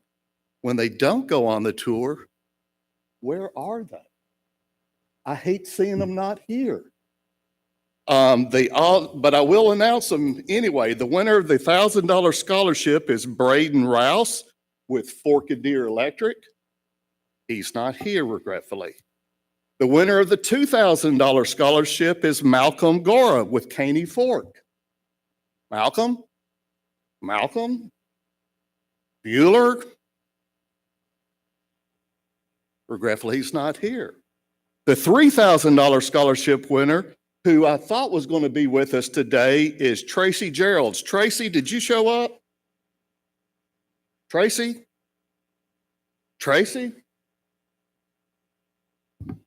What about that? Does that not? Anyhow, it just hurts to go through. Tracy actually was going to be here with his mom and his grandparents, who is Barry Brooks, who was actually the inspiration for him writing his essay.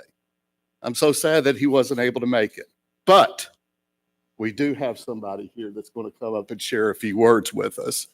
Also, the winner of the $10,000 Cooperative Youth Ambassador Program, because once you go on the tour and you come back, the chaperones stay engaged with the students and get them involved with the co-op. They do 4 things. They'll get into a drawing for a $10,000 scholarship. Now, years ago, $1,000, $2,000 used to be a lot of money. Today, it takes commas in it and extra digits to really go through and make a difference. So we did have Camden Robertson with Southwest Tennessee EMC. But once again, regretfully, Camden wasn't here to join us today. But now I would like to introduce to you the winner of the Youth Leadership Council. And guess what? She went on the tour and she's here today. Caitlin Blake with Cumberland Electric, would you please come up? Let's give her a hand.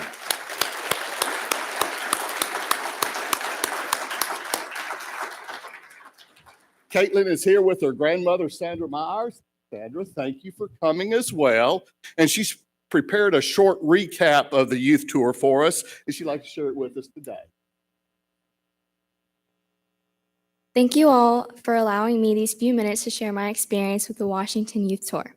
The tour is a week trip for high school juniors to Washington, D.C., our nation's capital. We were selected after writing a 900-word short story about making Tennessee brighter. The youth tour is an all-expense-paid trip for students to get a better understanding of government, leadership, and public policy. The trip was filled with tours of museums and monuments, though it was not all business. We played bonding games and had many chances to get to know one another. A highlight from the first night was a group balloon game where the objective was to pop each other's balloons. It sounds odd, but it did the trick to break the ice. Experiences like Dave & Buster's and the dinner at Medieval Times also allowed us to get to know each other in a more relaxed setting.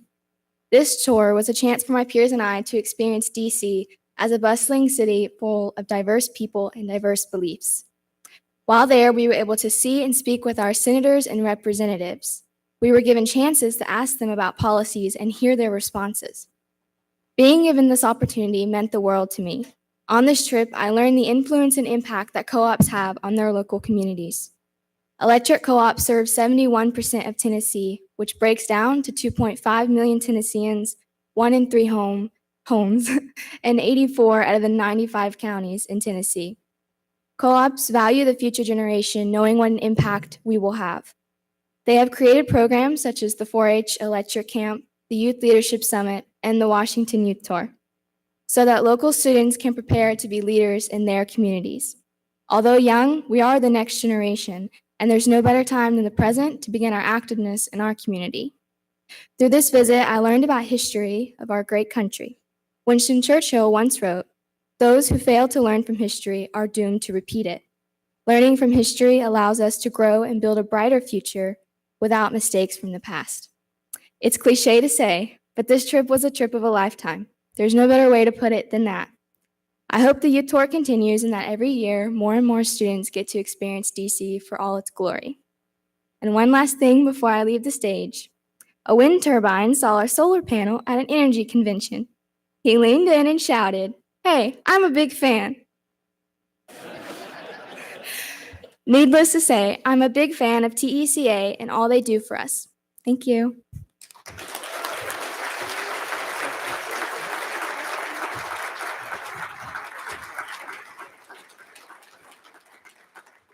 Does my heart good.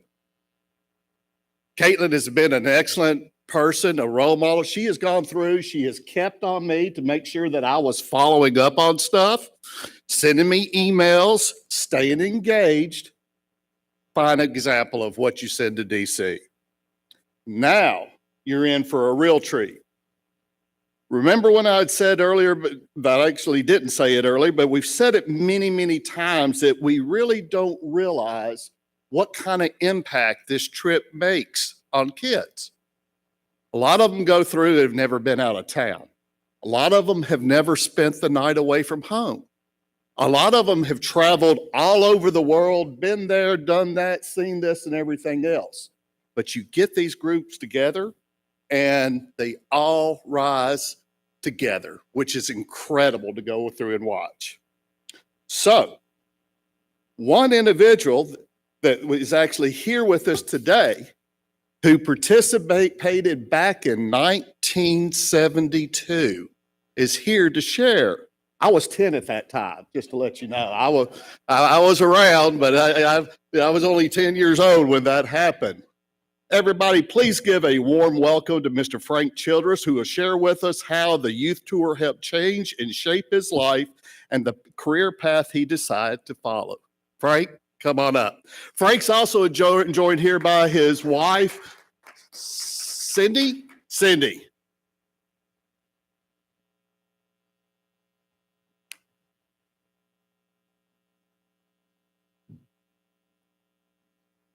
Frank actually wrote us a letter. He wanted to do it on the 50th anniversary. He said he's going to share the story, but he was with Tennessee Valley Electric.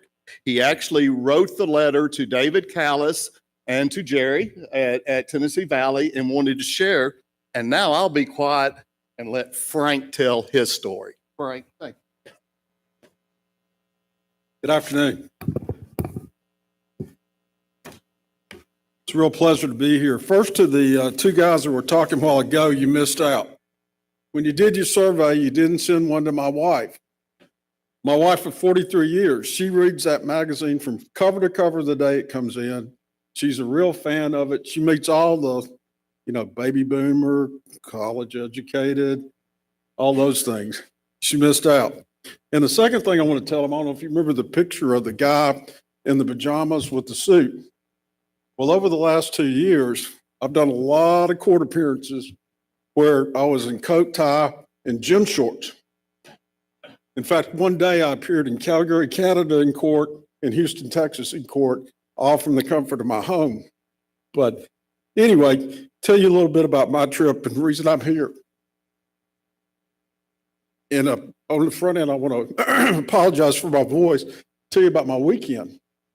Started out Friday night at Pickwick, where there was a fundraiser for the Darrell Worley Foundation. I don't know if any of you know Darrell Worley, but we raised $238,000 at a small event for the Darrell Worley Foundation.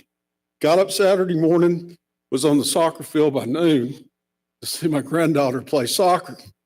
And to give you a background, we have two boys, both collegiate athletes. One a collegiate golfer, one a collegiate soccer player. When we finished the last tournament, my wife and I sat in the car and cried. What are we going to do? Well, now we got 6 grandkids. We got something every night. So anyway, it's a lot of fun. I wrote the letter, and the reason you see me with the cane, early this summer, the weekend after Memorial Day, we were at our house at Pickwick and just walked across the yard, foot rolled, and I broke my foot bad. And so I was in a cast at the time I wrote this letter. And I started thinking, 50 years ago, I made this trip. And I think you see the picture there. I'm on the back row with hair. And my hair was the color of hers, of Caitlin's at that time, but no longer. But anyway, I described it and she described it as a trip of a lifetime. Truly it was. It was an experience that shaped my life. And background-wise, one of the things you just talked about was people that had never been anyplace. My father and mother moved to Clifton, Tennessee, if you know where that is, when I was 5 years old. He did it for a $25 a week raise. And just to give you where that fits, at my current hourly rate, that's 2 minutes of work. I'm not charging today, so we're okay. But anyway, my dad got 1 week vacation a year. And that 1 week, we went to see relatives. I'd never been to Washington. never been any place but my grandparents, basically a vacation every year. And so truly it was a unique experience for me. I wrote the essay. I still have to thank my English teacher, Mrs. Carmen, for her assistance in that essay in proofreading it. I probably wouldn't have won without that proofread. But, and I don't want to get, and you all may know the details, but you know, truly it is a unique thing. You get to Nashville, you get on the bus, and you head first to Monticello. I've never been to Monticello, never really been out of state that much. But from there, you go onto Arlington. You do so many things in DC. The one thing I wrote about in the letter, though, was the feeling I got when I crossed the Potomac. That first time, and I saw Washington Monument, the Jefferson Memorial. And I've probably been to Washington literally hundreds of times since then. And I still remember every time I crossed the Potomac in a car, however, that feeling I got when I was on the bus and I crossed that Potomac for the first time and saw our nation's capital and what it meant to me. Now, our trip, a little, different experience. 1972, think about what was going on. You were at the height of the Vietnam War, and we went to Arlington. And I still clearly remember the horse-drawn casing and a funeral of a soldier that we got to observe from a distance. I want to disturb. And then we got invited to the White House.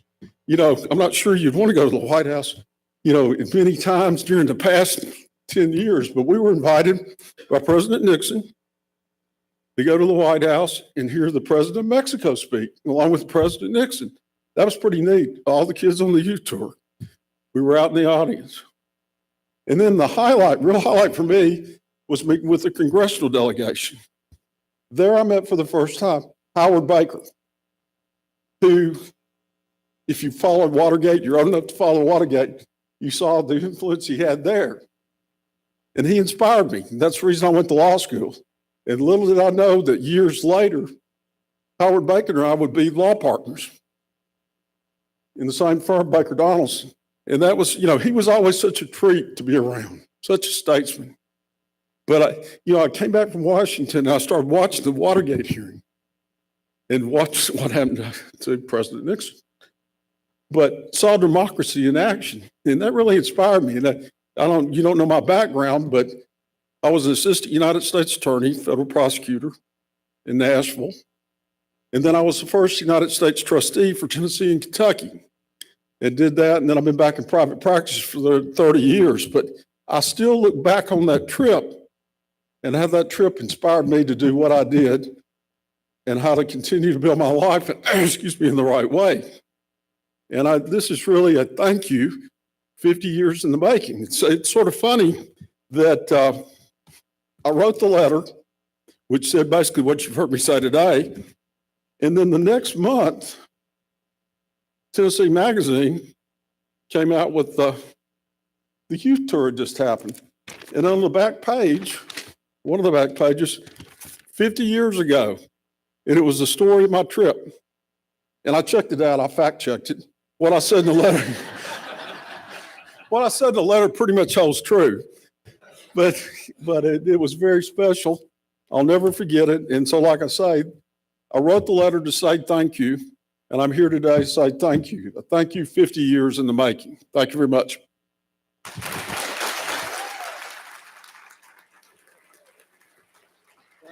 Appreciate you, buddy.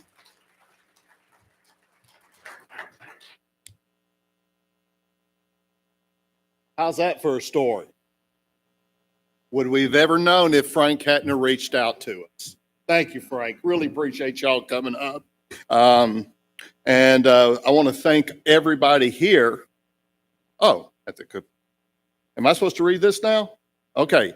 At the conclusion, please give any former youth tour participant to the front of the room for a photo with Mr. Childress. Example, we want Dave Cross, Conrad Fry, and others. We would all like to get a photo of all those youth tour alumni who are now also co-op employees, along with those that went this year and everything else.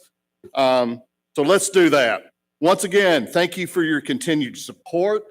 I also encourage you to reach out and keep in touch with these young leaders. They're the ones that are here for us tomorrow. They're our leaders and everything else. So it's very important to stay engaged with them. Have a great rest of the annual meeting. Have a great Turkey Day, and appreciate you all being here. Thank you. All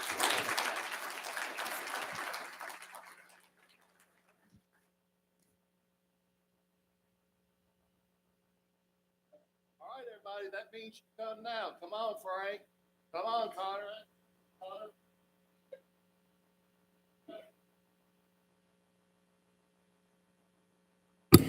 What a testimony. Thank you, Mr. Childress. I wish we could take you around to all the schools with us.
Okay, thanks, everyone. We're going to have a brief break. Now, once again, we would like to thank Federated Rural Electric Insurance Exchange for this afternoon's refreshments.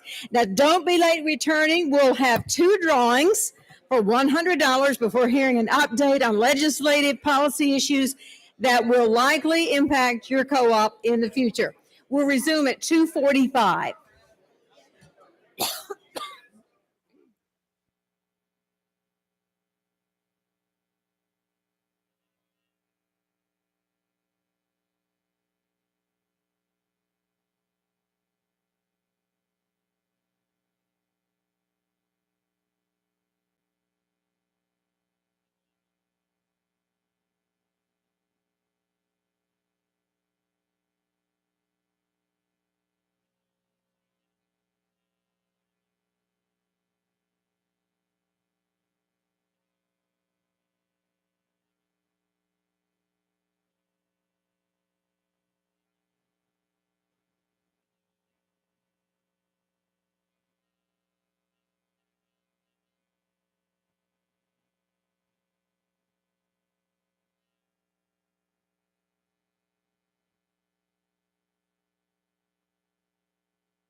All right, everyone, back in the room for the drawing.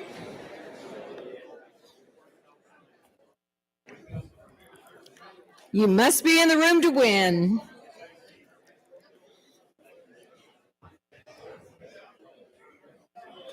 It was nice to have that caffeine shot, wasn't it?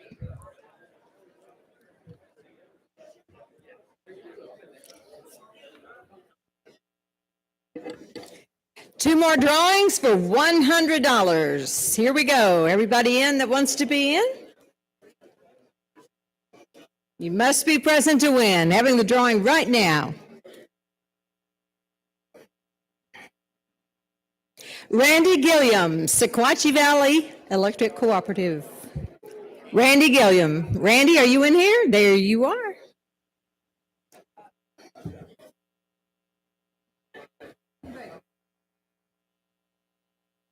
And for $100 number 2 prize, here we go.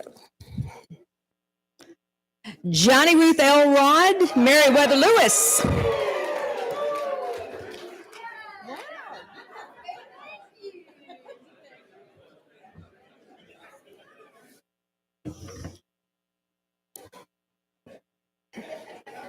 Congratulations to our winners.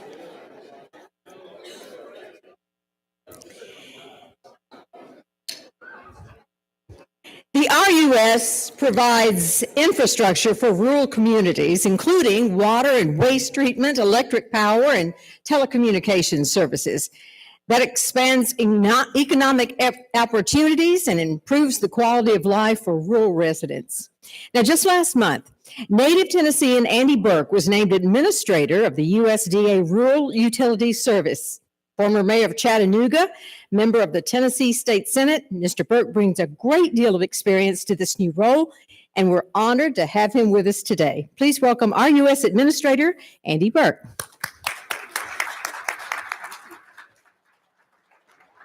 Well, thanks so much. I didn't get nearly as big of a whoop as the winning the drawing did.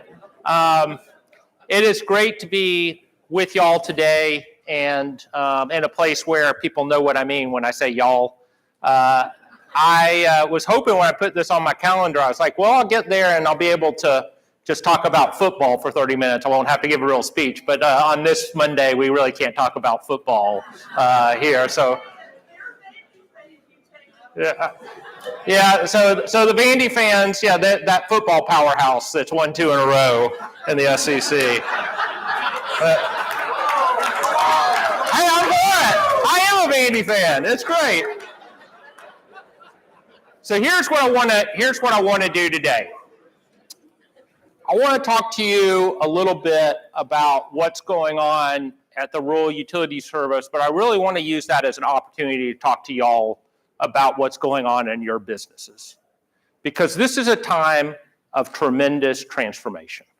And I know that because I see it at the Rural Utilities Service and understand what's happening there. We talk a lot about what's going on across the country.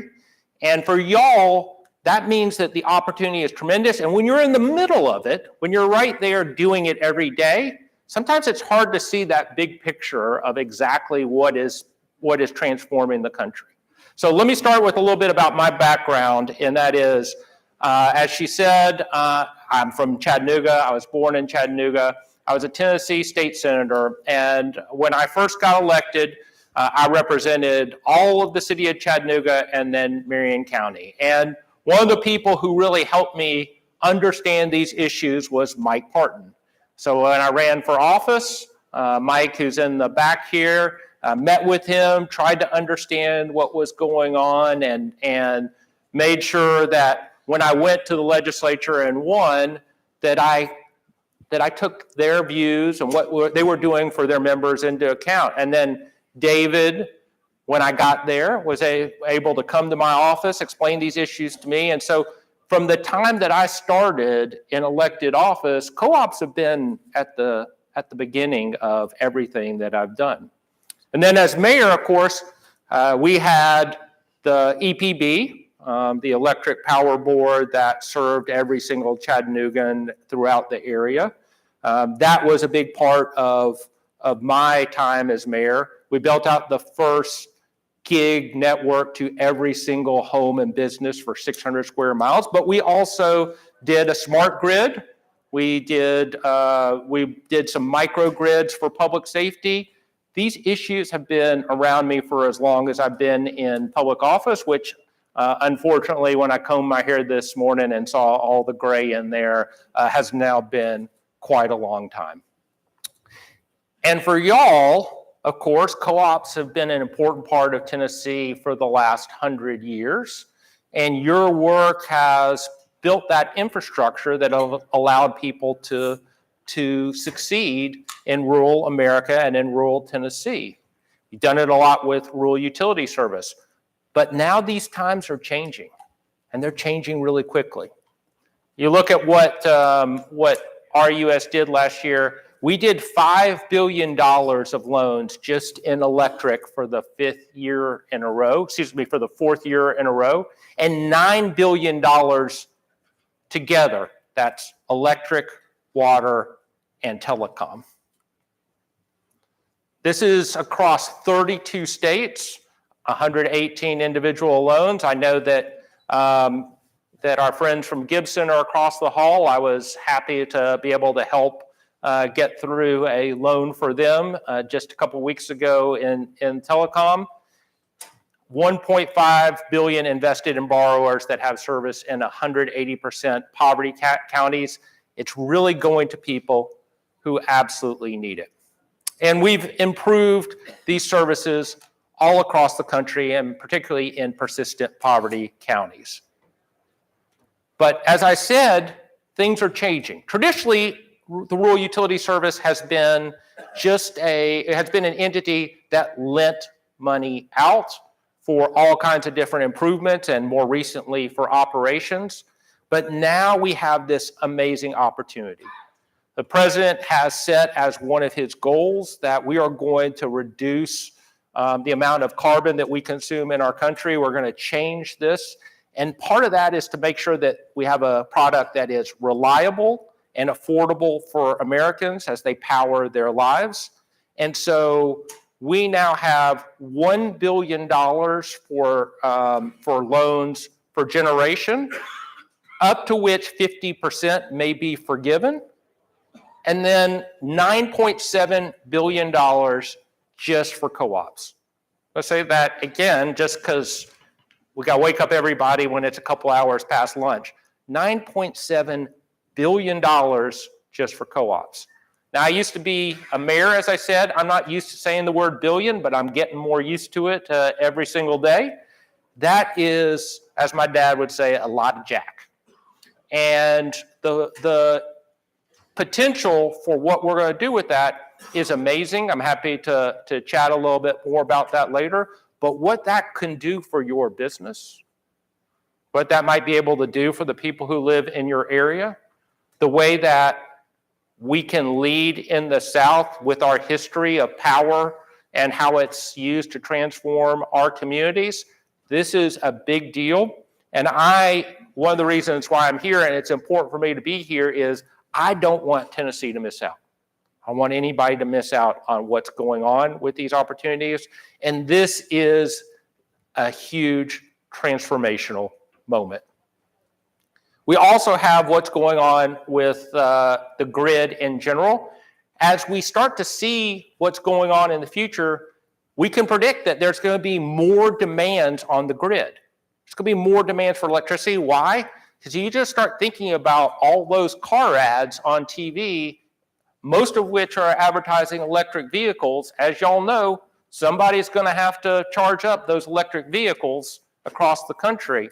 And so a huge part of what the president was trying to do with the Inflation Reduction Act is to make sure that we were building out that grid for the future that could survive that. And that's y'all. That's the people in this room. And so in the bipartisan infrastructure law, funding was set aside for the grid, and particularly for electric vehicles, again, in the Inflation Reduction Act. And you can see this $7.5 billion for the national electric vehicle infrastructure, $5 billion for electric bus replacement. Again, somebody's going to have to power all that. And then $20 billion for clean energy demonstrations. So this is a chance for you to participate. And I don't know what's going on in Tennessee when it comes to trying to make sure that we get the information out. But part of the reason that I'm here to chat with y'all today about this, even though this is not strictly rural utility service money, is that I want you to participate. I think the president is interested in making sure that the funding gets here, but also because it relates back to the electric stuff that we fund every single day. And we know that there is so much work to be done, and it has to be done quickly. Of course, part of that is for energy savings. We now have the Rural Energy Savings Program. Everything in Washington, D.C. is an acronym. I hate these acronyms. I think if they did the Bill of Rights today, they would call it the BOR. I mean, so I refuse to say RESP, no matter how many times they put on there. So the Rural Energy Savings Program can start to cover what is needed at the individual level, at the customer level, so that we can do energy savings across your member areas. And again, you can see that there are different possibilities, but I want to make sure that the people in this room are taking advantage of it. And so you can see we have our general field representative in the room, who I know that you've had a lot of contact with. We have plenty of people here, but also, again, I'm available to everybody for this kind of work. I know that from talking earlier that y'all have 16 of the 22 co-ops in the room are also in the telecom piece, so I want to make sure that we go through that. The president has made a pledge that every American will have access to affordable, reliable, high-speed internet. I'm going to say those words again because that's something that I take very seriously.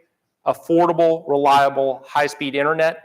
Every American will have access. And before the president appointed me to this job, I was the special representative for broadband in the administration, and there was $65 billion that was set aside in the bipartisan infrastructure law for high-speed internet.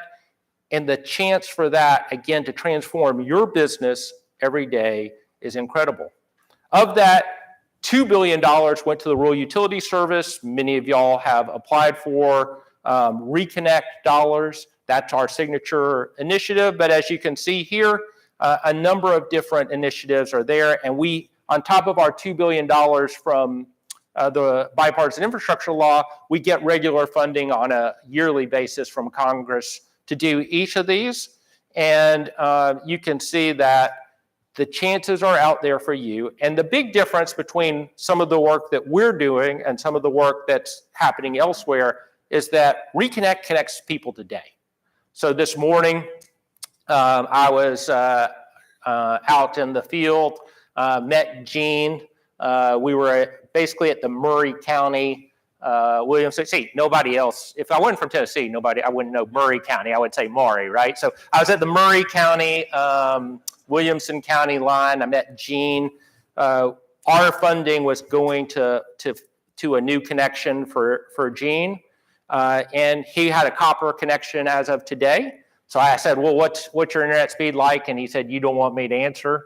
I said, no, Gene, I actually do want you to answer. I want you to tell me what it's like versus what it's going to be like tomorrow. And to hear that roughly 60 days from now, he's going to go from having dial-up speed to having a gig service at his home. That's the opportunity for people today. And I will just point out, from a selfish standpoint for your areas, we all live in the places that we serve as well, is that more than ever in 2022, right, people can live wherever they want. Can live in Murray County and work in New York City in a way that they just couldn't before. And so what that can do for economic development in your area, what that can do for opportunity to grow your business, to grow the community, That is tremendous. And so we are doing this work every day. We've already had 3 rounds of funding through Reconnect. We just made available another $1.1 billion that closed a couple of weeks ago. And we'll start announcing the award winners here in a couple of months for that. Don't hold me to it. We're going to do the best that we can. And then there's also a bunch of other funding that's available, like our distance learning and telemedicine grants, Community Connect funding, which that's going to be coming here soon. And then we're also, in these next few weeks, you'll start seeing us rolling out technical assistance so that if you haven't participated in some of our grants before, we'll be able to help you going forward. And so you can see here, Community Connect, again, those grants are coming, as well as this distance learning and telemedicine grant. Again, funding that will not only make things affordable, available to people, but also affordable. The last piece I'll say on this affordability for those who are in the telecom world is that there's the Affordable Connectivity Program. And if you're not familiar with this or you only know a little bit about it, make sure that you are familiarizing yourself with that. That's offered through the Federal Communications Commission, but it's a $30 monthly subsidy for anybody who makes 200% of poverty or less. And if you're in that business to add those marginal subscribers, it's great for the community, it's great for those families, and it's good for you and your co-op. So Tyler, I was with him this morning. He's our field representative, and feel free to contact him. His number's on here, and again, I'm happy to supply this information as well. Before I get to questions, I just want to go back to the beginning of what I talked about. So being from Tennessee, I think a lot about the history of the Rural Utility Service. Almost 100 years ago, President Roosevelt said that every American will have access to electricity. And out of that sprung TVA. Out of that sprung what was then the Rural Electrification Administration, which is now the Rural Utility Service. And out of that sprung co-ops.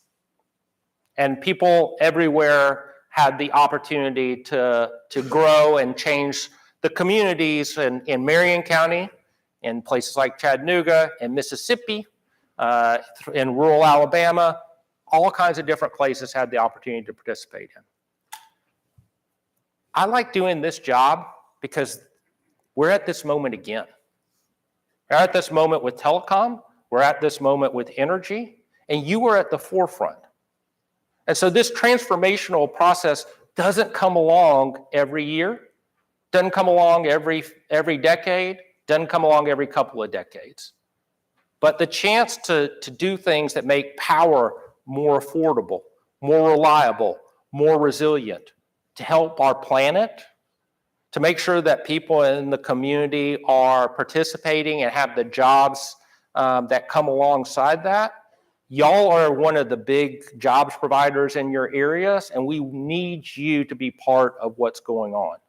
On the internet side, to ensure that every American has access to this, to think about internet as just like water and electricity and roads, and to be that basic service that everybody has, it's transformational. And I love being in this room with you and talking through it because, again, this is you. And so every day I know that you're going to work, you're going to your member meetings, you're doing whatever it is that you do, and you're thinking, I'm just doing what I have to do today to make it to tomorrow.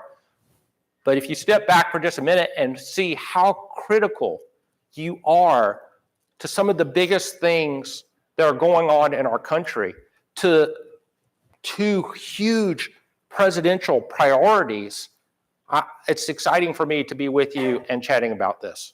So again, thank you very much, and I look forward to answering any of your questions.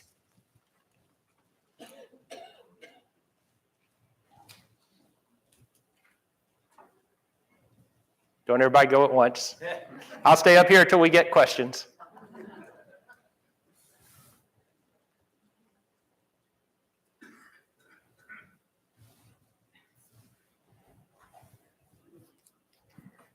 Thanks, Andy. We're so glad you're here with us today. You talked a lot about these transformational moments for not just our industry, but our communities. And so through several pieces of federal legislation, the federal government has, created loads and loads of resources that are available. And you've walked through some of those.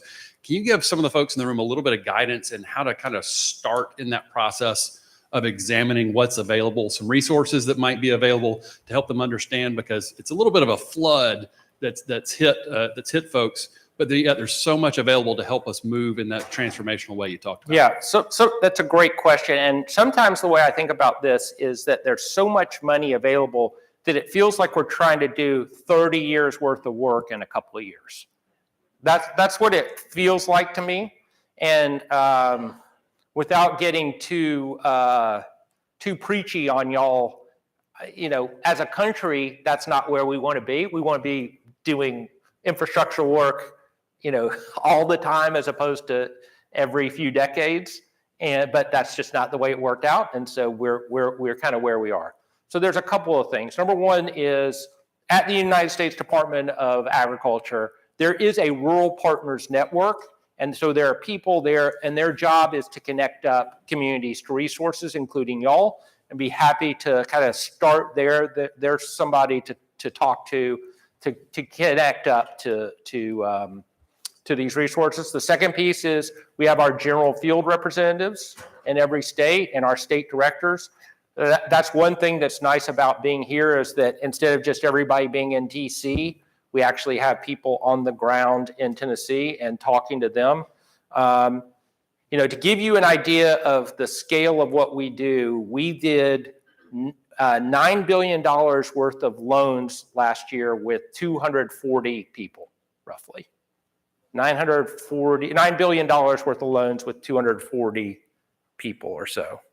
And so we have to have great staff in the field who are really experienced in order to have that kind of impact. And so your general field representatives are very knowledgeable. They understand what's going on. And then the last piece that I will say is you're a member of Congress. There are all kinds of different liaisons. Is pick something that you're interested in, focus in on it, talk to your association heads, talk to your members of Congress, and figure out what it is. But I just say it again, don't let this pass you by. Congress isn't going to wake up tomorrow and say, you know what, we only gave the co-ops $9.7 billion. Let's make sure we give them another $9 billion. That's not going to happen. I'm not the greatest predictor in the world. I would have said Tennessee was going to win last weekend. I'm not the greatest prognosticator, but I can tell you for certain that isn't going to happen. So if you miss the window, you miss the window. Don't do that. I definitely don't want I don't want Mike and my friends at Sequatchie Valley Electric Co-op to miss the window. I don't want anybody in this room to miss this moment.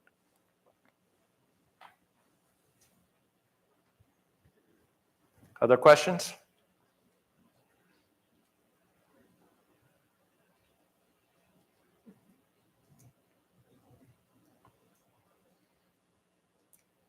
Okay.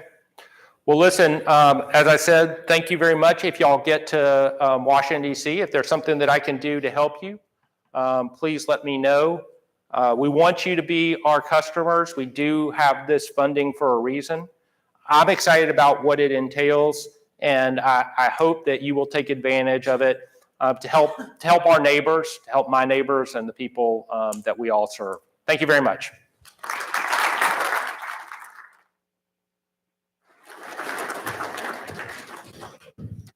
Thank you very, very much, Administrator Burke, and congratulations on your recent appointment.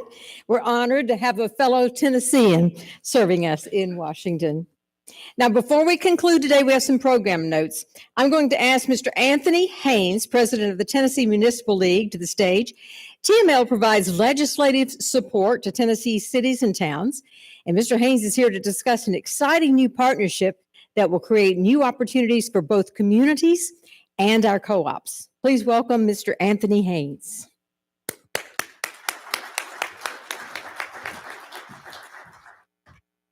Thank you, Terry, and Andy. This is your opportunity to make a mad dash for the airport. You notice that the folks from Gibson Electric, I think, are meeting next door. You know, I grew up in Gibson County, so they knew when the time they were meeting. But I did want to thank David Cowles for the opportunity to be here today and congratulate him on a 20-year service to TECA. Could we give him a hand for all he's done, not just for co-ops, but for those of us that grew up every morning and the view was of the country road, that lifestyle and the things that made it possible. I'd also like to recognize Chris Jones from Middle Tennessee Electric, who is also supportive of our TECA TML partnership that we'll talk about here in just a moment. Before I get started, though, I do want to say how great it is to be with Administrator Burke. And Andy, congratulations on your presidential appointment to lead a historic and critical agency to the future of rural America.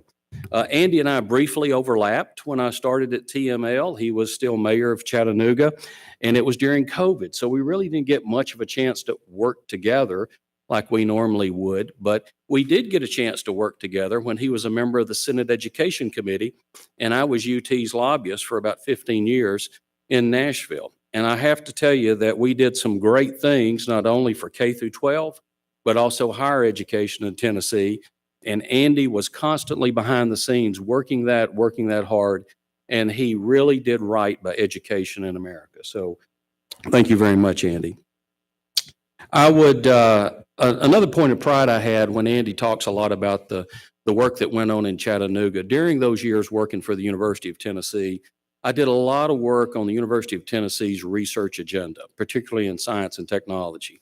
And everybody thinks that relates to Oak Ridge, but it's not. It's much bigger and it's much broader than that.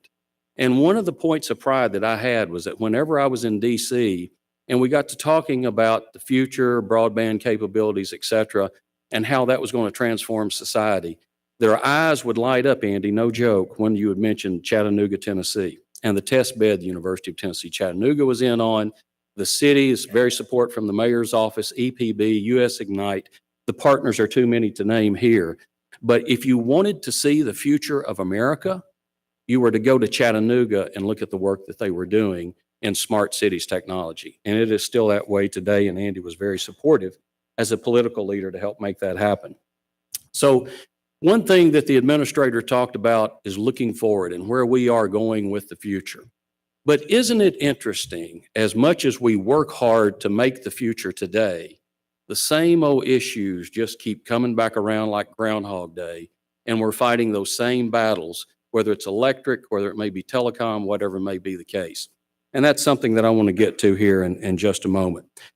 You know, we have a lot in common, you and me, and that is we see the world much the same way. And I'm very proud of my co-op background. There are a few people here that know about that, but my mother was an employee for over 20 years with Gibson Electric Membership Corporation. That put me attending as a little kid all the annual meetings out under the pavilion and learning about the things that the co-ops did. It put me after school sometimes in the break room when the linemen would come in and they were ready for a Coca-Cola, and they were always kind enough to buy me one. I knew where to position myself.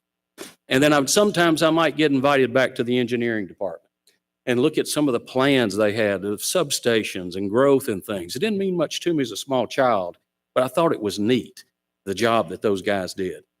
And I learned about guys like Al Campbell, who was a TVA guy, but embedded at the co-op, helping with energy conservation and economic development. And like all of you, I learned about what happened at that front desk at the co-op when people came in and they just knew their electric bill was too high. I knew to stay away from there. But when you really look back at all those years, they were great in preparing me for a future job that I was to have. When the late Wally Byer, administrator of RUS, invited me to come over to his shop from the office of the secretary at USDA, where I was doing congressional work, and said, I know about your co-op background. I need someone that knows and understands co-ops, that understands the importance of all that to economic development, quality of life, working on this new White House task force that I got to have a staff person for. And that was the beginning of my work on the White House task force for electric retail competition in the late 90s. You may remember that experiment of the federal government. Sometimes I'd like to forget. But I'll tell you a brief story about that group. It came together in the late 90s because there were enough people convinced that the United States could benefit to the sum of billions and billions of dollars. I think the number they used was 7 billion over 10 years, that the American economy could grow from the efficiencies gleaned if you went to retail competition. Well, they're looking at it as far as economic analysis and model runs, right? They've never actually climbed a pole in the middle of North Dakota. They've never had to deal with keeping the lights on there. And when that group got put together, it was all the cast of characters that Andy has to deal with every week to fight your fights. It was key people from the White House. It was the National Economic Council. It was the Council of Environmental Quality. Department of Labor was there because of labor unions that the law of the linemen were part of. It was agriculture, EPA, OMB, Treasury, all those people that were going to move forward and work with this new policy and the president's legislation. Needless to say, when you work for agriculture, and Andy knows this, sometimes you got to be the skunk at the picnic. And you have to bring the realities to bear of what it costs to deliver service, any kind of service, water, wastewater, telecommunications, electric power, renewables, to rural America, where there's only just a few people, if you're lucky, one person per mile of service, sometimes less the farther west you go, as opposed to when you're back east. So as we begin to talk about these policies, we at agriculture said, you know what? We're going to need a rural safety net because all of these savings that you account for in these models are coming at the cost of raising rates and high cost to serve rural areas. Well, they kept saying, no, that's just anecdotal. It's anecdotal. We need an economic analysis. So we went about that. We got an economist from North Dakota State who served on President Reagan's Federal Board of Reserve. He's one of his appointees out of Kansas City. We used the same data that EIA and DOE used. We used the same modeling runs that they used. We even used the same contractor to run the model. The only thing we changed were the assumptions of the analysis, which all the economists said that's fair. You're looking at it from a different perspective to get answers. And then I want you to know that somewhere around 30, I think it was 36 states in the country were going to go to higher retail electric rates. 19 of them were very significant, including Tennessee. And then all of a sudden, the call comes to the USDA chief economist, bury that study. Well, it really wasn't a study. It was an analysis that we were told to perform. But so I don't know to this day who actually buried the study, but the study got buried in the National Journal, in the Wall Street Journal, in the Washington Post, and Congressional Quarterly. And the next thing you know, the brakes got hit on ushering in retail competition during the Clinton administration. So that was one of those things of where all of a sudden the word just kind of gets away from you in the day. But it also gives me a great appreciation, not only that background, but the fights that get fought by people like Andy and others when things are not so great, when the money may not be there, or some folks have a different economic policy in mind about how important your job is. Remember, I grew up out there. I had one of those, rural electric meters on the side of my house. And my mother took those calls every day from customers throughout that service area. And I've heard those stories. So I think it's very important that our two groups work together. And in doing that, I've been really excited. I've been excited about this partnership, the opportunity to work with people that helped raise me and shape my views about the world and the quality of life that I enjoyed out in rural America, that might have a chance in this new world of bringing the towns and cities of this great state together with the co-ops, and let's work together for those issues that matter. And so, again, I really want to thank those that are made it possible, because you and I have always kind of seen this world the same way. The people that do marketing for a living will tell you there's lots of different names for it. It's real sexy, but at the end of the day, it's an umbrella that's called public power, okay? It's power for the people, regulated by the people, and not to profit by anybody else but the people. And that's what we do. That's what our lives have been about. But in recent years, I've really become increasingly concerned about the greater number of people that don't know, understand, or care why that's important. And there's where the job is to be done. Our towns and cities depend on it as far as they're producing their jobs, their economic viability, and yes, their quality of life. And we're about to go into this new day and age. Andy articulated it so well. And again, if you want to see the future, go to Chattanooga and look at some of the smart cities work. of how digital communications and digital technology is going to change the way that we live our lives, from the way that we get our medical treatments, from the way we get anywhere, from the way we interact with one another. You name it, it's going to change what you and I have known as normal. And at the core of that is going to be the need for affordable, highly reliable, and I'm talking about from an engineering standpoint, highly reliable electric power. So these things just don't happen. They take hard work.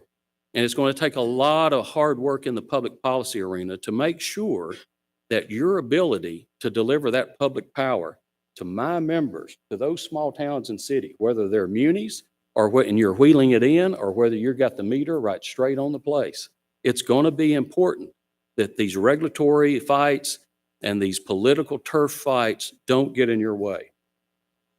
And in doing that, when we were talking, David Callis and Chris Jones and I were talking about how we need to work more closely together, and they were intrigued by this idea.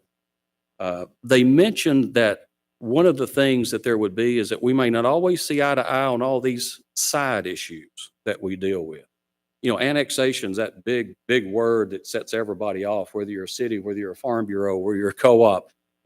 But if we're working together as a family, we're avoiding a lot of problems to start with. And that's another one of the benefits of us working together as a family and as a coalition. So it's not a novel approach about getting people with similar interests to come work together. You know, it's done in Washington every day. And that's the way, as more and more as Nashville begins to do its business and conduct its politics like it's Nashville, it's going to take some of those same strategies to make it work here in Tennessee. As you well know, if you go it alone in Washington, you're on the sideline. If you're in a coalition, you just might write the bill. And that's the way it's going to be here in Tennessee. We want to form an electric public power working group of similar interest. TVA, our friends at the municipal electrics, our county governments, the electric co-ops, all coming together of where we are working on good public policy for Tennessee. And anybody that wants to do anything to the contrary can't run over us, can't go around us, can't run through us. They're going to have to sit down at a table and work with us. And if we all work together and stick together, that will happen. So as you can see, it's not really a novel idea, but it's something that what's going to have to happen as we move forward on all these issues that you all are responsible for delivering to rural Tennessee. You know, I want to close by talking a little bit back about that NEC group that I told you about. And I remember one thing that this OMB, career OMB person said, I'll always stick in the back of my mind. And he had a reputation. He'd been there since the early days of the Reagan administration as a career person. And he was a true believer in getting rid of TVA, getting rid of REA, getting rid of Bonneville, just getting the federal government out in any way whatsoever of anything related to electricity. And he made a comment that the free market should dictate electric sale policies in America. And I see my friend Tommy Whitaker here that we'd worked with on the board of trustees, used to be on the UT Board of Trustees. Tommy, I don't know if I was too young or I just had too much coffee that day, but I ran my mouth and I said, a pure free market is economic Darwinism. It is survival of the fittest of buyers and sellers in the marketplace. And I don't care for rural America to be a loser. And I think that's where we have to be today in terms of our line and thinking. As we see this state start to work together and think together in telecommunications, in electric policy, when you look at people and what they want to do as far as where their power comes in from, we must think not about the next 10 years that people are wanting to usher in change on us or looking at. We have to think about the next 25 to 30 years like our parents did, or once we make changes to this great thing we know is a reliable, public, affordable power, it's gone. It's over. And we'll never get to change those decisions back. The people in this room listening to your members need to decide what's best for Tennessee, not someone that's going to make money off this thing in some other state.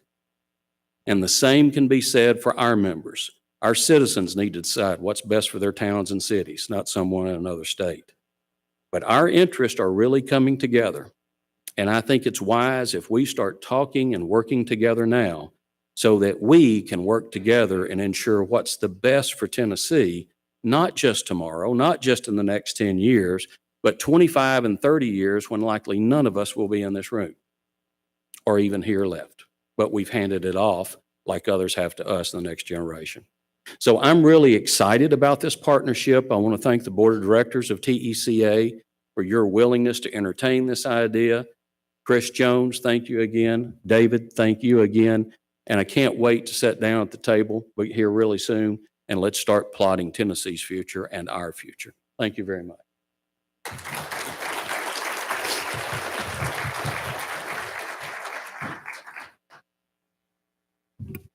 Thank you, Mr. Haynes, for putting that in a nice, cohesive package for us. I've always been told that if you didn't have a seat at the table, then you are on the menu. If you're not on the menu, you're a free-range chicken running around out there by yourself. So it's good to have a seat at the table. And I had some announcements, and I think you took those from me, Mr. Haynes, by accident. An anchor without a script. How embarrassing. No problem, no problem. I knew that was going to happen someday. I figured it would be me taking some keynote speakers script away from them. Well, finally today, we have a couple of reminders for you. Tonight's reception begins at 5:30 p.m. The program says the Cumberland Ballroom. That's not correct. It will be in the Capitol Ballroom. So 5:30 in the Capitol Ballroom. And the banquet will begin at 6:30 p.m. in this room. The Acre Breakfast begins tomorrow morning at 7:30 in the Cumberland Ballroom.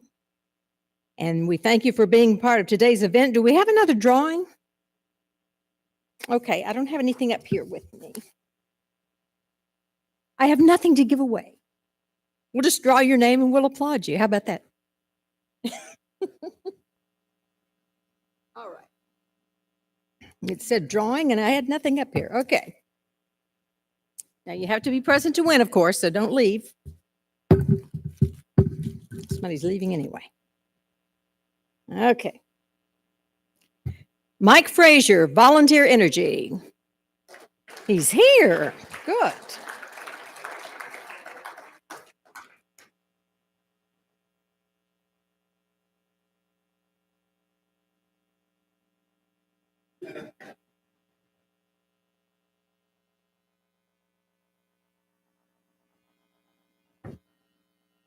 Righty. The last one of the day. William Hurd, Fayetteville Public Utilities.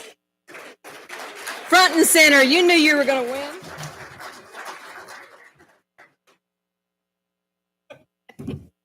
All right, thank you so much for being with us, and we will see you back tonight. Have a great evening.